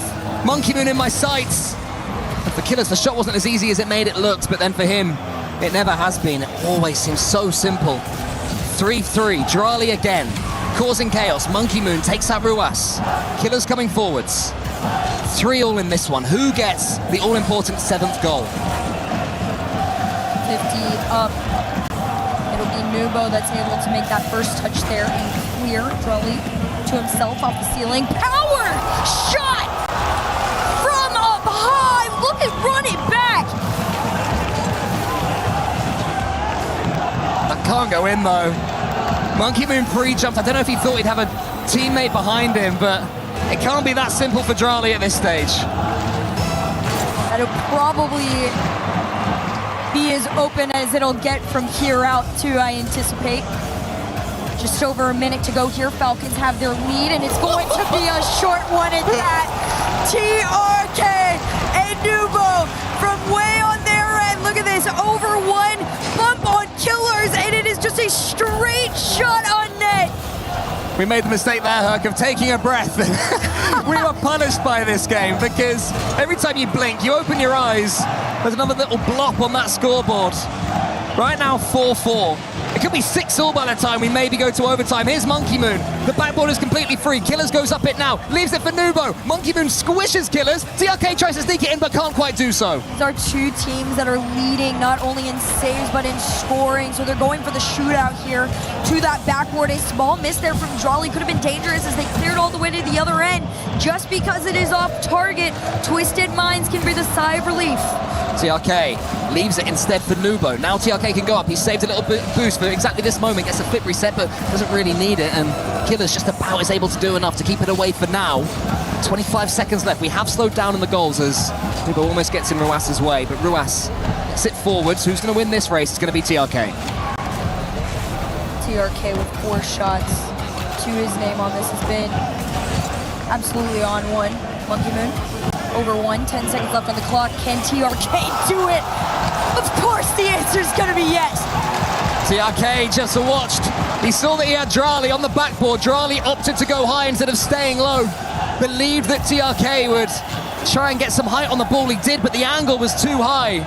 And TRK had the wherewithal to slot it into that top corner. A lead with 7 seconds on the clock. Ruas going to try and find the last minute heroic play. Drawley to Killers, but unfortunately for them, that will hit the ground. Twisted Minds with a response much needed, forcing the timeout call from the Falcons. Just having a look back at the last matchup that they had to see if 9 goals is remotely normal for them, because of course they're all such goal-scoring demons, and no, there was a 6-goal game, a couple of 5-goal games, but nothing like this. An absolute shootout at any level, and that is because the finishing was so precise. Sure, there was this mistake from Twisted Minds defensively. I think Nubo had a bit too much faith in Monkey Moon's pre-jump, but in general, how good was their striking in that game? Oh my gosh, this is some of the cleanest we've seen in quite some time. I love Nubo getting in on the action, that bump play there for TRK. Another one here, right? It's a lot of these fakes and spotting the moments of right when somebody commits, can you delay it and find yourself a moment to take a shot. Now, I will say, in terms of timeouts taken here at the EWC, there have been 22 so far, okay?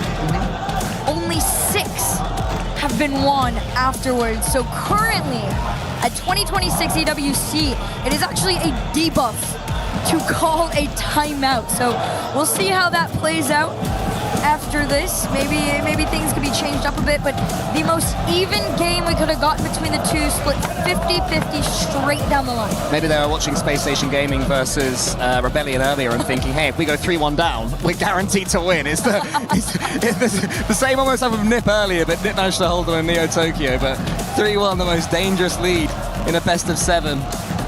But of course, I jest, there is no part of this majestic organization, Falcons at the heart of Esports World Cup since it came into being, would even conceive of believing they're going to lose any game in Rocket League, let alone one that would give their opponents 3 match points.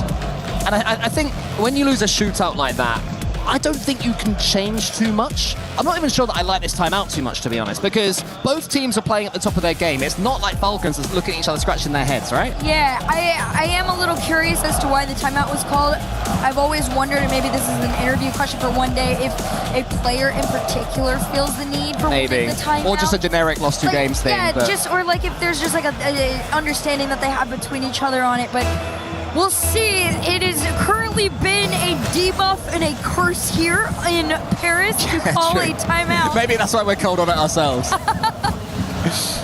Well, the next game begins. Falcons have theoretically played their joker. Let's see if Twisted Minds are able to deal with it. Twisted Minds actually had a worse shooting percentage in the last game, 50% compared to Falcons' 57, just to show how high the levels of shooting were in that game between both teams. And here is Charlie with half a chance. He gets it down. Can Ruas win this race? Not quite. Monkey Moon gets it to the side and to safety as well. He's going to have to do some more work, though, because Nubo going to get it higher. Now TRK has taken out a Falcons player. Nubo get it towards TRK. TRK is waiting and lingering, and he will have a chance to have 100 boost. I like this from TRK, too. They're going for the better moments and the better plays. There's the full team effort from Twisted Minds on this. It opens up with TRK over to Monkey Moon. You thought the second one from him, but no. The Falcons can defend all they want, but they know they are them. How does Ruas get that first save, by the way? That was pinball, and somehow Ruas read it. He looks into the future, but the one thing he didn't see was the follow-up. Well, you have to remember, Ruas is the #2 leader in saves, and I'm not going to do anything here because you're going up with the #2 scorer in EWC. And what a pass to Nubo. The new man on the block receives the ball from the GOAT and does the rest. And speaking of the block right now, Falcons need to get some more blocks on these shots themselves. They are really struggling. And the tactical timeout debuff continues. It might be 3, it is 3! Twisted Minds running riot against them! What a play! This is a testament to Nubo's 1v1 capability. The redirect with the tightest angle humanly possible. And the follow from TRK, this team knows exactly what they want to do. That is absolutely demolish the Falcons. 3 goals in a minute is insane by any standards, but against Falcons, Twisted Minds have now, though, conceded 1 via a mistake, maybe getting a little bit jumpy in this game, Hut. Yeah, you can definitely feel that they were getting a little comfortable on the other end. Monkey Moon, just an awkward attempt up on the save here. I will say Ruas getting involved has usually been uncharacteristic, right? But maybe the change is a good thing here for the Falcons. It does bring them on the board here very early on. See if they can do it again. Nubo goes high. Monkey Moon's waiting for it. Lovely pass towards Nubo! They just can't stop scoring! Monkey Moon to Nubo once again is the answer. They try to make the clear, and unfortunately for them, it is a straight shot down into the nose of the enemy. Up by 3 with 3:45 to go. It's Twisted Minds. Up by 3 and herring towards 3 games as well. Nubo wants to make it even better. TRK, can he complete the party? Monkey Moon waits. Falcons will get this one away. Last time they went 3 up. Twisted Minds got a little bit jumpy, as I said. Killers wants to put this one into the corner. Does so, avoids TRK as well. Fakes it out. Here comes Ruas. He finds Killers, but it's just behind him. The Twinergy just wasn't there for once. No, it's definitely been lacking just a little bit here right now. It is all Nubo and Monkey Moon, and of course TRK on the solo. It has been more than enough to slow down the Falcons. You have to remember, Twisted Minds seems to be the kryptonite for these former EWC champions. Monkey Moon on his lonesome pass over to TRK does get sent out to the other end. It's Nubo on the race. Yeah, Nubo in a little bit of an awkward position there. Got something on it. Monkey Moon was getting back in time. All of Twisted Minds were watching Nubo with bated breath, but of course he had the quality to do something with it at least. Ruas and Drali, I think it was, getting each other's way a little bit. Ruas does emerge with the ball. Now Drali can go up. He needs something here. What can he conjure up? He's won this event the last 2 times in a row, don't forget. Will not want to go out now. Monkey Moon's got to also slow down just a little bit there. He's had a couple of mistakes on the back end there. I will say the insurance of the 3 goals should make you feel better, but very, very low boost for Twisted Minds defensively. Nubo's going to be the one though to get them out. Powerful reset. Monkey Moon trying to waterfall from the ceiling and down, but Killers will collect it. Flip over one in a demo to send him back. Should slow the Falcons, but not Drali. He has been everywhere on every team, and now he looks to lead the Falcons. 2024 victory for Drali, 2025 victory for Drali, 2026 he's on the ropes. But if anyone can come back swinging, it's the Moroccan. Such a pivotal player wherever he plays. 2 goals in it now, again. Falcons staying in this one. A 6-goal game so far to add to the last game's tally of 9. And still a couple of minutes left. This is Rocket League at its brilliant, most entertaining best. Monkey Moon's almost in. He can't quite get it on target. It's blocked. Nubo, couple of touches. He follows it through as well. Killers takes it away, but he's bumped away by Nubo, who didn't give up on the play. And once again, Herb, it's a difference of 3. No, it's Nubo and TRK all over this one. They continue to take the challenges, and I love this from TRK. He has 1 single boost in his tank, and he shows no fear. That has been the difference maker between the 2. The Falcons have been relying on the demos just a little bit. That previous game 3 goals demos alone for Drali. It was not even enough. A powerful save and clear.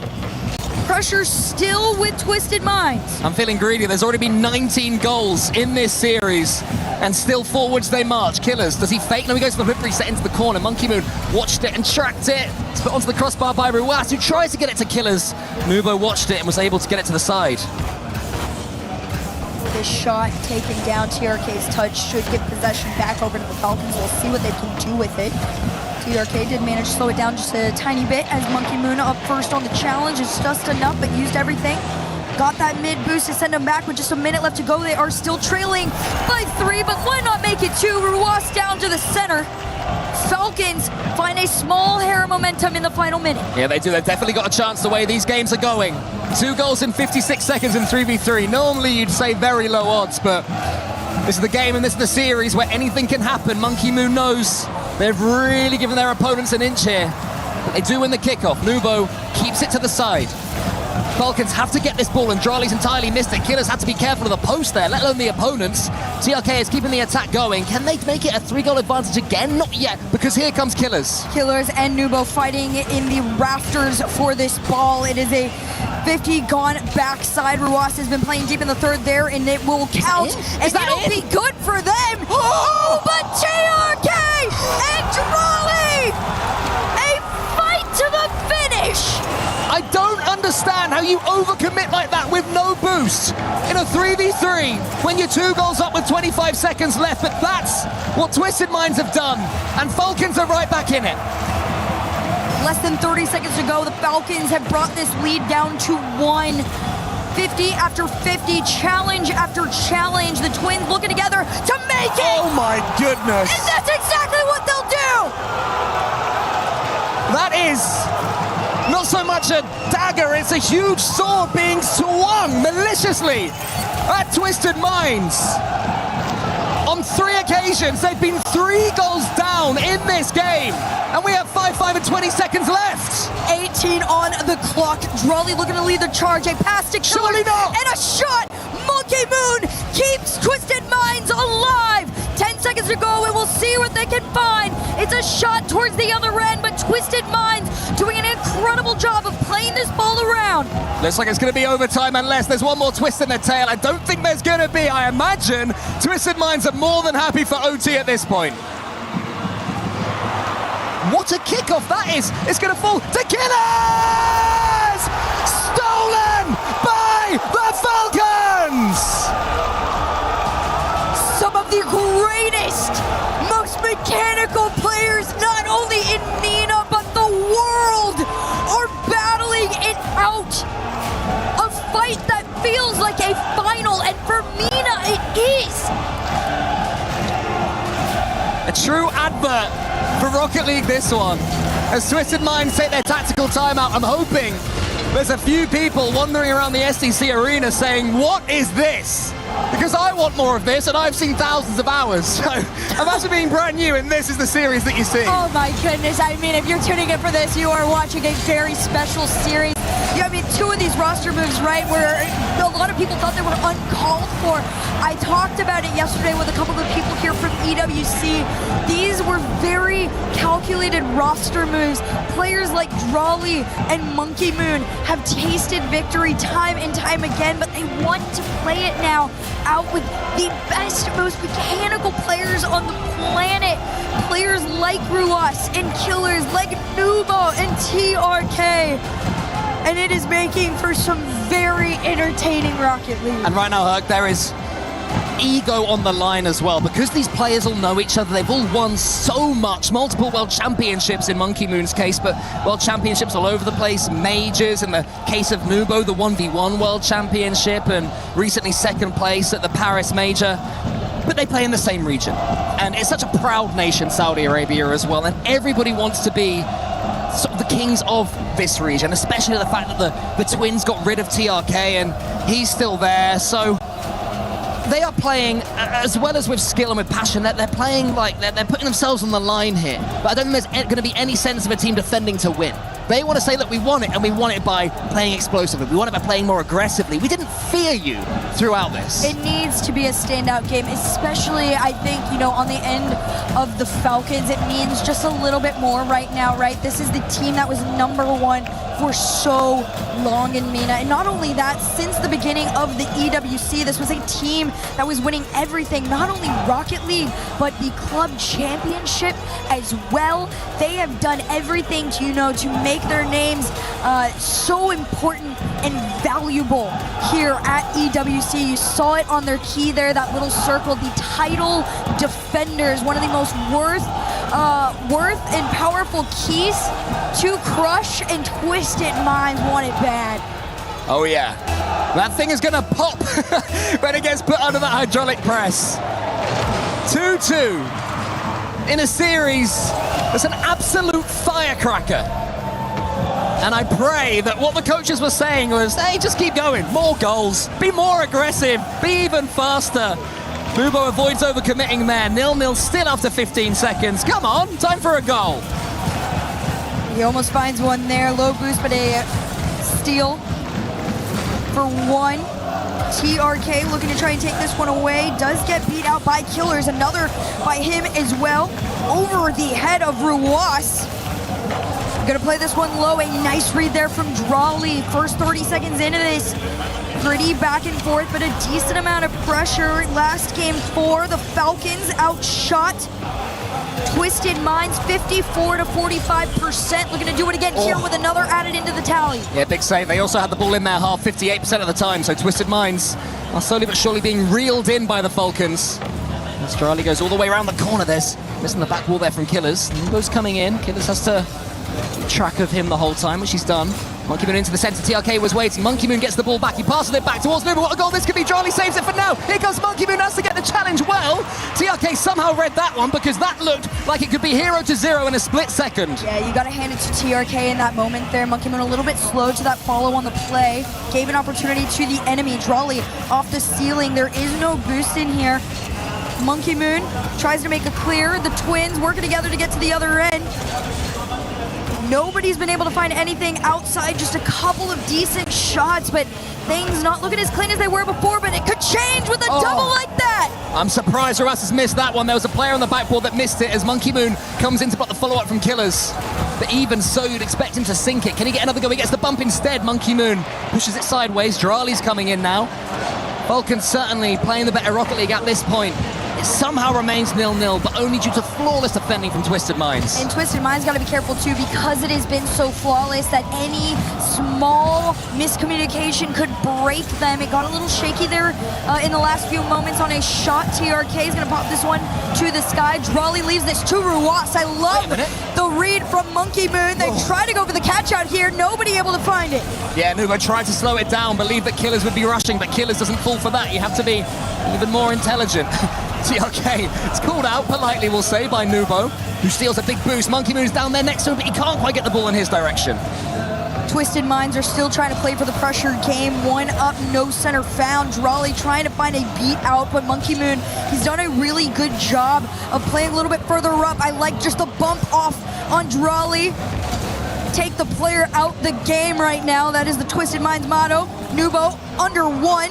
Goes for the bump on Ruas, but no follow will come through. This may be the game I've seen maybe ever that has the third man the furthest forward. It is ridiculous. Just keep an eye. Whenever a team make a clearance, you'll be thinking, wait a minute, there's no one back. And just last split second, the third player re-emerges. It's so aggressive. It's such a high line. This time, though, Falcons do make it through. A team play here between the two men on low boost. Drali plays 2 touches to the sidewall here. Nubo left on his lonesome in a 2v1 situation. And it is just a strike from the Falcons. The lead handed. Less than 2 minutes to go here in Game 5. Oh, what a read. The fake kickoff looked brilliant there for a second for Twisted Minds, but Drali read it, and he pre-jumped the go-to pass from the fake kickoff. Such an intelligent player is in Morocco, but that one might be sneaky, and I think it is, surely. Is it going to be saved? It is by Drali. Nubo going to get it, so it's TRK, and it's saved again. Twisted Minds can't break through, maybe Monkey Moon. No, he loses the race again to Drali. An absolutely legendary performance on the defensive end from the Falcons. That is what is going to keep them ahead of Twisted Minds. Monkey Moon somehow pinches that one into the center, where it's smashed into a Falcons player.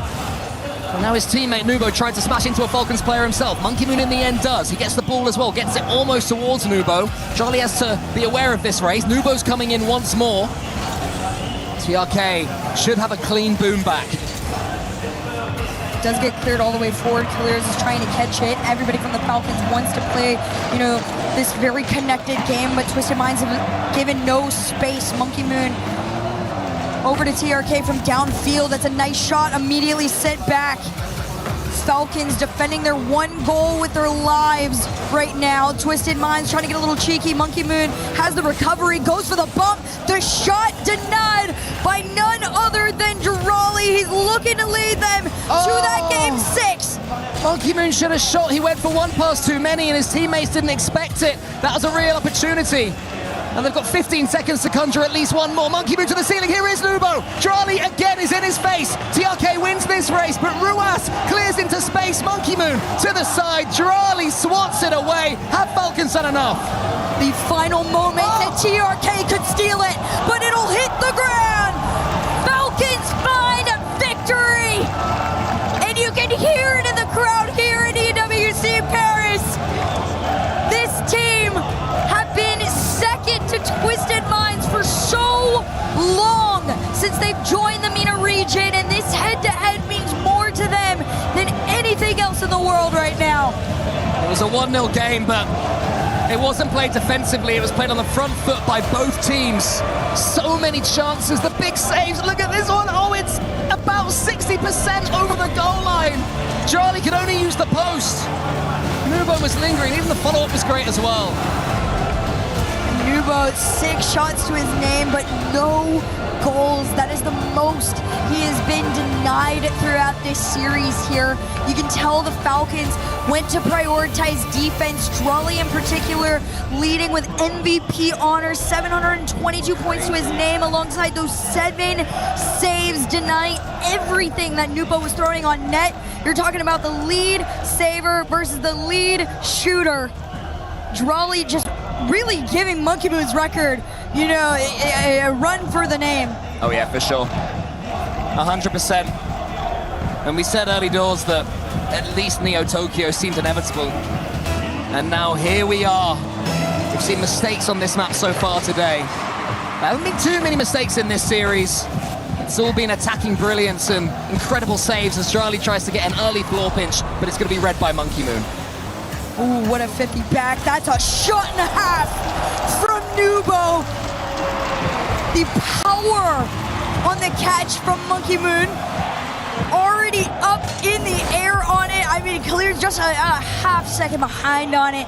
Twisted Mind, they take that opening lead again where they've been so many times before. Yeah, remember how Twisted Minds have got here to being 2-3 down in the series. The game a couple of games ago where they were 3 goals up on 3 occasions. And then just now losing a nail biter 1-0. So it's very tough lines for them so far. But Vulcans are winning out among these tough lines. It's a chance for Ruas to equalize instantly. Monkey Moon doesn't get the boost either. Ruas is bumped by Nubo, who clears it away. TRK thinks about going for that ball, but leaves it to Charlie in the end. Nice timing on this one. It will be kept out for the time being. Ruas trying to keep the pressure on. Monkey Moon there to deny all. Takes his time with it. Beautiful 50. Everybody from the Falcons just trying to play the patient game. Unfortunately for them, it is low boost, but a shot ripped towards net, high and low, all covered by Twisted Minds. Killers has Nubo in his sights. Wants to get it over the top of him, but Nubo at least gets it into the top corner. Falcons, though, will keep the attack going, and what a bump that is from Ruas. Monkey Moon thought he had it. What a play. Look at this, Ruas already up in the air, off the sidewall. TRK, nothing in the tank, just had to make the jump and hope that maybe he could be high enough to get a hand on that ball, but Drawley faster than ever to tie things up. Yeah, Monkey Moon there had the mistake of waiting 1 split second longer before jumping for the ball. That's what gave Ruas time to take him out. Here's Killers now from the subsequent kickoff. Monkey Moon goes into him. Killers looks around and realizes that Ruas, his twin, is the best place to get this next touch. Now it's Drawley's turn towards TRK. Twisted Minds lose yet another lead in this series. How many more can they afford to do? Beautiful follow there from Ruas. Will get sent back out into the middle. Drawley's been left again. They're trying to find each other on the ends of Twisted Minds. TRK has been playing a very far back game. Unfortunately, though, it's constantly being played on low boost. Nubo is going for the solo upfield. Hasn't had anywhere near the same amount of space that he's gotten in the rest of this series. TRK's in the center, but he's got no boost right now, so we can't do too much with it. He was at least able to force it into the center when Nubo could clear, and I feel hurt. For the first time this entire series, they're just playing a tad more safe. The clearances are more secure rather than risky. You can understand that. You can understand how mentally taxing this series has been. For sure, the Falcons definitely do not want to concede anything more in terms of the series. Double commit, though, will keep this ball out and pushed closer to that blue end. Over 1, Ruas going for the solo. Drawley fakes it. The shot is on! The Falcons working together to take the lead! I did not think that could make it through when you've got Nubo and Monkey Moon in front of you, but Killers picks such an intelligent spot for the finish. It's directly above the two of them. So they both want to boost for the ball. They can't do it. They have to double jump and hope. And hope was not enough. Hope is never enough against Falcons. But you sure don't want to lose it. Twisted Minds, theirs will be running out as Drawley is coming forward especially. Monkey Moon swats it away. Killers round the corner. Drawley again is trying to take out TRK. They must be exhausted defending like this against the Falcons. There's one thing that has been consistent throughout the past years of EWC. It is Drawley. Every team he touch absolutely has turned to gold. The Falcons 2 minutes away, and another goal for security could put them into the semi-final, but Monkey Moon's gonna have something to say about that. This man is a legend on land. Minute 47 on the clock. Can they find something here? Yeah, they're staring down the barrel right now. Twisted Minds, they're gonna have to keep on believing in each other. Monkey Moon has no boost, but he at least tries to force Ruas to the side. Nubo was there waiting. Great positioning from him. What can he conjure up? This is what he does best, these mechanical positions, but Charlie is too brave, too quick for him to do anything with that one, and then Killers gets the follow-up as well. Twisted Minds are getting something of the ball, but they're not really getting it forward. This is their chance, though. Monkey Moon needs to get it done. TRK does! It is 2-2! the ceiling. TRK goes straight to go for the catch. Ruas had a hand on the ball here. You thought maybe he was going to be able to save it out, but there was already the thought. TRK 2 steps ahead to put them on even playing ground into the final minute and 15. Earlier on, I said that Twisted Minds had Drali and Falcons on the ropes, but it's completely changed as the rounds go on and the bell keeps dinging. It's flipping from one side to the next. Ruas in front of the ball. Monkey Moon's all alone. Can he get it? He has to get a touch, and he does. Final minute of play in front of everybody's eyes. Can somebody take it in regulation? TRK into the corner. The 50 works out for Twisted Minds. They tried to use it as a fake there, but it was read by the Falcons. Nubo looking for anybody from his team. Ruas tried to make the clear. It is immediately set back, and the pressure is still on. He can't fake the twins. They invented it. They brought that place out through, and there's a shot. It's going to sneak its way in. Has Ruas done it? Is that enough for the Falcons? Most people would have looked at Ruas's performance throughout this series and thought it is not normal for him to be the one on the lead for the forefront of striking for the Falcons. But sometimes change is the best way to scare your enemy. A lead into the final 30.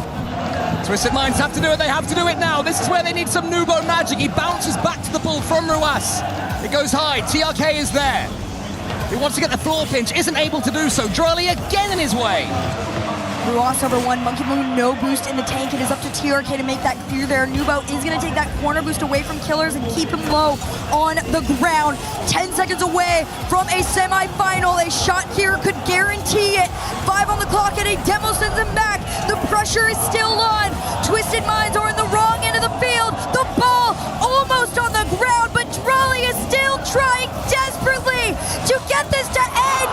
It's theirs! The Falcons live to see another semi-final! Killers seals it in the end. 2 goals the difference in that deciding game. And while Twisted Minds seemingly have usurped Falcons in the MENA region, this is where it matters, in front of these fans, on these stages with hundreds of thousands of dollars on the line. That is where the experience tells. And there's a reason that all of these players have won majors, but one of them has won worlds, and why all of them are born to be victors in Rocket League. The common denominator between all victories at the EWC has been Drali.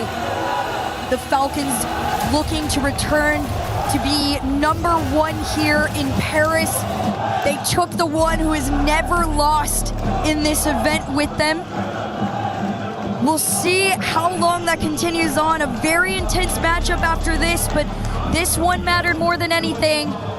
There is one player, though, that is on the run, and that is Killers. We'll see you after this. Oh my word, the Falcons fans going crazy down here for obvious reasons. I'm here with Killers and Mahmoud, our translator.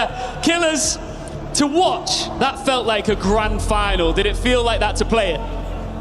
لما نحن شفناها واحنا مشاهدين الاحساس كانه كان نهائي. هل انتم حسيتوا نفس الشيء وانتم تلعبوا؟ صراحة توستد مايند فريق كبير، ولكن هذا رد طار بطولات الريجنالز وعن الموسم اللي صار، وهذا الفوز ما هو الا عتبة اقرب للبطولة، وباذن الله ان نحققها. Honestly, Twisted Minds is a big team and we respect them. And this win was not really like our response to them, but it was more for us to show that we are ready to win. Yeah, for sure, and you did that. But when you drew them in the draw yesterday, Nobu was clapping his hands with excitement. Do you think he might regret that a little bit now? لما جيتوا تختاروا الفرق عشان الكورتر فاينلز، نوبو لما شاف انه انتوا جيتوا ضدهم كان بيصفق. هل هذا رد منكم له؟ صراحة أنا ما أهتم للتصاريح خارج الملعب، كل اللي علي داخل أرضية الملعب، والحمد لله قدرنا نحقق الفوز ولا أهتم للتصاريح. I don't really care what happens outside of the field, but what I care about is what happens in the field. And I mean, we proved ourselves. And what did just happen in the field was a phenomenal quarterfinal. And I think you said in Rally that the MENA region is no longer a minor league.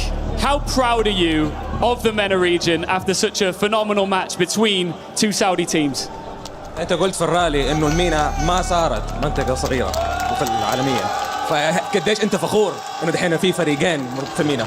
صراحه ان شيء مؤسف ان تويستد نحطوا معنا بنفس الجهه. كان ودنا نتقابل بالجراند فاينل، وطبعا فخور بالريجن حقي الميدل ايست ونورث افريكا، وفخور مره، وباذن الله بنطور نطور ان شاء الله. It's really unfortunate that we had to face Twisted Minds here. We wanted to face them in the grand finals, but obviously I'm very proud of the MENA region and I want to represent them more. Absolutely. Okay, right behind us now you can see, Killers, the time has come to crush another key. You're rubbing your hands together. You want to do it? Yeah, of course. I'm so excited. So excited. There's our key master standing by. This feels like a big one, doesn't it, really? I mean, what a battle. An all-MENA region quarter-final, and it had it all. It was so entertaining to watch.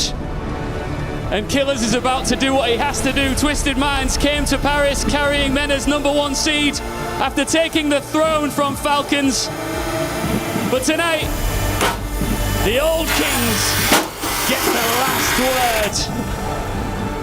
And that does wonders as well for their club championship pursuit. Come with me, Killers, just for a second, to your fans. There's a lot of them. Let's give you a moment here. Falcons fans, make some noise for Killer right now. Killers is standing by, and they have been making so much noise for you in Arabic. What do you want to say to them? صراحة يعطيكم العافية، ما شاء الله تبارك الله، يعطيكم العافية على دعمكم لنا الدائم. إن شاء الله بإذن الله نفرحكم بالبطولة، مو بس بطولة روكت ليج، بطولة كأس العالم كبرها. We thank you so much. We appreciate everything that you do and say for us. And we say, inshallah, we will bring you pride when we win this whole thing. As he takes a quick selfie with a fan here, I've got one more question. Carmine Corp, Vitality in the semi-final. Who do you want and why? صراحة ما اهتم اني اتأهل فيهم.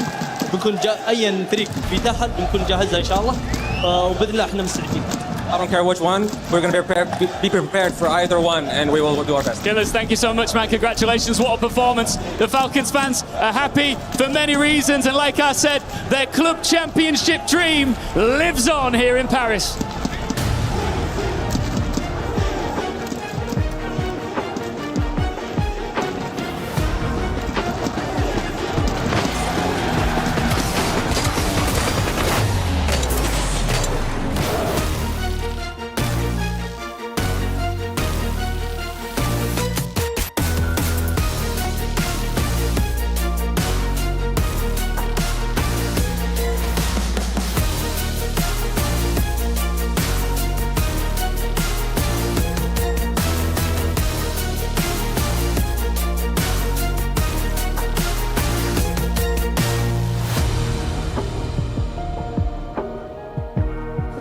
CS2 action is heating up ahead of it hitting the SEC Arena next week. So I got the lovely Mike joining me to give us an update on what's going on here CS-wise and what we can expect moving forward.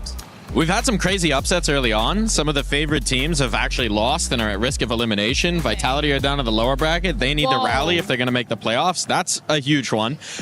We just had a matchup today between the two previous champions of the Esports World Cup Counter-Strike. Na'Vi bested Mongols, so they're through to playoffs. Mongols will need to rally in the lower bracket as well to book their ticket in. But the action's heating up. We're crushing a lot of keys here in Counter-Strike. It seems like the lower bracket is definitely the place not to be at this point in time. But the last team that I want to ask you about is Falcons specifically, because for the club championship, they are doing quite well. So how are they performing in CS considering their last major performance? They're looking strong. They're looking like they're bringing that major winning form in, like they haven't missed a beat. They're definitely a threat to go all the way here in Counter-Strike, and I'm sure in the club championship as well. Would you put them as your favorite, or do you have another team? I'm putting you on the spot right now. I know. Gotta do what you gotta do. I think they're probably the favorite. I think Logic Brain, they're the favorite. But we always wind up with some interesting upsets here in Counter-Strike, so I'm hoping we get a dark horse winner. All right. Well, thank you so much for that. That's it from us for the CS update. We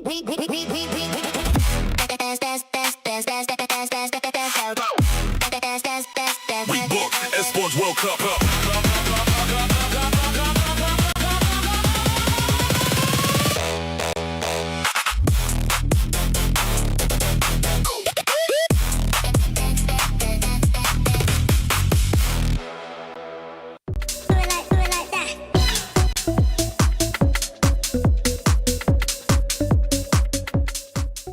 Hello, my name is Juicy, and these are the PS5 Supercuts. I definitely agree that Rocket League's the hardest game on the PS5, mechanically at least, because Rocket League is like a completely open game and it's 5 minutes of just straight gameplay where high octane, fast-paced mechanics the entire time. So yeah, I agree. I use PS5 controller. I think the PlayStation controllers are just higher quality. Personally, like I think the sticks feel really, really responsive, and that's always why I really liked it. So a lot of players that are pros today started on PlayStation. It allows for, you know, players that are good but don't have like a crazy setup to, you know, try to compete against the best, and it kind of resulted in a bunch of the pros that we see today. I think it helped the console players to get hyped a little bit more when they play, for example, pros on PC. I was going to my cousin's house to play with him, and he led me the game, and thank you to him. It was the best times of my life, to be honest. I played with my friends and just enjoyed the game. I mean, I still enjoy the game, but more in a funny way, you know. My name is Rawas. My name is Juicy. I'm Atomic from Energy Esports. Thank you for watching the PlayStation 5 Supercuts.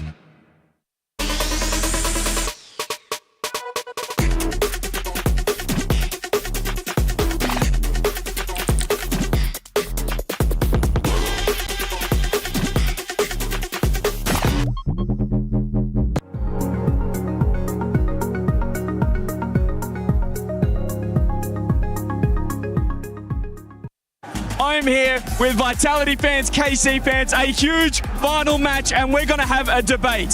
Vitality versus KC. They have to convince me who is going to win and why. So firstly, why is KC going to beat Vitality? KC is gonna win because it's the best team in the world, sure, and the best player it's Vachiwa for sure. But we love Vato, and KC win easy. KC win easy. Why is Vitality going to beat KC? First, Zen is the best player in the world. And second, we saw a really bad KC since the beginning of the tournament. So Vitality is going to win easily. Vitality easy. And lastly, who has the best fans, KC or Vitality? KC, sure, KC. And why? Why are you guys the best fans? In France, we have a best public. And KC public is the best. That's all. Easy. And why Vitality? Why are you guys better fans than KC? Because I got this. It's cool. It's cool. I like it. It's cool. I'm gonna lean KC. I think in the debate. Maybe I'll give it a KC. What do you have to say about that? About what? What do you have to say? I think you guys are gonna win. I think I'm gonna pick you guys. Sure. Just look the match and look the public, and you will sound the. Just wait and see. He says, wait and see. I'll take KC in 7. Thanks, guys. Cheers. We were there for every click, every clutch, every respawn. We were there for the years of grind, and we're here. Now, the proud founding partner of EWC, powering the biggest event in gaming, shoulder to shoulder with the world's best, making history. Greatness deserves a stage. Lenovo Legion, reach your impossible.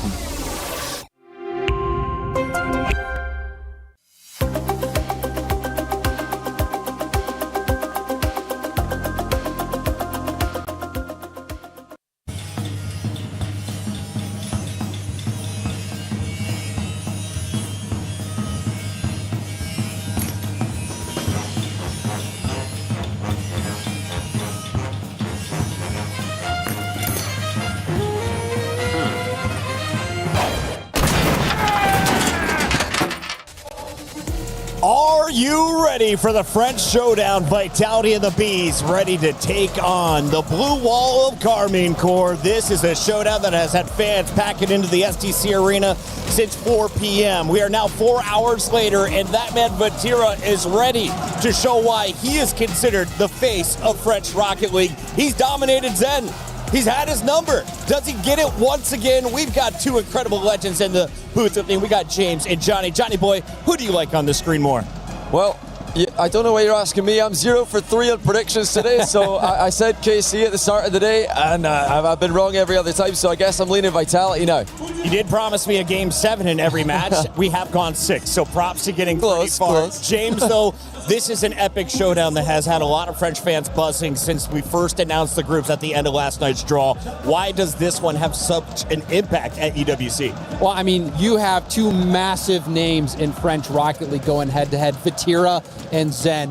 You ask fans of either team who the best player in the world, like CJ just did, they say Vatira and Zen. and for good reason. Zen has done something we had never seen before with his perfect split in Rocket League into a World Championship win. But Vatira has won more majors than I have fingers, pretty much. And he is just a beast. Well, I have 5. Is that 9 or 11? Well, he won EWC and 4 RLCS. We got to check in with 2 very special co-streamers who are live from the STC Arena. You can check out Kameto and Kenny, not just on their co-stream, but also live here on the English channel. Gentlemen, welcome back. We are here in the quarterfinals. It has never been louder that I've been here in the 7 weeks. How are we feeling about our blue wall? To be fair, I feel stressed. This match is going to be hard. And I know we've beat Vitality much in the season, since 2 years, but 3 years. This one. I'm not feeling stressed at all. I feel very confident. I know Vatira and the boys have it in their hands. They've been beating Zen since the 2023 World Championship, so I'm confident, even though Vitality is a great team. Yeah, you guys have struggled a little bit this tournament, though. Do you think that is weighing? Obviously, you have the track record just looking back, but in this event, do you think the results have made you guys a little bit nervous? No, I think we need that. Every major that we won, every big competition that we won, at the group stage, something has to happen. We have to make a reverse sweep. We have to feel the stress. And now we did that in a group stage. Now we're going to be Thanos in the playoffs. I trust my team. So every team so far coming from the lowers and groups has lost. Why are KC going to break that streak? Yeah, it's obvious because we need that. We need that. As he said, like every event we won, we had to have a match where either we're winning or losing, but we end up reverse sweep the game. So we had it with R8, and now we're done. We're just ready. But I'm stressed. I'm just the caster, right? I'm not a player, so it's just me. Can I ask you guys, out of everyone in your chat, because there are thousands from all over the world watching your team tonight, who is the biggest name on KC? The biggest name? Biggest name? Vatira, I think. Vatira, of course. Vatira. Even though Atto and Juicy are insanely good, and he can't win alone, so he needs a team. But Vatira has been our captain, our leader for years now, and he has won so many majors and regionals. Our producers agreed. They said he is our player to watch according to some of the numbers. He's on all kinds of billboards all over Paris. Final question for you. If you make it to the grand final, what do you want to say to all the fans who have already bought their tickets planning on coming tomorrow? Guys, if you're coming here, scream as loud as you can, cheer as loud as you can. Like, it's the STC Arena. It's going to be filled up on the Sunday, and we will win for you guys. Absolutely. Thank you so much for joining us. We'll let you get back to the co-stream as we break down the rest of this matchup. Thank you, guys. That is an epic duo over there on the Carly Awesome, Court guys. stream, but we got to talk about their opposition. Vitality is coming in here. Johnny Boy, how strong is this roster representing all of the French fans tonight? Well, they've looked phenomenal so far this week, and now after seeing all the other teams who have come from uppers winning, that's convinced me that Vitality have got a chance here. KC usually beat them. This Vitality roster, though, is the only one in a few years that's been able to take a win, so there's definitely something here. Now, this was not the hardest test coming into the quarterfinals. You're playing TSM, of course, towards the end of groups. Is Vitality truly warmed up, James Bott? You know, I think when you have a break, as long as they did, you just never know. But fortunately for them, it's going to be a best of 7. You have a game to get in the rhythm, but you know that K-Corp, all these past results have to be in the heads of Vitality. Zen, yes, he's reached heights we've never seen, but it's been a while since he's been there, and you know he's hungry to get back. There is a live look in Paris as everybody is gearing up for the first of 7 games. We're all expecting it to go the distance. A very tight regional matchup between 2 familiar foes. And if you're looking at the playoff bracket, everyone's saying this thing was stacked at the top half. Falcons barely edging their way past Twisted Minds means that we already have one team in our semifinal at the top. This will decide who the Falcons play tomorrow, James. And I will say, with SSG and Ninjas in Pajamas, those were results that were a little bit unexpected. We started to see, the rivalries, the team that's usually getting defeated actually stepped up this time. That changed with Falcons being able to beat Twisted Minds, but this is an opportunity for Vitality to keep that overall trend going. Take down K-Corp, who has had their number for so long. and they're going to have a tough road to the finals through Team Falcons, but if they go through and win this, the quality of bracket that they had to do to get that job done is one that they will never forget and one that will build your legacy. I have a new favorite game. Instead of Where's Waldo, where is Ian Chambers? Lord Chambers out amongst the Vitality fans, and the Vitality fans should be proud to know they're not just represented here in the venue. They have been very loud online. In fact, 75%, make it 73 now in the updated poll, are polling for Vitality, just 27 for Carmine Corp. Surprise? It is a little bit of a surprise. You know, Yeah. K-Corp has a huge amount of fans. Also, they've had the results, but that just goes to show you the confidence has slipped a little bit. I think people see K-Corp as vulnerable, getting swept by SSG and then going to Game 7 against R8. So perhaps some of the people at home thinking this is the time for Vitality to strike. Johnny, 7 games. Who wins it? Final answer. I'm saying KC. It is the final quarterfinal. Ladies and gentlemen, lock in. It's the final match of Rocket League tonight.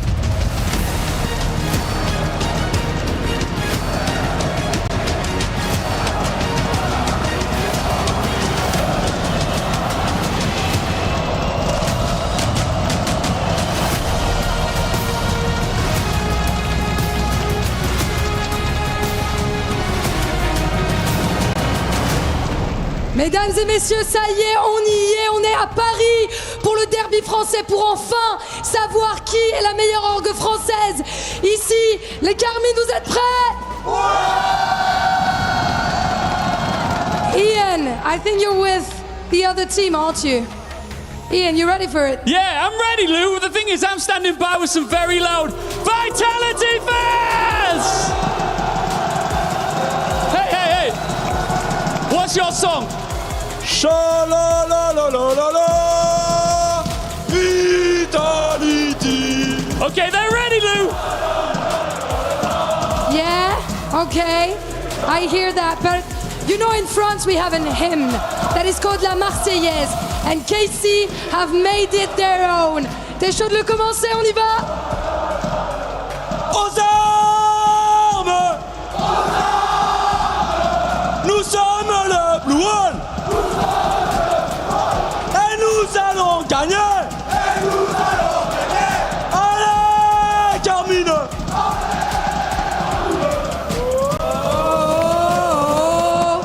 Oh là là là! Ladies and gentlemen, Carmine Corp!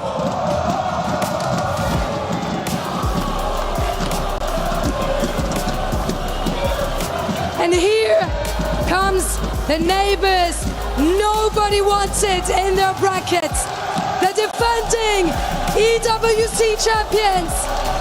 Pour être couronné roi de France, il faut éliminer tous ses concurrents, les uns après les autres, même ceux qui sont prétendants au titre de meilleur joueur du monde. So Ian is then ready for Carmine Corp.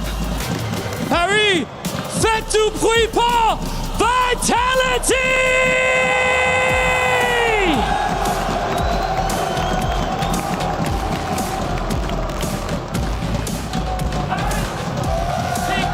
Side.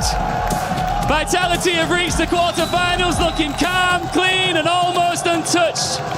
They have one of the most frightening ceilings in Rocket League and a French crowd that knows exactly what this rivalry means. But there is one problem. The team waiting for them on stage has been their problem all year long. It is Zen versus Vatira. It is the blue versus the yellow. The wall versus the hive. Et ça va chauffer à Paris!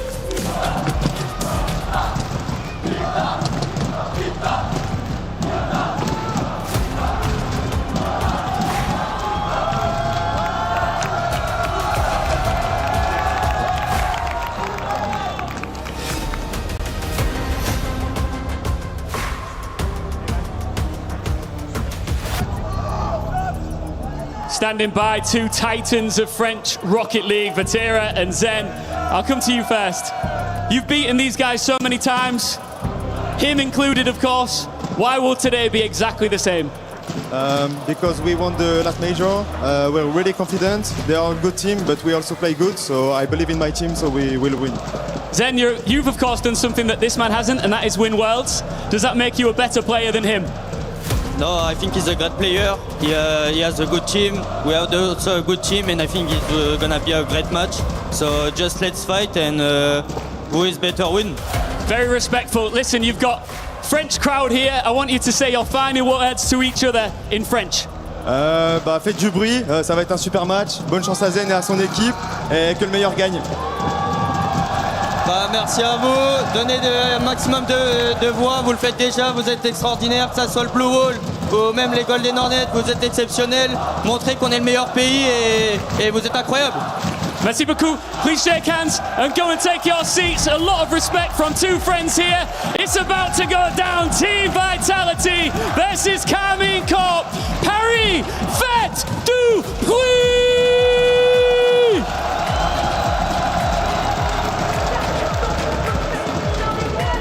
It is a Rocket League classic when Zen and Vatira take the pitch against each other.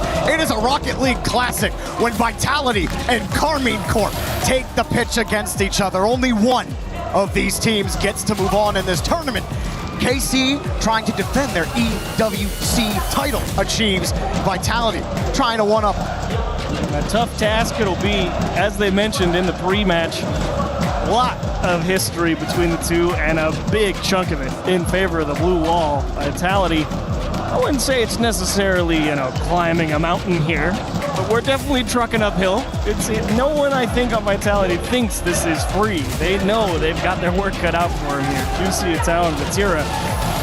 There's a reason they won the last one, and they're ready to go at it again.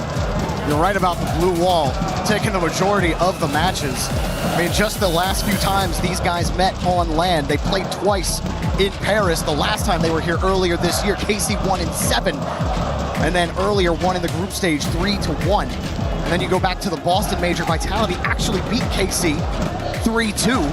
But that was the last time in a while in an RLCS or EWC that Zen has beaten Vatira. You actually, for a major land victory, you gotta go even farther back to when Zen won the World Championship. But Vatira's won so many lands. He's just had the better accolades than Zen has so far in both of their careers. But it's always a banger. It was the last time they played, and I just know we're gonna get another one here for our final match of the playoff Saturday here at Esports World Cup. You can feel it. They're ready. Waste no time, Jorby. 3, 2, 1, go. KC start with a bot kickoff. Juicy right off the bar. No one's gonna be ready for that rebound. Already KC to give themselves an advantage on the kickoff. Juicy quickly getting to the challenge. KC with a shot. Atto will score first for KC.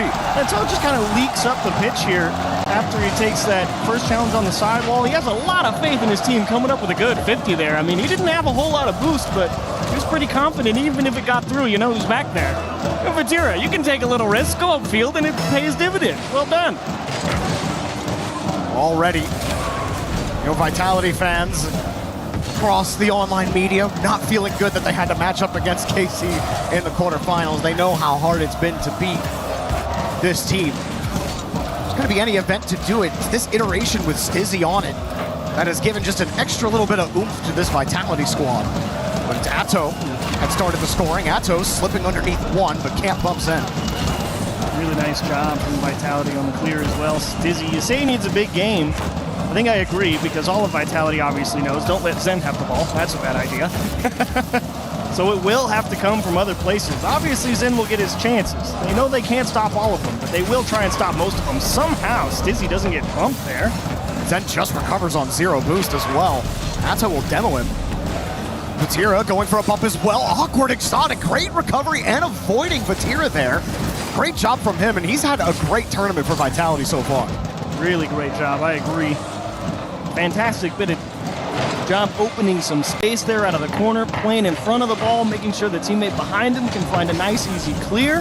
That's what it's all about on defense. You make it easy for the guy behind you. That's the tackle, the tower towards net, and Zen with 0 cannot quite reach it. Now, Atto knows that whoever's coming back to challenge him has to respect the quick hit. So Atto just a little tap, little change up. Zen almost able to make that read, but a tough one for sure. And Atto, the owner of both goals so far here for KC. Great start for Carmine Corps. Couldn't ask for anything more. That being said, we did just see a team lose 5-2 with a minute on the clock, so I think there's a long way to go. To be fair, I think it's usually only Twisted Minds we see putting five plus in most of their game. That was a wild series, but Vatira will keep things going. KC kind of picking up where they left off. These guys met in Paris earlier this year, a couple months back. It was a back and forth affair. There were times it looked like Vitality could really get over that hump. Something about KC. Atto and company has just been difficult for them to get by. And they're having struggles here in the first 2 minutes of game one. Stizzy wanting the ball for Zen in space, and Zen just knowing you can't pick it up cleanly. Exotic does get caught, hand in the cookie jar, and Zen has made it all the way back from upfield. And down right there to meet him, like we said. If KC can help it, they will challenge Zen as fast as they can. They want him to be forced to give up the ball as quickly as possible. Atto will call Juicy off. Heavy touch off the ceiling. Makes Exotic's job a little easier. Zen will just get back in the rotation, allow Exotic to clear the ball. Not really what Vitality want though, is it? Get that clear, but what kind of possession or pressure have you had? There's been almost none of it from Vitality. Exotic lost the ball, double tap looming, and just off the post, rebound for Juicy. Goes for another double, but Zen's ready for that one. Zero won't feel too bad about it with the clock and the score situation, but 3 goals definitely would have felt like a nice cushion. But you're not wrong, Vitality hasn't had a whole lot of pressure, but at the same time, I feel like the rotation defensively has been pretty good. They're willing to give up possession if it means that they consistently stay in rotation and on time. They know that it's not about taking every opportunity, as Zen will even give space and just let Stizzy challenge. Zen is only going if he absolutely has to. They know it's all about quality possession. Vitality just needs to get one back on the board. Then they can start worrying about sending the house. Zen with the corner boost and the ball. Vatira bumps him out of the way, and that will prevent any push there from Vitality. Stizzy's racing back. Exotic will handle the ball, wants to fish it back to Stizzy. Stizzy deleted on the play just when he thinks he's going to get the play. Zen having to avoid another one. We talk about the physical game with both of these teams. Both of them utilize demos a lot in their game. KC averaging over 7 demos a game. Vitality over 6. That's a lot of physicality on both halves of the field. KC getting the better of it so far. Now the clock definitely a major factor. Vitality forced to take more risk, and as soon as they do, the bump comes in on the third man, and Vatira misses the put away. But again, up 2 with 40 on the clock. You're all right with it as long as you can stop this counter. Chance for Vitality to make this a game. Exotic setting it up for Zen. Zen, 1, 2, denied by Vatira, but a free ball. Stizzy, light touch, back to Zen. Vitality alive with 26 left. Turns out you can't quite stop the counter. It did cost him 20 seconds though, but man, Vatira's got to feel bad about not putting in the third goal twice. Now he's got 26 on the clock to keep him out. You're gonna get everything from Vitality here. See what we get on the kickoff. Nice from Zen, but a good response from KC to demo Stizzy. Not even try to force a challenge. Vatira, no win on the challenge for him. A little awkward, Stizzy and Exotic getting tied up. Not what you want with 10 seconds remaining. Stizzy gets the touch, Zen has to go, but they're not winning the challenges. And another demo, gets some space downfield. Stizzy's got no boost. And the ball drops with under a second left. Zen gets a chance to play. Exotic coming to play close. Juicy hop right on top of the ball, and it'll float right back. GG's game 1. KC takes it. Almost felt like Vitality was kind of surprised that ball was actually still up there. Like, oh, it's in position. Zen has a dribble, and they just didn't quite know how to process that information that quickly. Stizzy couldn't decide if he should go for a bump, cut out for a pass, and eventually Zen just had to get rid of it because, as we know, KC not in the mood to find out what was about to happen. Forced them to make a decision. Vitality can't convert on the 0-second try. And Carmine Corps, the 2-0 lead will hold on. This is continuing to be painful for Vitality. Atto getting both of those goals, but a good leave it again. Nice hit there from Atto. And then this play from Vitality to keep them alive was working and good enough. And then Vitality get this kickoff back to Stizzy, and Stizzy gets demoed. KC Again, we talked about it yesterday, Chiefs, during our last cast, is quality over quantity. Yeah. When it comes to the physical game, it really felt like KC got maximum quality out of all of their demos in this game. They got 10 of them, 6 over for Vitality. Well, okay, they got both. Quantity and quality. Yeah, it helps to get both. That's even better. But you did mention the demo stats at the start. There's a lot of physicality in this match, and you don't always get to catch all of it. It's kind of something you have to just feel out. And Vitality, a good job keeping themselves in the game at all times, despite getting out-demoed, having to constantly reassess the situation and having to make tough plays. We'll see what they do here in Game 2. Talk about the lack of pressure from Vitality. The ball was in their half 65% of the time, and most of that time in their back right corner. That's a nice reset, just wide of the net. Ato's been looking very good at the start of the series. He's been a threat behind the ball, as he often is. Exotic trying to read him early. Ato finding it underneath. That should work for Stizzy. He doesn't have a lot in the tank. Makes it work, though, with a nice wave dash. Exotic slowing it down. Vatira's behind, though. Zen was playing support. He's still going to get back here and get the corner boost steal. He's going to get bumped for it.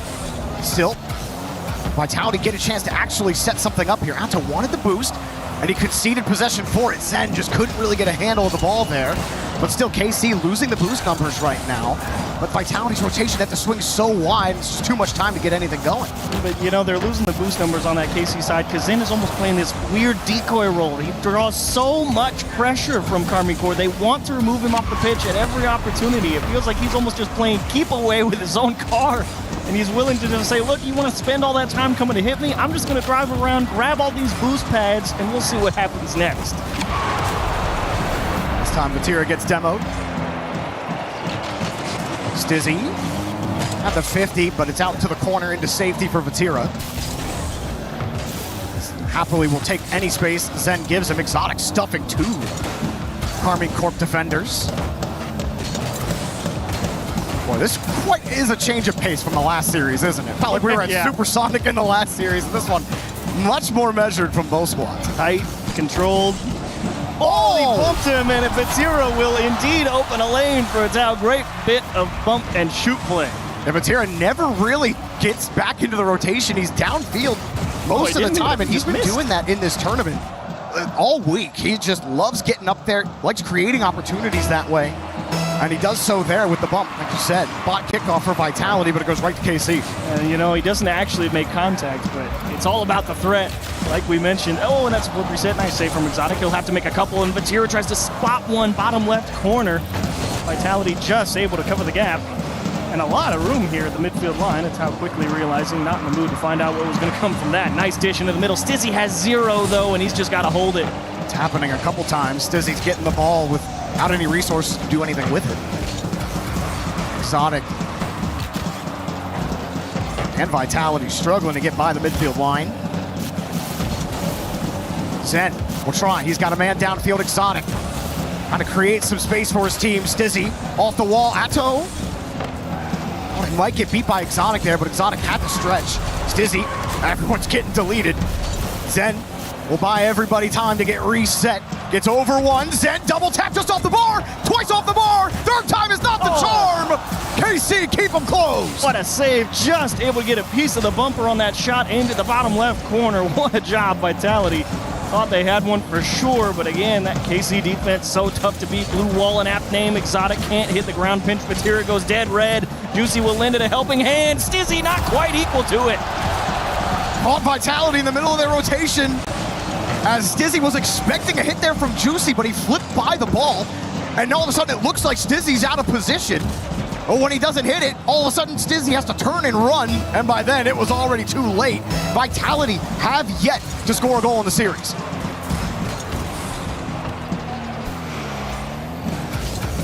What can they do? Try to get control, they get demoed. They try to make a push. The ball's in their net. Zen makes the stop. Less than 2 minutes to go. I'm sorry, they did score in game 1. But it feels like Vitality have not scored all series. So, sometimes the feeling is more true than the facts. I get what you mean. It took a lot of, it got a lot of effort to get through on that first one, to be fair. And they've been kept quiet for all of game 2. So KC definitely doing a great job preventing goal scoring opportunities. Zen forcing with 0. This is going to be at least a 2-on-1 back the other way. Tao Nice bump.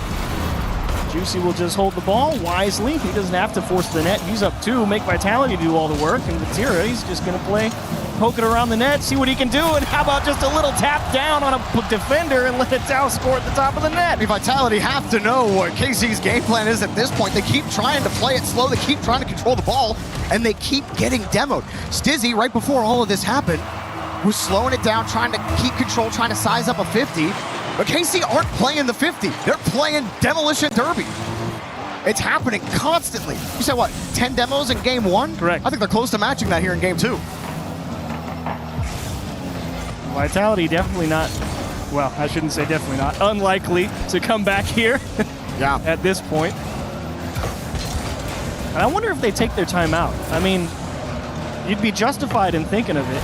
Because the game plan so far, you know, it really has felt, let's just try and play rock solid defense, get as much as we can. You know, obviously they're noticing KC trying to go and get physical, bump Zen a lot, try and make Stizzy and Exotic be the playmakers. That's fair. Reasonable game plan. Yeah, but even Stizzy, they're kind of targeting him as well. Like, he's gotten demoed 3 or 4 times in this game. Yeah.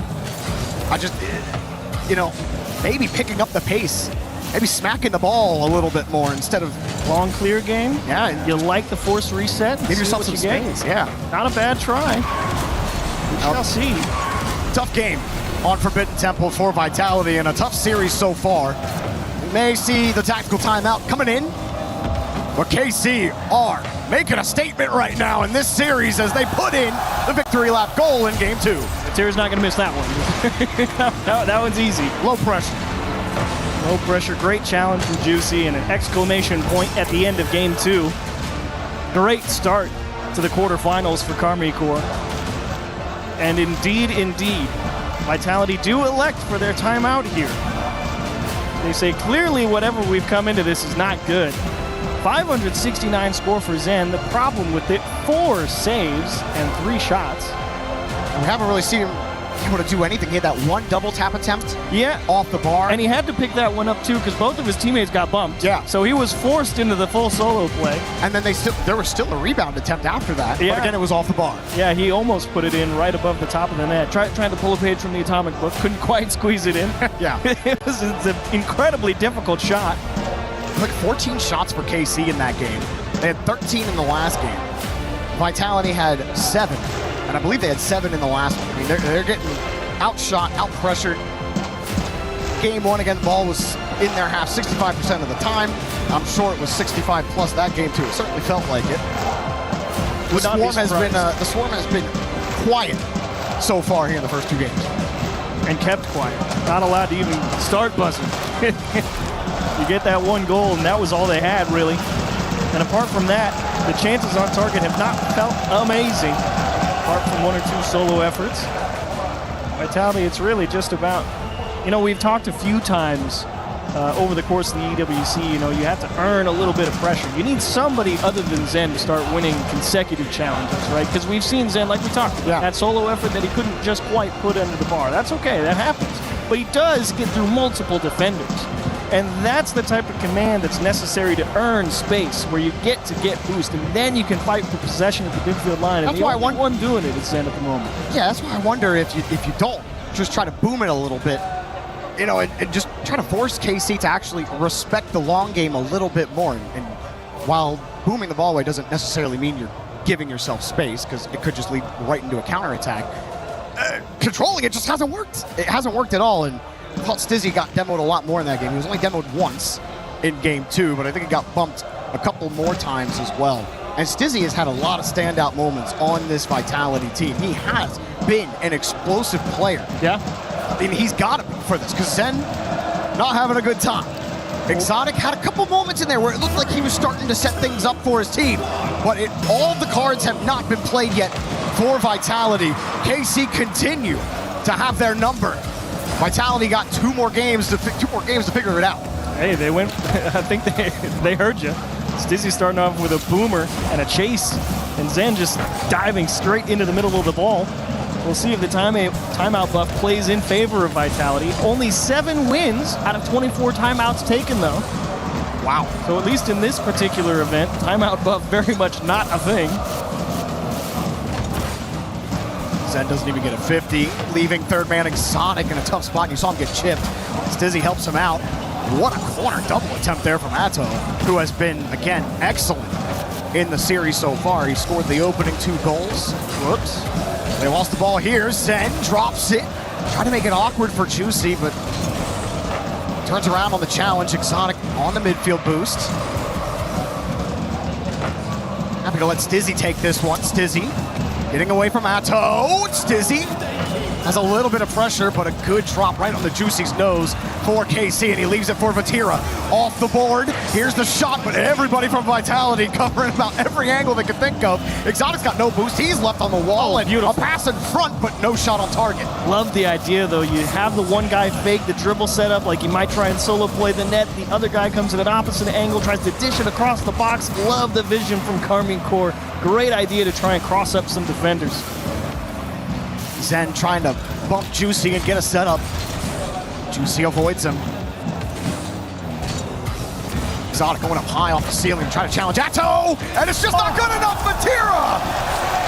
KC keep on rolling. I can understand why Stizzy felt compelled to go here. He sees Zen on the line with the pinch over his head, but I think that shot might have actually been right where Zen was headed. Either way, you can't trust that it's not going to go straight in. Not too upset about Stizzy trying to make the play himself. That is not a situation you just want to let happen if you can try and stop it, but an own goal does not feel good. Even there on the kickoff, he gets the touch to the ceiling, he gets bumped. He doesn't get the play. KC get the ball. They have locked Vitality down. And only 1 goal scored in the series so far by Vitality. Here's a demo for some space, hot shot. And easy for Juicy to take. Atto will make sure that corner boost gets taken. And Vitality again getting bumped off the rock. Here's a free space for Zen. There's a lot of KC defenders to deal with though. Top of the box. Nobody can go. Zen wanted to take the advanced position. Exotic will have to take all that boost. Zen to the far side. Yeah, definitely Vitality trying to figure out which way they want to go with the ball. That's a very favorable bounce. Vatira 1v1 Zen fakes the flip reset with a decent 50. Stizzy, I need you to win this challenge. It's a big one. Good win there from Stizzy. Thought it would make things awkward for Juicy, but he got a perfect catch. Wins this one as well. Zen, good catch underneath. There was no rebound to play with. Now he goes downfield. Exotic has to fish it to him. Stizzy got demoed, and he probably would have been the one to receive that pass. And again, the demos are absolutely slaying Vitality. Stizzy trying to keep it away from KC here. KC just keep on swinging across. Zen finally gets one over. Reset 50, back to his teammate Exotic and Stizzy. Have it going. Exotic finally finding the net, and Vitality tie the game. It felt like it had to be one. Zen, look at that 50, keeps it playable for Exotic, and he kept it tight. Atao, that is a heck of a job on the goal line. Dude was 1v3 for a second, dodged the bump, got into position, had a look at the save, but the placement too good. Vitality tie it up. Something has to swing here for Vitality. They cannot drop this game if they really want the percentage chance of them winning to be high enough. Free ball, get a little bit of space. Zen will take all the boost. Juicy actually goes straight back to Vitality. Zen up high, off the board, he missed the rebound. Exotic, it was close, but not enough. That was an incredibly difficult read. Zen ripped that thing towards the wall and forced Vatira to make a desperation jump at it. He's just glad that the follow-through did not quite connect. Exotic back on the wall. Stizzy trying the blindside challenge again. This time Vitality getting that ball into space a little bit more. And they make those defensive stops. Allows them to get into position. Exotic sizing up the 50, and another good challenge there from Juicy. Atto. Bit of control. Vatira taking it next. Across. Juicy was lurking. He got the demo. Stizzy and Juicy getting tied up together here. Stizzy finally getting the ball, but Juicy just sitting there. Was enough time for Atto to get reset, and a demo on the goal line again. KC have the opening. I don't know where anyone was going, but Vitality just got away with one. I have no idea if they bumped him or if it was just a straight misread. You felt like for sure that should have been a KC goal. Dish down to Vatira. Exotic, we'll see. As I like to say, ball doesn't lie. Cool fake, back to Exotic. Straight down, Stizzy's there. Vatira back into safety. Overtime looming. Vitality trying not to go down 0-3 in the series. Coming across, Stizzy finding a pot shot, and we got OT. Vitality, it's a must-win game. They leave the ball for Zen. Try to get the star going. Sizes up to 50, and he gets it for free. Bouncing off the ground with the 50 underneath. KC, we're ready for it, but it's out into some space. Atto will leave it. Vatira challenging the backboard. Stizzy's up to the task. Tough save, too, for Stizzy. You know you can't afford to let it bounce. Zen with a flip reset. Can't quite retain possession. Exotic. Vatira was ready for it. Zen up high again, off the ceiling. Vatira not a ton of boost here, but Vitality aren't immediately ready, and that touch is just not going to get it done. Exotic has to retreat. Stizzy back in the corner. Exotic wanted that boost. Now he's in reverse. Zen has to bail him out. Zen coming through. Stizzy coming from behind. And a good toss-up to Vatira here for KC, which just forces Vitality to respect it. All of them in full retreat from the midfield line. Stizzy no touch, but still Vitality will get it. And now Stizzy's got it. Nothing for him, though. Another save for Vatira back into the corner. Did you see that touch from Vatira? You know, it looks a little soft. You're like, why do you hit it so soft? Well, they're actually trying to draw Zen in so they can just smash him immediately and keep possession. I love the ideas from KC. They'll do anything. Just take free possession of the ball, and if it means removing Zen, Stizzy does a great job to work through a couple. And Exotic will have 100 boost to work with here on the challenge. Zen from the corner. Stuffed by Vatira. That goes straight towards Vitality's box, now towards the midfield. Here comes Vatira again. 50 straight down. KC are always ready for it. Juicy's next. Zen doesn't got a ton here on the backboard, and they pinch it way out. Vitality needed that because they were all sitting low on boost. That's why you practice those clears right there.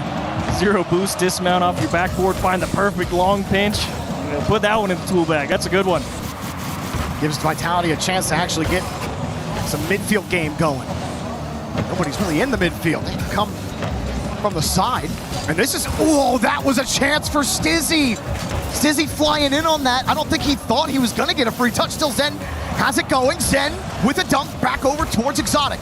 Gets a decent catch on it, but Vatira with a full tank of boost. Stizzy was playing close behind and not towards the midfield, but Vitality will find a way with Zen off the ceiling with an extra touch. Atto's ready for it. It's awkward! Yeah. Exotic punches it in! We've got a ball game! Great job from Vitality here, squeezing. Zen works through one. Atto, that is a difficult save. He knew he needed to try and get it to the corner, but he had to dismount off the backboard practically straight down.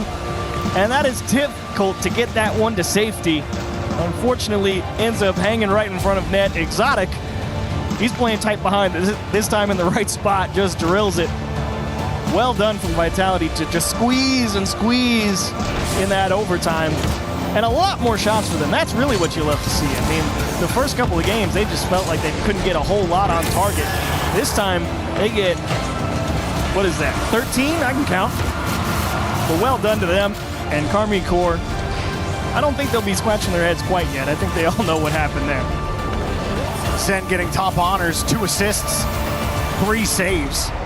Exotic picking up both of those goals. He also had 3 saves actually for everybody on Vitality, and 8 demos apiece on both sides. Vitality actually, like you said, getting more opportunities, getting 13 shots on net, and finding a way to actually force KC to play some defense in this series. And you were kind of right. A lot of it did come down, the start of the game, they really were just like, hey, smash the ball. Like, force them to catch a hot one. Because, you know, they were trying to play this, hey, will each of us try and play our solo air dribbles? And it was okay. But it was definitely just, we're getting out-challenged and out-positioned, and, you know, those challenges they're just not working out. So if we force them to, you know, really make those precise adjustments, we're going to smash the ball at them. It's a lot harder to gain possession cleanly and start something dangerous if you just smash it right at them. KC fake the kickoff. Juicy gets the ball, but he gets dunked already. Explosions. Vitality ripped the ball away. Stizzy trying to challenge Juicy here. This one rips from Exotic. He was kind of getting carried by a K-Corp player. Zen dropping it down. And another demo on third man. That's going to put a lot of pressure out. Passes right on target. Vatira will score first. Karmine Corps, what a job of understanding the pitch here on defense. I mean, they know no one's actually in position to shoot the clear, so they just kind of keep letting it bounce, and they turn it into 2 demos and a bomb from their own half. Vitality probably did a better job of avoiding how many times they were getting demoed. Exotic dishing a little payback here off the kickoff. Stizzy making some nice movements, then coming in quickly after that first 50, but it was a good kill there by K-Corp. Vatira taken to the sky, pops that on the reset. Exotic actually makes a nice move, but he ended up running into Atto. Juicy falling down, Juicy! 2-0! So this is a great shot by Juicy first and foremost, but what on earth, Vitality? Zen is camped out on the goal line. Why did Exotic have to go for this? That's going straight at him. He's got that one. I know you don't want him to challenge everything, but come on, you can't. They want him to go for the rebound, right? They want him to be the man downfield. That's a good idea, but if you're gonna just put it in your own net, just say you got that one. That's happened twice now to them in this series. Stizzy on the whole way back in game number 1. And Vitality, quite the hole they gotta dig themselves out of. Exotic does force the 50. Juicy, the touch out. Juicy's kind of been a low-key menace in this series. A lot of really solid 50s, a lot of momentum-killing touches whenever Vitality seemed to start generating a little bit of pressure, and now they get another free one downfield. Vatira opts to not hit that. Juicy will throw it right back into Vitality's corner. And KC keep on rolling with it. Atto's denied. Rebound, Juicy going high. With 2 touches out, back to Vatira. Keeping it on the board. Back to Atto! Yeah. Right through the eyes. 3-0. Look how many times KC just keeps putting it up, because they know they have to keep jumping and jumping and jumping and wasting boost. And Zen, try as he might, cannot figure out the shooting angle for the last one. Even Carmen Core's like, yeah, that one was pretty good. We just keep throwing it up and up and up. There's still time left in this game for Vitality, but I mean, KC, oh my goodness, that's just in the net. Oh, that's a disaster for Vitality. And they're just starting to get things figured out in this series. KC put a 4 spot on them, this one off the kickoff. And if the other ones didn't hurt, that one definitely had to. Well done, Carmine Core. From bad to worse for Vitality. You hate to go down 3 and then a kickoff to go down 4. Yeah, there's 3 minutes on the clock, but it's got to start now. I'm not sure what they can do. Haven't been able to get the ball. Juicy has just been all over them. It started with Atto scoring early in this series. The Juicy's 50s have been impossible. His demos have been no doubt annoying for Vitality. Oh. And that is just par for the course. When it rains, it pours, man. An absolute disaster. When it rains, it pours is right. I mean, Zen on that transition through the midfield, yeah, it wasn't bad, but all of Carmine Core knew it wasn't on target. It wasn't towards the backboard. They knew that flip reset wasn't going to be that dangerous, so they kind of just let Zen fall all the way to the floor. Then they make the challenge. Vatira plays the follow-up, and it's the timing from Vatira that makes the big difference. Obviously, Vitality trying to squeeze. They get caught handing the cookie jar a little bit. Hit it the wrong way. Vatira puts in number 6. And oh, buddy, it's ugly. You know, it's kind of puzzling. There's so much star power on this Vitality team. We watched this team play against the rest of the competition in Rocket League, and they're able to command, they're able to have authority on the pitch. What is it about K-Corp that they just can't figure out? I mean, think about it. Like, their last matches, right? They lost in 7. Yeah. And then lost in 4. And then Vitality, they won in Boston 3-2. But then it's 4-1 KC, and that's the whole way back. That was online. And then you have to go the whole way back over to Raleigh. KC win 4-1. And then Birmingham online, 4-1 KC. And then just 3-2 KC, 4-1 KC, 4-2 KC. I can keep going. I mean, I don't even want to cast the game. It's 6-0. I could keep going. KC owned Vitality. Vatira owns Zen. But it's mind-boggling to me, because you watch Vitality against every other team, and no other team makes them look like this. Like, this is the same KC squad that got routed by Space Station, and yet they do this to Vitality. It's, blows my mind, man. Well, it definitely feels like Vitality at this point in the game, trying to just get in the bag, right? Try anything, everyone just go take your chance on the ball, see what happens. Karmine Corp probably doesn't even want to score anymore. They're like, come on, let's go to the next one. Minute and change left, and I mean, it's got to feel like a long minute if you're Vitality. It feels like forever. But you probably feel a little fortunate that you at least have one more game to figure it out. But there's really only been, what, actually 4 minutes of gameplay that you've looked like the more dominant team. Because even in the first minute of the game that they won, Vatira scored first and KC were putting pressure on. And it was a struggle for Vitality to actually get that authority. Oh, look at that. Let's just see if we can do full cross-map pinch passes and see if we can put one of those in. We were clip farming right now on KC. I know, for Kometo and Kevin, they were both like, yeah, you know, we need the drama, because that's how we win tournaments. Is not when a lot of drama when here, something bad Kometo. happens in the group stage, we win. And I mean, 7-0. It is an absolute shellacking right now. Chief, you don't even have anything more to say. There is nothing left to say. Karmine Corp have absolutely smashed Game 4, man. Even the KC fans are like, out here, they're rolling the drums, but everyone's kind of chilling. A couple people are standing. Most people are sitting. Most KC fans are sitting. They're big chilling. Yeah, the worst thing that happened to you at the group stage was one loss to Space Station. We may have to readjust what bad means. And really, the only thing I can think of, the difference between Vitality right now and that Space Station game, Space Station always hit KC. That's Right. really the only difference. Man, it's not to say that Vitality's not getting a few bumps, but it's not every single time. Brazil, we did it. We've made it. Oh my gosh. 7-1 will be the official scoreline there. We'll call it a JV shutout. But hey, you've heard enough from us. I want to hear what's going on with Kometo. So Lou, give us the lowdown. How's KC feeling? And I am with very proud CEO and streamer here, Kamel Kenny, on the side of KC. Les gars, vous êtes en train de faire passer Vita pour vous contre Space Station. Là, qu'est-ce qui est en train de se passer? C'est quoi cette drill? Bah en vrai, on est habitué à les tarter, hein. C'est la vérité. Sur les dernières confrontations, on a toujours gagné.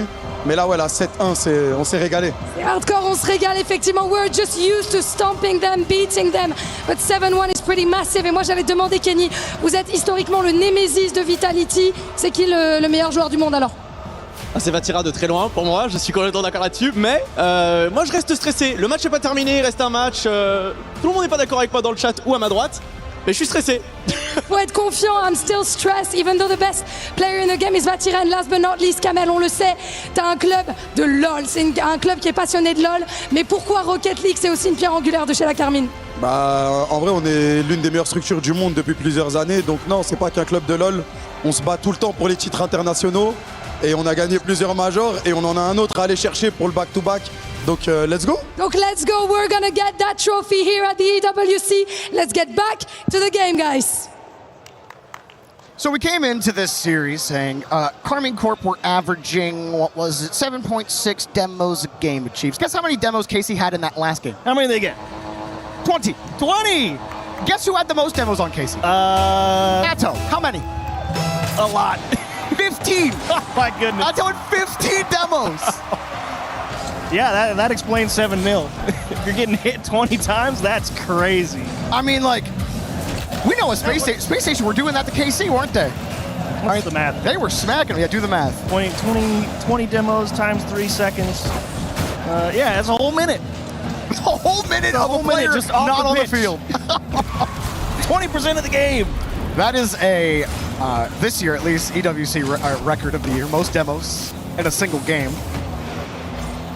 I don't think we'll see. Vitality had 8 demos as well. So there were 28 total demos in that last game. I mean, just ridiculous. What can Vitality do? Don't what get were hit. we saying yesterday, the fighting game mentality? Yeah, don't get hit. Good luck. It's bad. All right, Zen, what do you got? Good solo effort, and again, immediately met at the midfield line. I mean, Karmine Corp just do not care. They see Zen up with the ball, send one at him. Doesn't matter if it's good or not. Get him to make a choice. Popped up here, Vitality. Again, under some pressure. Vatira has the reset. Atto really wanted to go for it. Has to be a little more patient. Juicy will take it. Even there, Exotic thinks, okay, I'll just weave around you. I'll just drive up the wall. No, you won't. No chance. They learned. That's what Space Station was doing to KC. They said, maybe we should do that. It's been working to great effect. Stizzy and Zen on the wall. That's just so much space. No one from Vitality even going. Trying to get something going. At least it's even. And they tripped it for now. Oh, all right. They slipped through and pitched out.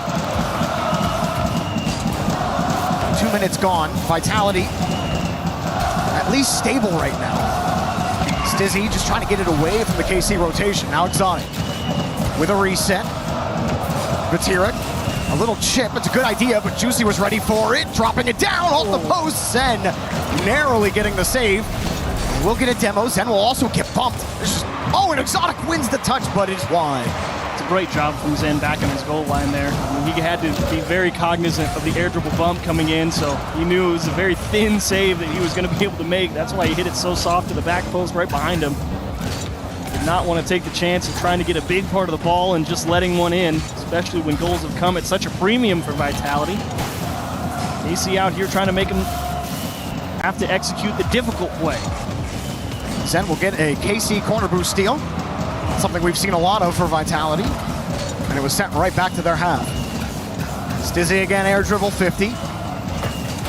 Haven't had much success with that at all. Atto, quick pop on the reset. Stizzy, blindside challenge, this time does not own goal. Zen, next up. Time ticking away. It has been more stable for Vitality. Atto forces the 50, just kept his nose behind it. Vatira up high, off the corner with 2 taps. Vitality just get back to it. Stizzy diving for it. Unable to beat Juicy on the play, and Exotic's left with nothing. Not the dismount he wanted either. Ends up just giving the ball straight to KC. Stizzy with a solid challenge, but that is very playable for Karmine Corps. Exotic. Pressure builds. Let's get some control here. But Vatira's just winning the ball, and Atto was in a good spot. Couldn't find a way to get the target. Juicy forces it. It bumps back into him. Actually works out for Exotic. Makes the ball very playable. Drops it down. It's not enough to pressure Vatira. Always finding a way back into safety. And there's just so much boost advantage for KC. Stizzy did get the midfield boost. It's a little awkward. Atto got bumped out of the way. Exotic with another air dribble. But Vitality, pressure has not been easy to build. Zen will pot shot. Thought he could catch Vatira out. Vatira with another great catch. He goes for the demo. Vatira doesn't even look at him. This time held in the midfield. Exotic will try. And they just keep getting stuffed. Good ball for Stizzy. That's a big chase you got to make. 30 seconds. Vitality, a great job to stop the bleeding, if nothing else. An overtime would feel pretty good. And a win even better. It was a good attempt initially from Stizzy, but he couldn't really drive the ball in front of the box. Here he tries to create an opportunity. Exotic has to recover. There was no corner boost for him. Zen was just, he had to wait. And another overtime, maybe incoming. Stizzy with another pot shot. He'll get the corner boost. Juicy just stays behind the ball, and we do have OT. Vitality, what do they got? They got the kickoff. Zen drops it back. Stizzy scores! Vitality somehow, someway are alive in the series. What a job just driving that one straight through Exotic on that kickoff. I mean, that was huge. The timing on that flip to get the extra tap on the ball just over the cheat from Karmine Corps. Vitality also aggressively cheating forward with Zen following tight behind, and great job with a good 50 in front of the box. Thank goodness Stizzy able to track all the way up the pitch and actually find the finish button. That would have felt pretty bad if you got that type of 50 right in front of the net and couldn't score it. I can't believe that Vitality won a game where Exotic had 78 points. You're kidding. He had 78 points in that game. Zeros across the board. Wow. Which is a little surprising because I do felt like he was involved in some of those plays. Granted, when you think about the shot totals, Vitality only had 6 shots on net, but KC only had 4. So we talk about the 20 demos in that previous game from KC, and their offense has been firing pretty well. They've been getting 10+ shots a game in almost every game in this series.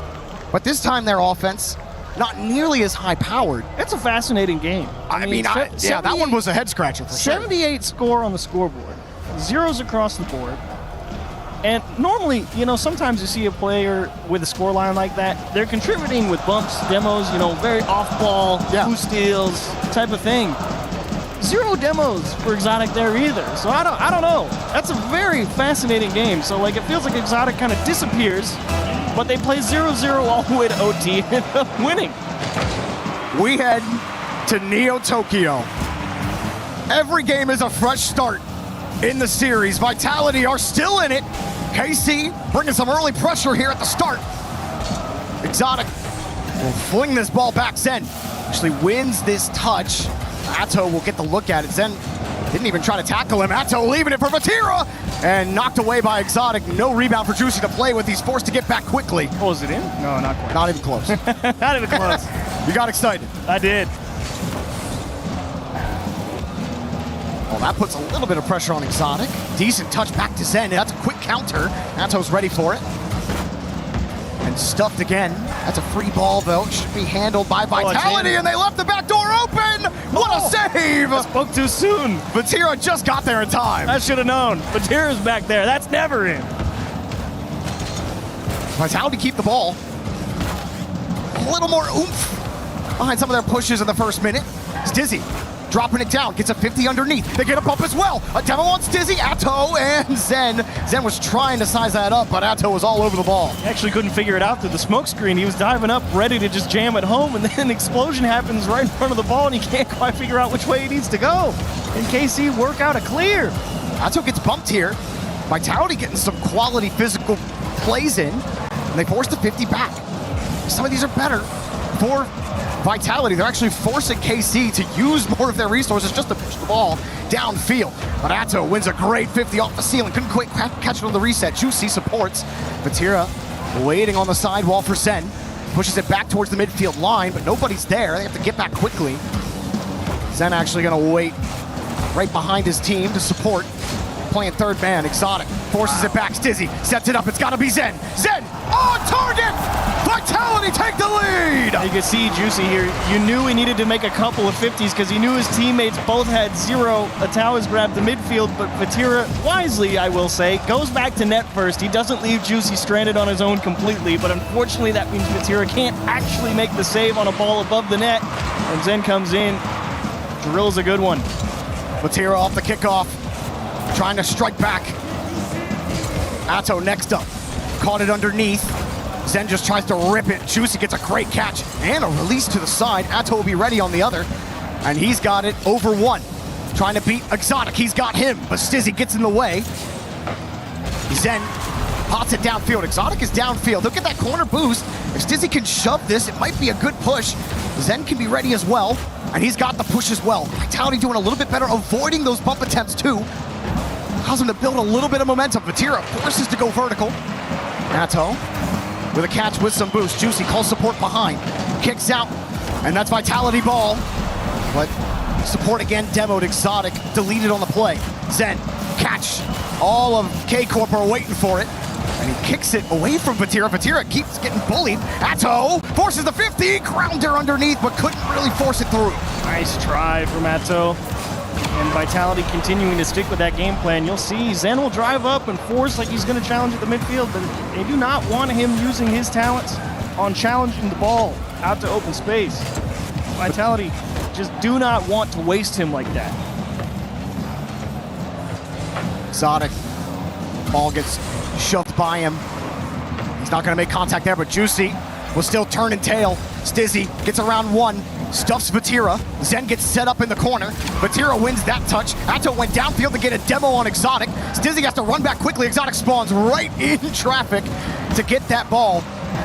Vitality hanging on desperately to this 1-goal lead as Atto has to recover quickly. Shot is just wide, and Juicy's there anyway.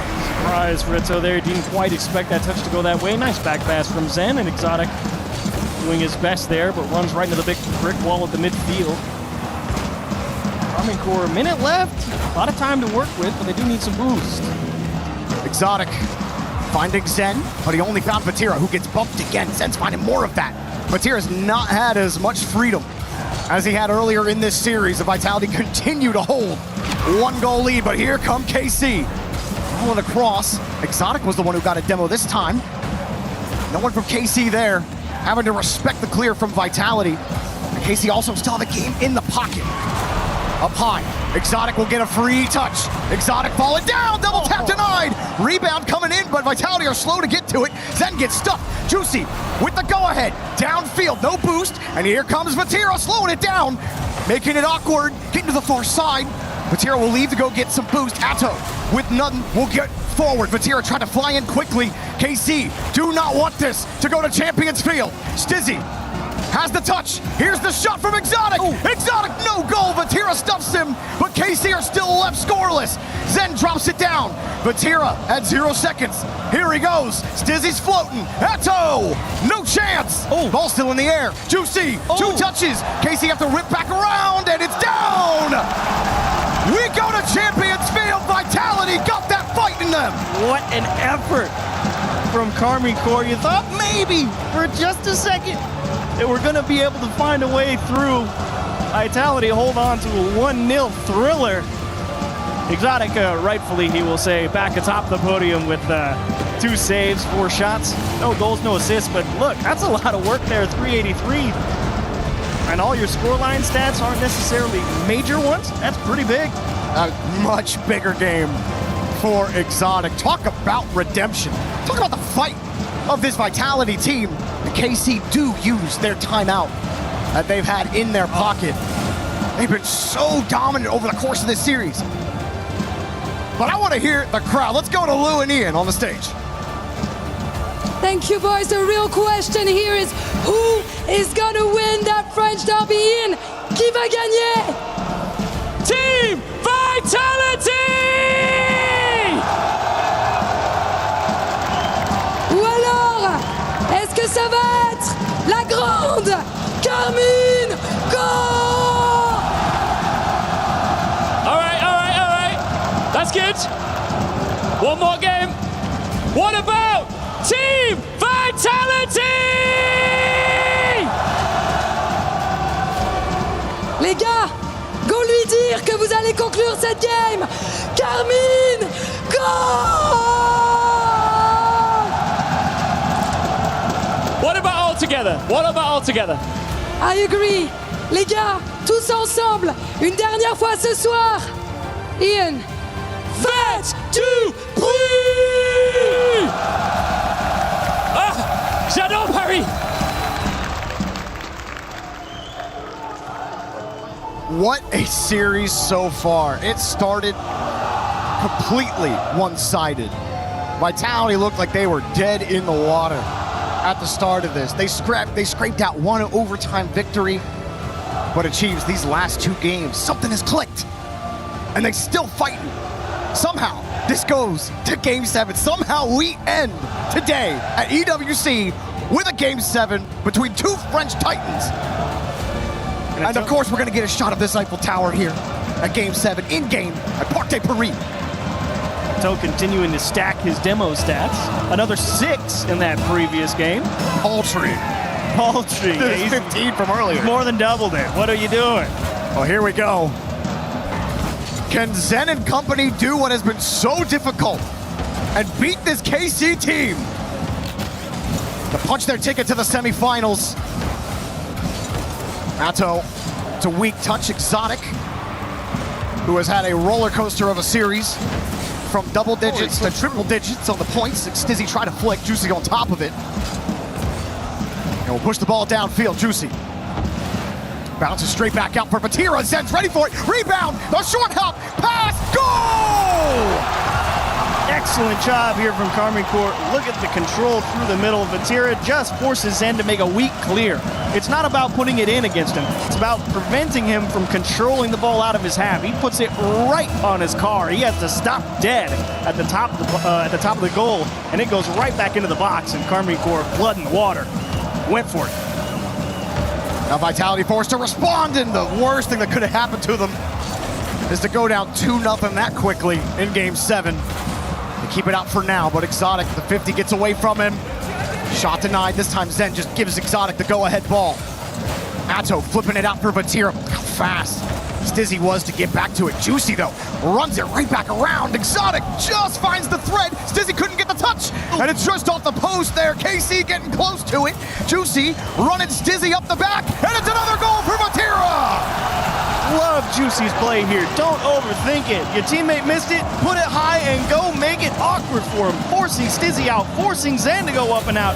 And the great placement on the far side towards the demo gets KC a 2-0 lead. They had to come back in the series, now they got to come back in the game. There's plenty of time to do it. It's Juicy and Vatira trying to get it. Atto covers back to Vatira! Oh, and they're absolutely peppering the net!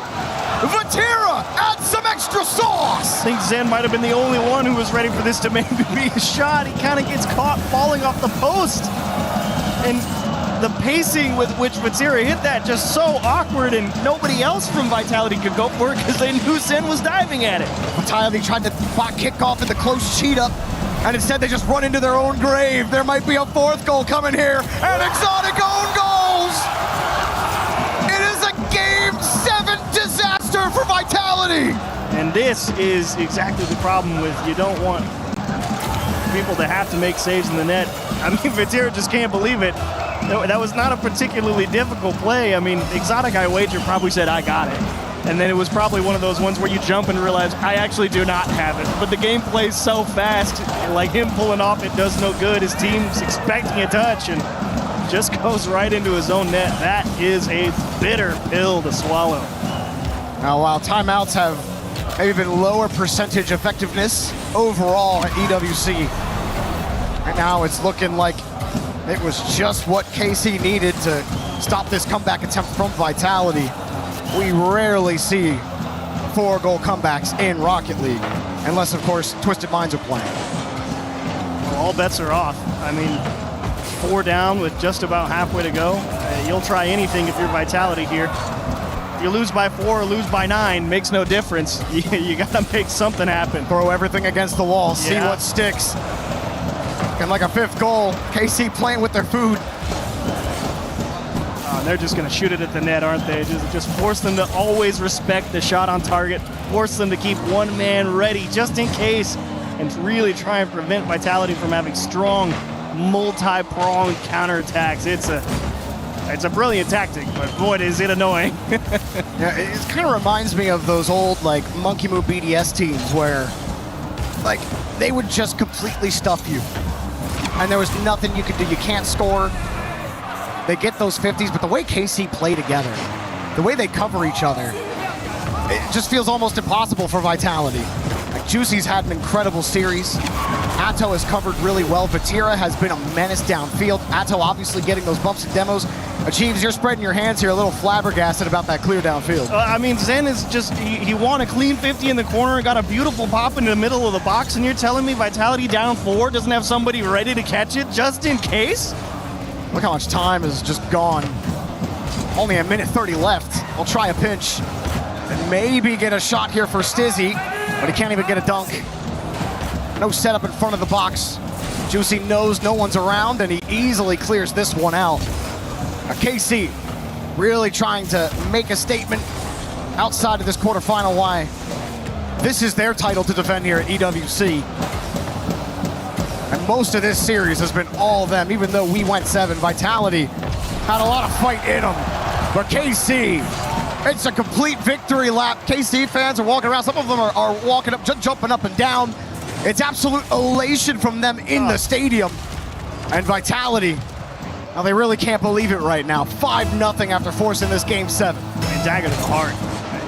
There are a few worse feelings than, you already know you're the underdog coming in if you're a Vitality fan. And some of these games were ugly, but some of them were tight. And getting all the way to 7 and just have it not even be much of a contest is a tough situation to be in. But you gotta hand it to the blue wall, baby. It would not be denied. They were electric. They said Space Station was a fluke. We're still KC, baby. Well, I don't think Space Station was a fluke. I think that's what they're saying. Whether or not it's true doesn't matter. Honestly, that would be a pretty juicy rematch in the grand finals, which is possible. But hey, NIP looked pretty good as well, so a lot to look forward to tomorrow on Championship Sunday. Fortunately for Vitality, the story continues to be the same against this KC team. They can't beat them. Just can't beat them. Oh, not double fake. Thankfully, Zen is able to come back through and make a stop. Turning into a bit of a freestyle. Maybe one for the road for Vitality to take the edge off. We'll see. Get a demo there, and the pre-jump, that is beauty. Now they're definitely clip farming. I gotta get a couple more Say, hey, I'm clips gonna of the go up and highlight off reel. the ceiling. Hit me. Would love a 7th goal again, which is just insane. Absolutely smashed here. Farming Court continue to be absolute demons against Vitality, who have no Exorcist on payroll.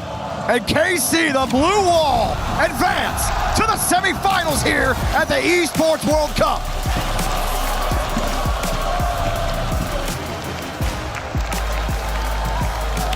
Lovely display from Carmine Corps.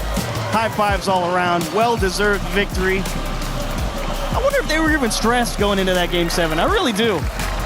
I think by goal 2, they probably weren't. But yeah, after they had a nice, comfortable lead. Handshakes all around, and Vitality with some questions asked and answered here, and adjustments to be made pending the World Championship. But here at EWC, that is the end of their road, and Carmine Corps, well-deserved win. Extra helping lead the team from the back line, and shout-outs to the French fans for those guys. Vatira continues to just accrue top 4 finishes at LANs. He is one of the most accoladed players in Rocket League history. He continues to be a force in the scene, continues to dominate. And Atto and Juicy, wonderful teammates to have. Well, I want to hear from Vatira and the winners for KC, who will advance to the semifinals to play Falcons tomorrow. So let's hear it from Vatira.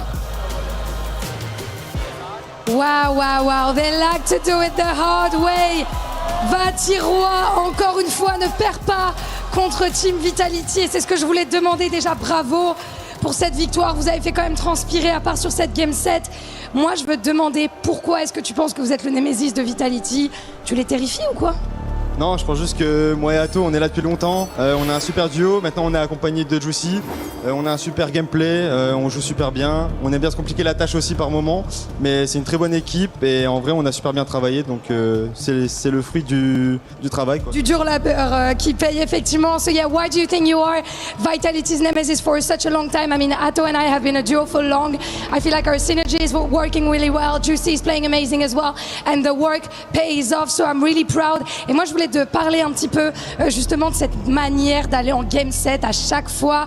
Vous menez le match, vous êtes tranquille. On voit Kamel qui est allongé dans la chaise gamer. Et là, il commence à se passer quelque chose. Moi, j'aimerais savoir ce qui se passe dans ces moments-là et comment vous arrivez à revenir. En vrai, je pense que on commence très bien le BO. Après, on a eu un peu plus de mal. Ils ont commencé à mieux jouer aussi de leur côté. Et on a su s'ajuster à la fin. Mais ouais, on a pris un peu de temps. C'est pour ça qu'on va en Game 7. Mais on l'a montré qu'on était meilleur et qu'on était plus solide pendant tout le match. Ouais, puis à la fin, ce qui importe, c'est de conclure, évidemment. Why does it always have to be Game 7? Why couldn't you close it up before? You're getting a bit too confident. I feel like, you know, we were playing well at the start, and then they started getting better. We were a bit scrappy in the end, but then we're the better team. We managed in the end to close it out. Et maintenant, je voudrais te parler un petit peu de toi, de ton rôle de capitaine. Ça fait quand même longtemps que tu es sur la scène Rocket League, tu as pris en maturité au fil du temps. Et moi, je veux savoir en quoi consiste ton rôle quand ça commence à être un peu tendu comme ça, quand les émotions commencent à être un peu fortes. En quoi est-ce que ton rôle de capitaine consiste et comment tu arrives à remettre tout le monde sur les rails? Je dirais qu'en vrai, c'est surtout je prends la priorité sur en vrai la parole avec Extra. On essaye de laisser les deux autres le plus possible dans leur coin. Je sais que c'est important pour les joueurs Rocket League d'être dans leur bulle. Et juste j'essaie de les mettre bien. J'essaye de parler avec Extra. J'essaye de les détendre aussi après les buts. Je sais que j'ai un peu la tête froide pour leur dire de commencer à se calmer un petit peu quand on commence à gagner. Donc voilà. Ouais, tu les hype et en même temps tu les calmes. Moi, je trouve ça quand même assez impressionnant. So yeah, what's the secret? You're the captain. What does your role consist in, especially when those games get a bit stressful, get a bit scrappy and this kind of stuff? Well, I take the lead in the comms with Extra. My coach, of course, I feel like it's important for Rocket League players to be in their bubble and I'm just here to try to, put them back on track and get them back to their confidence and also chill them out when they are getting a little bit too excited. Bon, je pense que tu as mérité ton surnom de Vatirois, je vais pas te mentir encore une fois. Les gars, on l'applaudit, s'il vous plaît, pour Vatira. Tu le mérites. Voilà, la demi-finale à Paris. J'imagine que tu es très content. On va pouvoir aller casser une clé. T'es chaud? Ouais, je suis chaud. Let's go. We're gonna go. Break the vitality key. Look at him. Tu fais le good guy, mais en vrai, t'es trop content. Ouais, je suis trop heureux. En vrai, je suis trop heureux. De les battre encore. Bon, tu sais comment ça marche. He knows the drill. Et vous êtes nombreux à l'appeler Vatirois. Mais pour aller chercher la couronne, il faudra gagner encore un peu plus. Mais ce qui est certain, c'est que ce n'est pas Zen qui l'apportera ici à Paris. Casey, take down Vitality. Here in Paris. Ouh. Ouh. J'ai vu la réaction. Ah, ça fait plaisir, hein. Franchement, ça s'est bien cassé, hein. Ouais, ça s'est bien cassé. It really, really broke. Vatira, évidemment, je vais t'emmener devant ton public. I'm gonna welcome you, of course, in front of your fans. Talking about fans. Il y a eu beaucoup de fans cassés qui ont eu le cœur brisé quand Drali est parti chez Falcons. Demain, tu vas jouer contre Drali. Est-ce que tu comptes lui faire regretter son départ? On va dire oui. Évidemment, on a envie de gagner, donc on va faire de notre mieux pour le battre. Ouais, pas d'amitié sur le serveur? Non, bah franchement, je lui souhaite que du bon. C'est un super gars, c'est un super joueur, ils ont une belle équipe et franchement que le meilleur gagne demain. Évidemment, de beaux mots, de nobles mots de ta part. So yeah, Drali move to Falcons. Are you gonna make him regret his choice? I wanna say yes, but I have nothing but respect for him. I wish him the best and may the best win tomorrow. Et of course, dernier petit mot pour les fans, pour ceux que t'as fait un petit peu transpirer, ceux que tu fais sourire maintenant. Les gars, Vatira, un mot pour vous? Merci les gars d'être là, ça fait super plaisir, vous faites tellement de bruit, on peut même pas s'entendre dans les casques. Continuez comme ça et demain on va tout éclater. Tomorrow we're gonna smash them all. Keep making noise, keep supporting us like that. We can barely hear ourselves in the headset. Mesdames et messieurs, pour conclure la journée, est-ce qu'on peut chanter pour Vatira? Je vous laisse commencer. Vatira. Vatira. Vatira.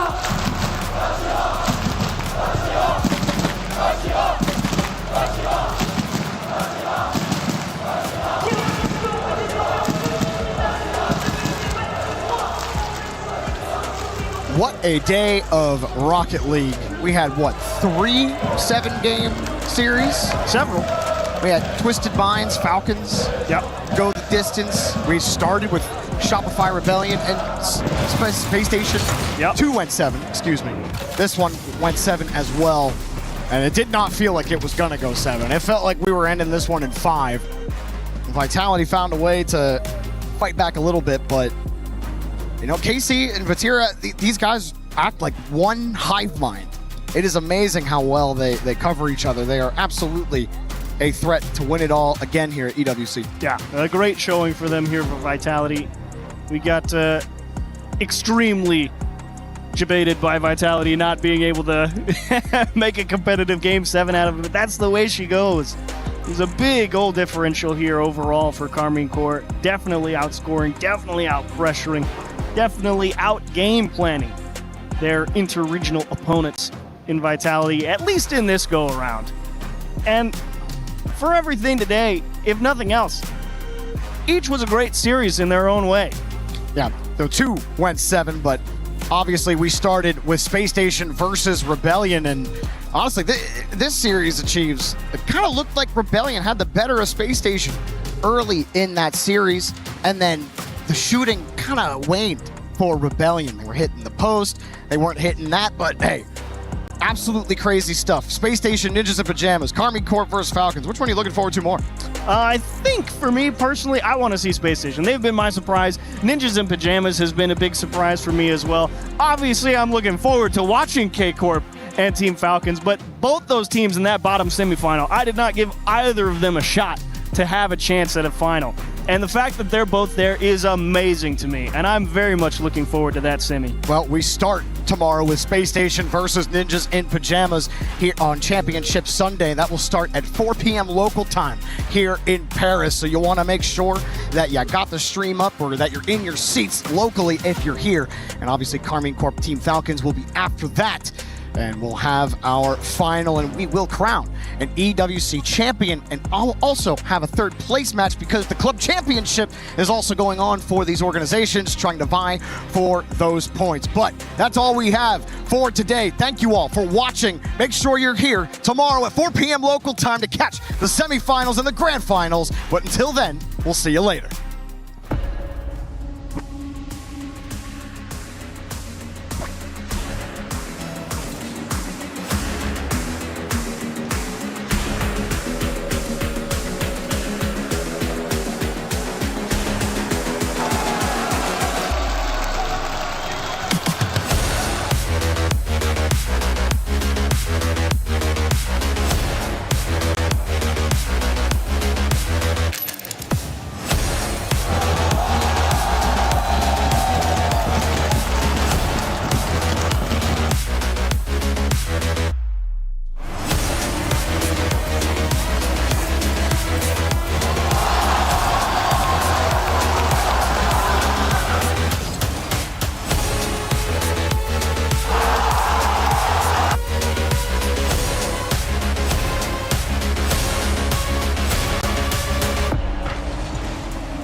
Welcome to the EWC Spotlight. We're here to break down everything that you have seen so far. I'm Avali, and I am joined by Glitter Explosion and Mike Klein. First thing we got to talk about, can we not get like a golf cart, a Segway, maybe some rollerblades or something for Magnus on that walk? I mean, like, what would you use as means of transportation there? Who knew track and field was an event? He walked 5K to get to the totem, and in fact, that's the most I've seen him sweat all week. His opponents didn't make him sweat that much, but we did with that trophy walk. Honestly, we should jump straight into what we saw in the Lions Vault because we just had the chess grand finals, completely undefeated. What went down? Magnus actually almost had an easier time defending his title than winning his first title last year in Riyadh. He actually dropped a few games last year.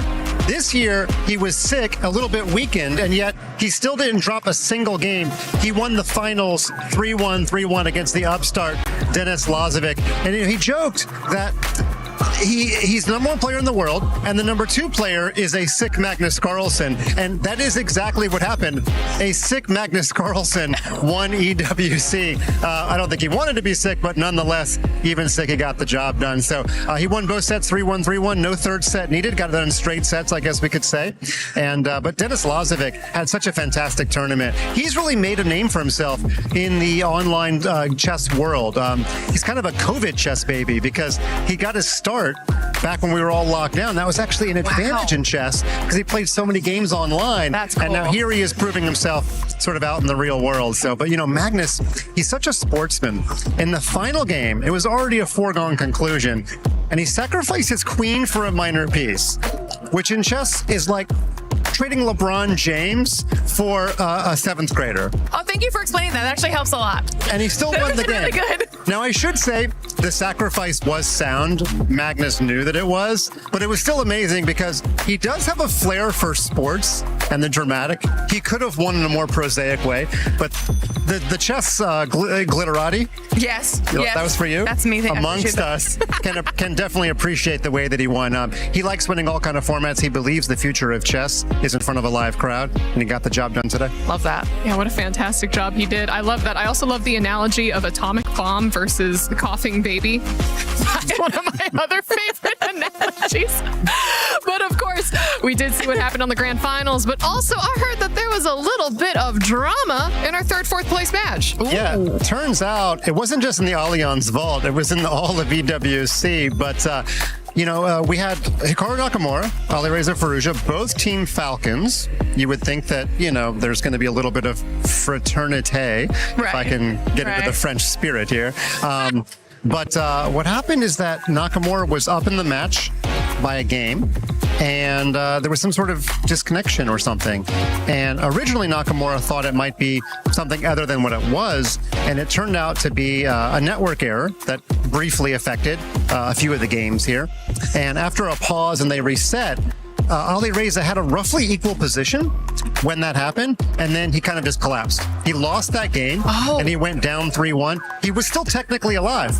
He had 2 more games left, so he could have theoretically, as big of a mountain as that is to win 2 games on demand against Nakamura, he was still technically alive, but he walked off. He left the entire EWC and he was forfeited. So Falcons were already guaranteed 500 points for 3rd place anyway, but by forfeit, Nakamura went on to get 3rd place. But again, it should be noted, he was definitely in the driver's seat to finish 3rd, even if Alireza had not left the arena. Glitter, have we seen anyone else walk off stage at EWC so far? Not that I know of, no. That's definitely a first. If you had asked me to play PUBG Mobile, I would walk off. That's, And you would be the second. Okay, I would be the second, but yeah. Hey, you know what? It's a difficult game to figure out for some people. We'll go ahead and allow it. But Glitter, on that note, let's go ahead and talk a little bit about PUBG Mobile at the Qiddiya City Grid. Yeah. What have we seen? Well, day 2 of the finals still have 1 more day to go, which means that there's still action left on the board. However, things completely kind of shook up after the matches that we managed to get through, and that's kind of a big deal for 2 reasons.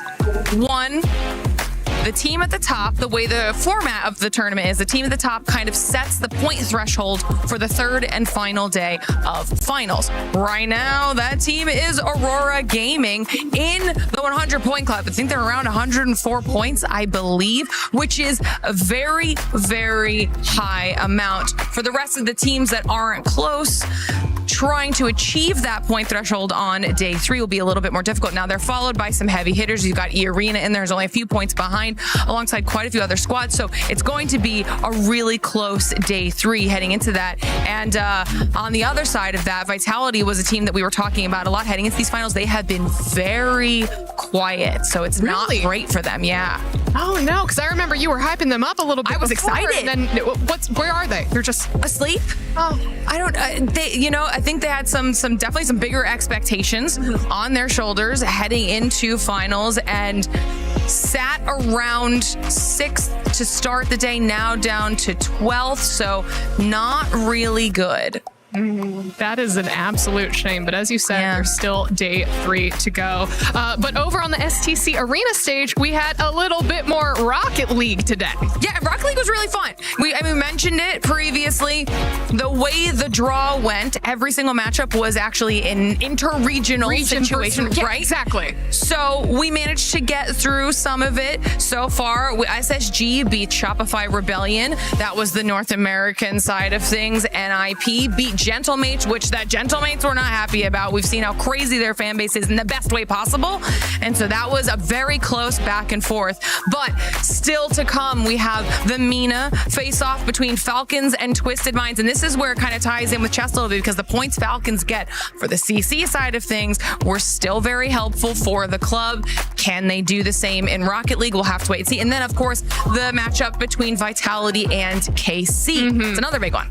Oh, 100%. We will dive into those club championship points in just a moment. But before we do that, we still have one more stage to talk about, the Lenovo Legion Gauntlet stage with some Rainbow Six Siege. And girl, I can hear the drums. I know, we're so close to it. In the venue, I'm in the bathroom, I hear I go, all right, I'm vibing. But what are they so excited about? Well, that's all Furia.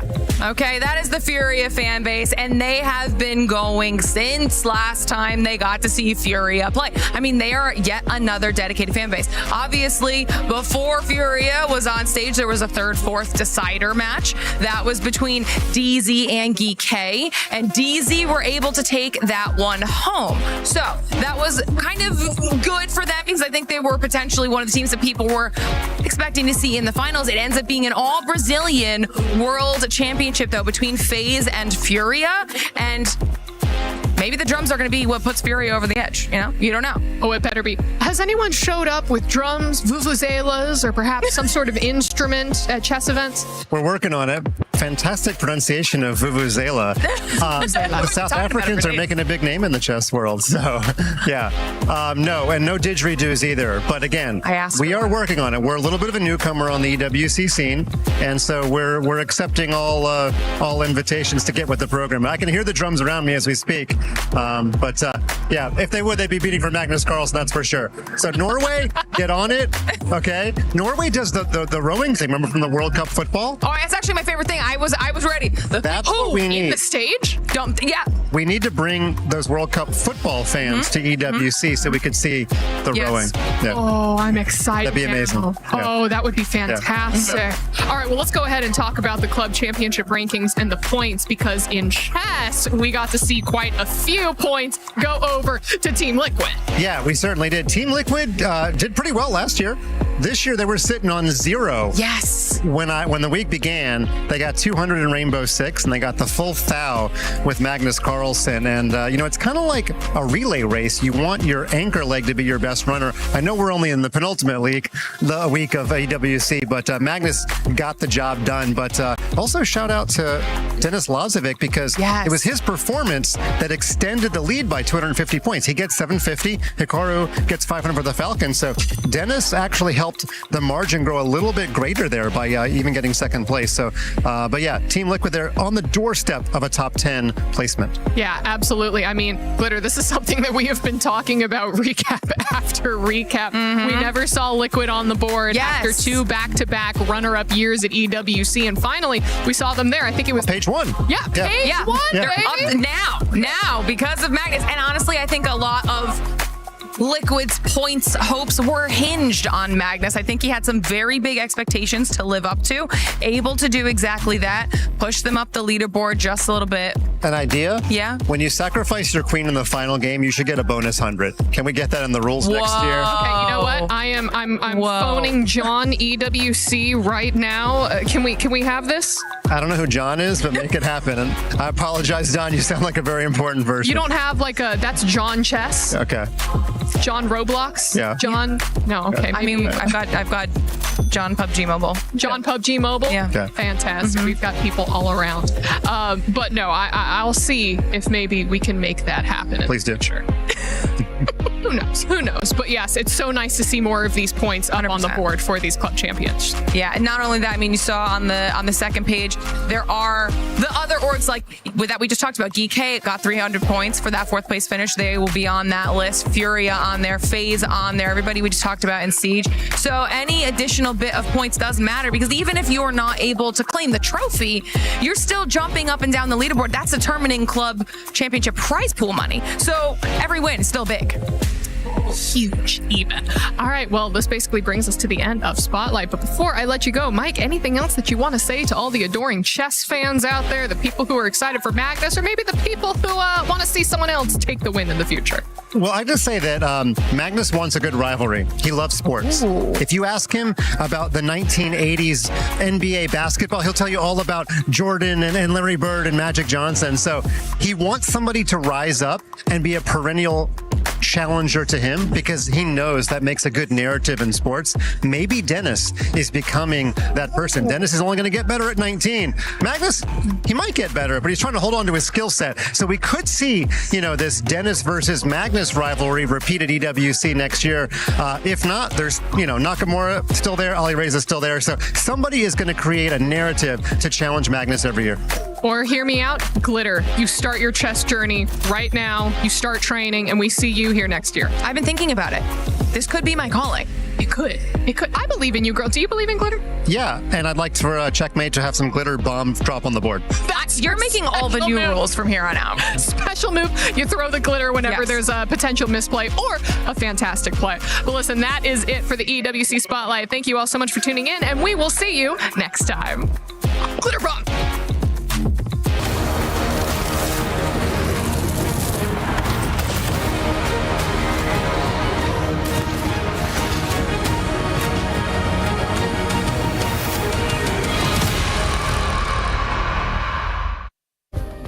Play is in our DNA. Whenever we let it out, it becomes our superpower. Now imagine an entire city being built to supercharge it. Kadir City, powered by Play.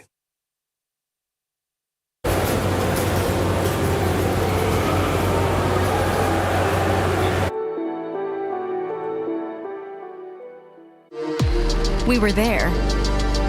For every click, every clutch, every respawn. We were there for the years of grind. And we're here. Now. The proud founding partner of EWC. Powering the biggest event in gaming. Shoulder to shoulder with the world's best. Making history. Greatness deserves a stage. Lenovo Legion. Reach your impossible.